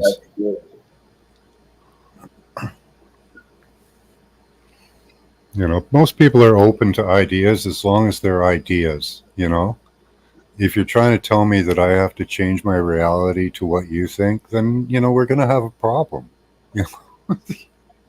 But, if you're presenting me ideas and I want to listen to new ideas, that's fantastic, And it's positive and it builds and it helps you grow, I was there at one point when I first started the Flat Earth. Mm-hmm. I was at a point where everything that was presented was factual, but then I learned through experience that listening to other people who see and bring different ideas to the table and see things differently, maybe the way I see things other people don't. And truthfully, I admit I don't know what the sun and moon is. I don't know where we are. I can't say anything's factual because I don't know. Yeah, I have my ideas too. I don't know if they're factual or not. I can present as much evidence as I want, but it doesn't actually prove anything. It's still all. I think everything is a theory. Everything, until the end of time, really, because who knows what little glitches you might find in your theory. Either when people approach with like a religion or ideology, when someone's making an approach where everything you say is wrong and what they say is right, yeah, the way they see it is the only way, they're either pushing a religion or an ideology, or they're blindly doing it. Yeah, they're a cult of one. Lots of cults of one out there. I think I could consider myself that too, kind of a cult of one. I have my own ideas, my own theology, and my own everything, right? Not all cults are bad. Like, I think I was looking into like old Earth witch, like, I don't want to call it witchcraft. Old Earth, I don't know what to call it. Yeah, the name gets a bad People rap. worship the earth and stuff. You know what I mean? Like, they use herbs and they have their earth goddess and you know, stuff like that. I don't think that type of culting is bad. I mean, it could be misleading, but you know, even religion, I might not agree with it, but I ain't gonna like down. It has its good points. Religion has its good points, like Christianity. You know, the giving. Most churches around here do food drives and you know, dinners and stuff for the homeless, and you know, churches are good, and the people in there, their entire purpose is to be good people. You know, whether they achieve it or not, you know, is irrelevant on the whole of the idea that they're supposed to be good people. You know. I'm not religious. I still go to a church on the weekend to talk to people, say what's up, but I'm not religious. I won't. They're good people. Yeah. I won't praise Jesus and all that stuff. Yeah. But I'm not going to down people who do, because most people got good intentions, and I've realized it's not my position to tell people what to do with their life or what's right and wrong. That's their path. You know, I don't. You know, Yeah. if I see something happening and I could step in and help someone, that's different. But who am I to tell someone who they are and what religion's right or wrong?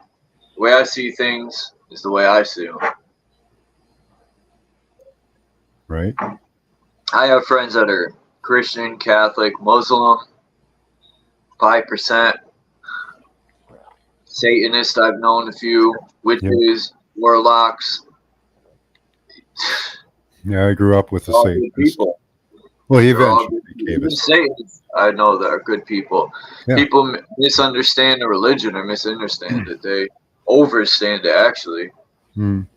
Goes over their head because it's demonized. But now I don't know any Satanists that, for the most part, I knew a few people that did Wicca. I mean, not Wicca. The other stuff. They were Spanish. They did Santa Maria or whatever. Mm-hmm. And one time I was in the graveyard, and there was a bag in the middle of the road. It was just like this off the road graveyard. It's an old Irish graveyard, and it was like on a hill, and it was cut off. You couldn't, you know, it was weird. This cemetery was like off the road. It was, and then we used to go smoke blunts up in there because no one goes there, right? So there was a bag, and I picked it up, and someone had used, it was a snake and a chicken, and man, did I regret touching that bag. Yeah, someone probably used it to do a Yep. and I was like, fuck, of course I end up picking it up. Oh yeah, get a good snoot full of that, eh? At that point, I don't pick shit up no more. I should have known. Hi, Snow. Snow says Santeria. Santa Maria or whatever. Says Santeria. Santeria. There we go. Yeah, it's a religion. Is it necessarily all bad? It depends on the person, I guess, because I've heard both sides, good and bad. So they mix in it with Catholic religion too. It's mixed into it, so they're able to use their religion and they intertwine it with the Catholic religion. I think, if I'm not mistaken. So yeah, a lot of dead chickens. Yeah, you got voodoo, and I think Wicca is more like a good type of, I don't want to call it, it's a craft, Wicca, with stones, and it's more earthy stuff. yeah, connection with nature. is their main focus. Nature being an expression of God. Damn, all the waste of them chickens, man. Yep. All them hungry people. I wouldn't eat that chicken because they're doing it's an offering to their I think they put all the bad sins and all that stuff into the chicken, and it takes the place of sacrificing themselves, which is kind of mean, I think. I seen a video of Santa Maria where the woman was possessed, and this guy came in and he used an egg, and when he used the egg, it filled up with blood, and then the demonic person took it and ate the fucking blood egg again or something. Ew. It was in like a cup thing, and it broke it open. It was all blood, and Yeah, I've seen that. I don't know if it was in a movie or if it was real. I don't know. I can't remember, but I remembered something like that. Probably a movie. Shit, if someone did that to me and the egg had blood in it, oh man. I ain't eating that egg, man. No way. It's supposed to take the evil energy out of you. That's why it turns to blood. Doing it with an egg would be better than doing it with a chicken, I think. You know. I don't want to know. I'm gonna enter that fourth one. one. You could try that. Get an egg from the fridge and see if you can put all your negative, bad energy in there. Drop your sins. Awesome. See if it comes out blood red. That'd be freaky if it did. That would change my whole mind. Like, I'm still on the fence with ghosts and spirits. Like, I felt weird stuff, but I don't think I've ever seen a spirit or anything, which probably is a good thing, you know? Yeah. I don't think we're really supposed to see them with our eyes, just our third eye. When I go into the astral traveling and all that, you see them everywhere. They're everywhere. I just call them entities. I don't call them spirits, ghosts, demons, angels, or anything like that. I just give them the name entity. Like us, we're an entity too. Conscious entities. I mean, I've heard stuff and felt weird stuff, but I've never seen, like dark shadow in my room before, but I really don't think that was any, could have been, but nothing. I've never seen anything like that. Ever like approached me or talked to me, which is a good thing. Stay away. Yeah. Don't talk to someone else.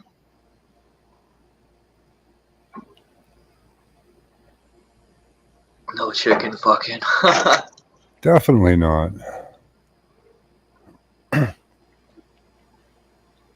Nope.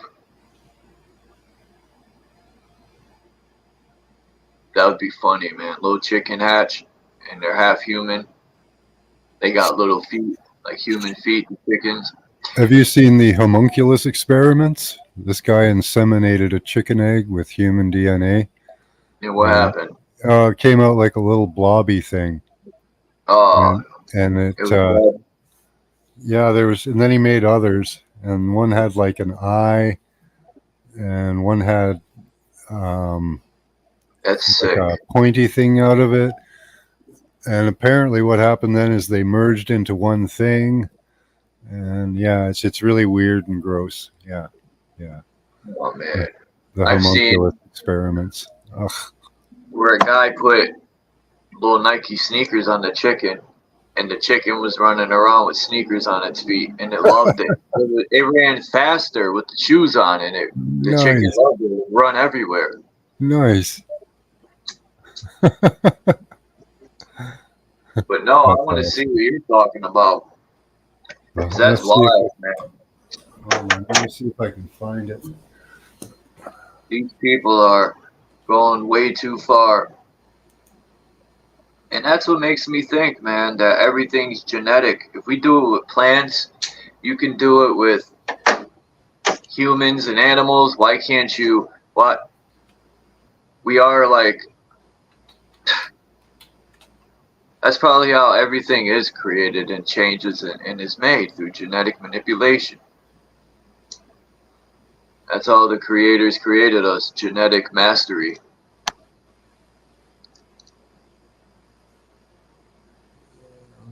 Yeah, there's one.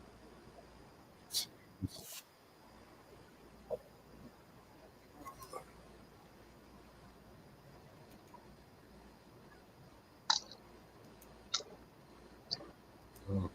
Yep, there it is. Finish this bowl of weed.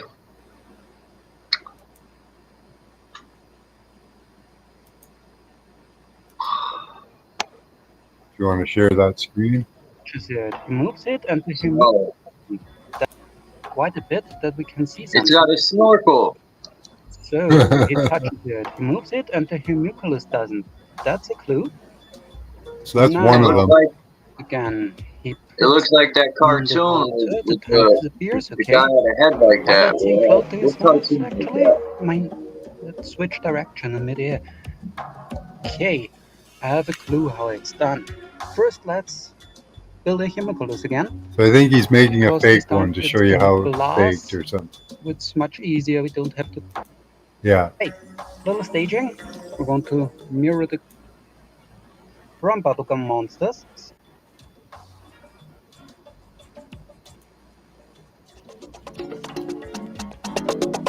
That's the fake one or the real one? Hey? That's the fake one or the real one? I think it's the fake one. Looks pretty good.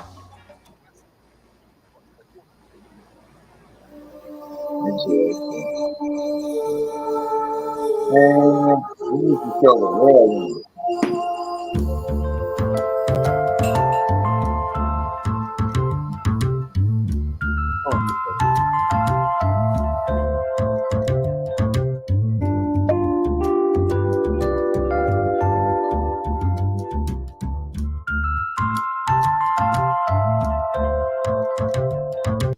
Well, that's how I do believe it was originally done.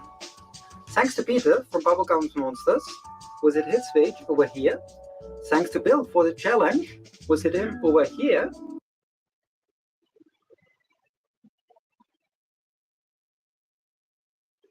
That's wild that they allow this stuff.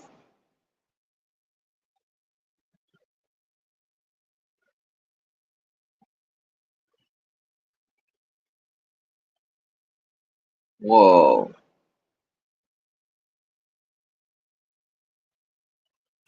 There it goes. Okay. Wow, girl. Ah, that's funny. He put a toy in there. Not moving, but give you an idea. No, that was a toy.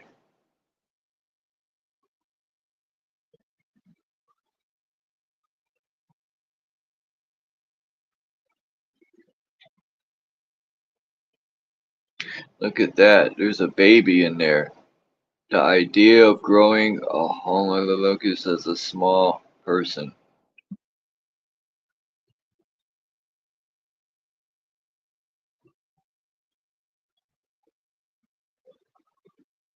A synthetic Hello, YouTube. worm. The word homunculus came to us from the Middle Ages and is associated with the activities of alchemists. It is often used in its original sense nowadays, in particular in works of fiction, novels, and plays. Figures That's wild. imitating God who created Adam from clay and breathed life into him. The philosopher Albert the Great in the 13th century designed a mechanical man who, according to legends, moved and talked. Arab magicians decided to act differently, trying to reproduce the processes of fertilization with the help of surrogate motherhood. The Arabic grimoire or magician's manual, Liber Vaccae, the Book of the Cow, written no later than the 9th century, has been preserved only in Latin translations. The unnamed manuscript was actually named after the first recipe in it. To create an artificial man, the magician had to take his own water, that is sperm, while it was still warm, mixed in equal proportions with a solar stone that glows at night like a lamp, phosphorus, and inject the mixture into the cow. Having clogged the cow's genital tract with a sunstone that was not ground or powdered, he must slaughter another animal, for example, a sheep, and lubricate the plug with its blood. The rest of the sheep's blood must be drained into a vessel and preserved. The fertilized cow was kept without sunlight and fed food with an admixture of the blood of the second animal. In anticipation of childbirth, the magician had to make a mixture of sunstone, magnet, iron ore, iron sulfate, sulfur, and white willow juice. The generated formless substance must be immersed in the mixture, and human skin would begin to grow on it. The future man is placed in a large glass or lead vessel for 3 days until he gets hungry. Then it is necessary to slaughter the calved cow and feed the embryo with the mother's blood for 7 days. When the homunculus finally matures, it can be used. If you cut off the little man's head and drink the blood, the magician would be able to turn into any animal at will, the manuscript assured. If you keep him in the dark for 40 days on a diet of blood and milk, and then take out the insides and rub them on his hands and feet, the magician would be able to walk on water or move to any place on earth in the blink of an eye. The most patient magician must wait a year and then place the little man in a vessel filled with milk and rainwater. Then the artificial creation will speak and be able to tell what is happening thousands of kilometers away from the laboratory. The famous doctor and alchemist Philip Aureolus Theophrastus Bombast von Hohenheim, who lived in the years between 1493 to 1541, known under the pseudonym Paracelsus, proposed a more humane way to obtain homunculi. In the treatise on the nature of things, there is a recipe. Let the human seed decompose on its own in a sealed gourd vessel through the highest decomposition of horse manure for 40 days or until it begins to live, move in another way that will easily become noticeable. What happens will be somewhat like a person, but transparent and devoid of a body. If, on the other hand, you patiently and carefully feed it with the elixir of human blood for 40 weeks every day, warming it constantly and evenly with the heat of manure, then you will get a real living child, as if born by a woman, only much smaller. The little man develops faster than ordinary children and will soon be able to show the owner magical talents. He sees the past, the present, and the future. For its creator, there are no secrets, even in the next world. Paracelsus himself did not conduct the experience, leaving his fans, so to say, to dig in the manure. Collaboration is key for team success. With ClickUp, you can easily manage your team's tasks and timeline. Hype was caused by the experiments of Count Johann Ferdinand von Kirstein, 1752 to 1818, or the years when he lived, which culminated in the appearance of a dozen creatures at once. Traveling in Italy in 1775, the Count met a certain Abbot Geloni, a famous occultist. They locked themselves in a laboratory and tried to create Looks like a penis in the nutsack. Weeks. Finally, the attempts were successful. The newborns stirred in their vessels. Not a single man was lower than a span, and they looked like minnows, Josef Kammerer, the count's secretary, wrote in his diary, "The nondescript creatures were filled with holy water and closed the necks with the bull bladder. On a starry night, 8 surviving embryos were taken out into the garden, where they were buried in manure. For several days, the manure was irrigated with some substance, and the little men, in response, squeaked and whistled like hungry mice. On the 29th day, Kufstein, Geloni, and Kammerer opened the fragrant pile. The vessels were taken back to the laboratory, where the little man took a strengthening bath for 3 days and 3 nights. When Kammerer was allowed to look at the homunculi, he was shocked by their appearance. Now the little men were no different from people, except for the size. The count and the abbot made clothes for them. Men wore beautiful and large beards, and women had angelic facial expressions. Alas, the characters of the homunculi were far from angelic. They constantly tried to escape, and they were biting painfully. One day, Kammerer came to the laboratory and was horrified to see that one man, having got out, was trying to get into a vessel with a female. The secretary made a fuss and called the count for help. Rolling his eyes, the homunculus deftly jumped on the furniture and finally grabbed the owner's nose. Kufstein brought this panopticon, I think it means insane house, to Vienna to show the talents of the homunculi to the Freemason lodge named East. They gave correct answers to questions from the field of sciences. Homunculi talked about the past and predicted the future. But when the little men were in foul mood, visitors risked hearing nonsense and insults.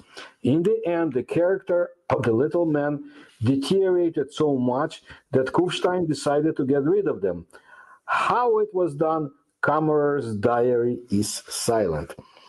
Historians are still trying to explain the events of those years without resorting to mysticism. Dr. Karl Schucker suggested that the alchemists had grown large amphibian tadpoles in their vessels. He thinks that the African spur frog was a suitable candidate. In profile, the frog Xenopus laevis, which grows up to 30 centimeters in length, somewhat resembles a human body. According to Schucker, the scammers glued to the frog hair and leather masks in the form of faces, hiding everything superfluous under their clothes. Someone with the gift of ventriloquism spoke for the fake homunculus. Rosicrucianism is a spiritual and cultural movement that arose in Europe in the early 17th century after the publication of several texts purported to announce the existence of a hitherto unknown esoteric order to the world and made seeking its knowledge attractive to many. The mysterious doctrine of the order is built on esoteric truth of the ancient past, which concealed from the average man provide I gotta jump off of here, Max. the physical universe and the spiritual.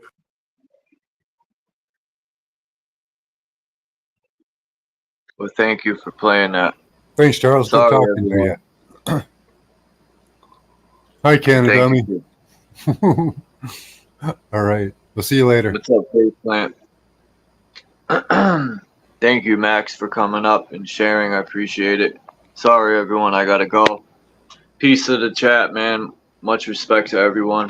Hope you have a great day, and I'll check you out next time.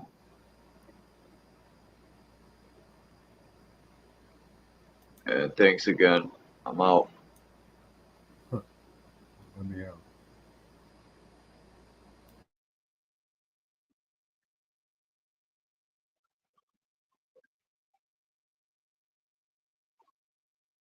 Huh.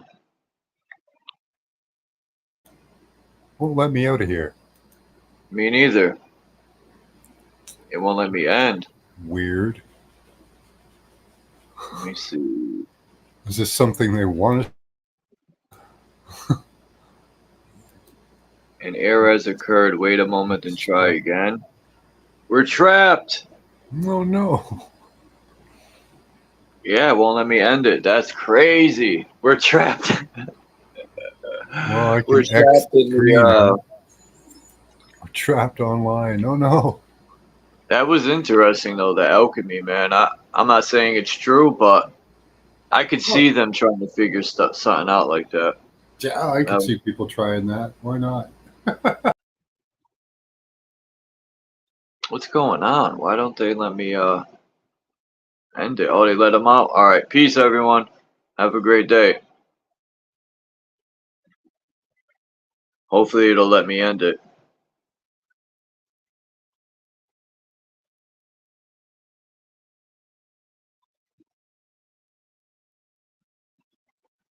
Come on. You gotta be kidding me. It's just buffering and buffering. Come on, man.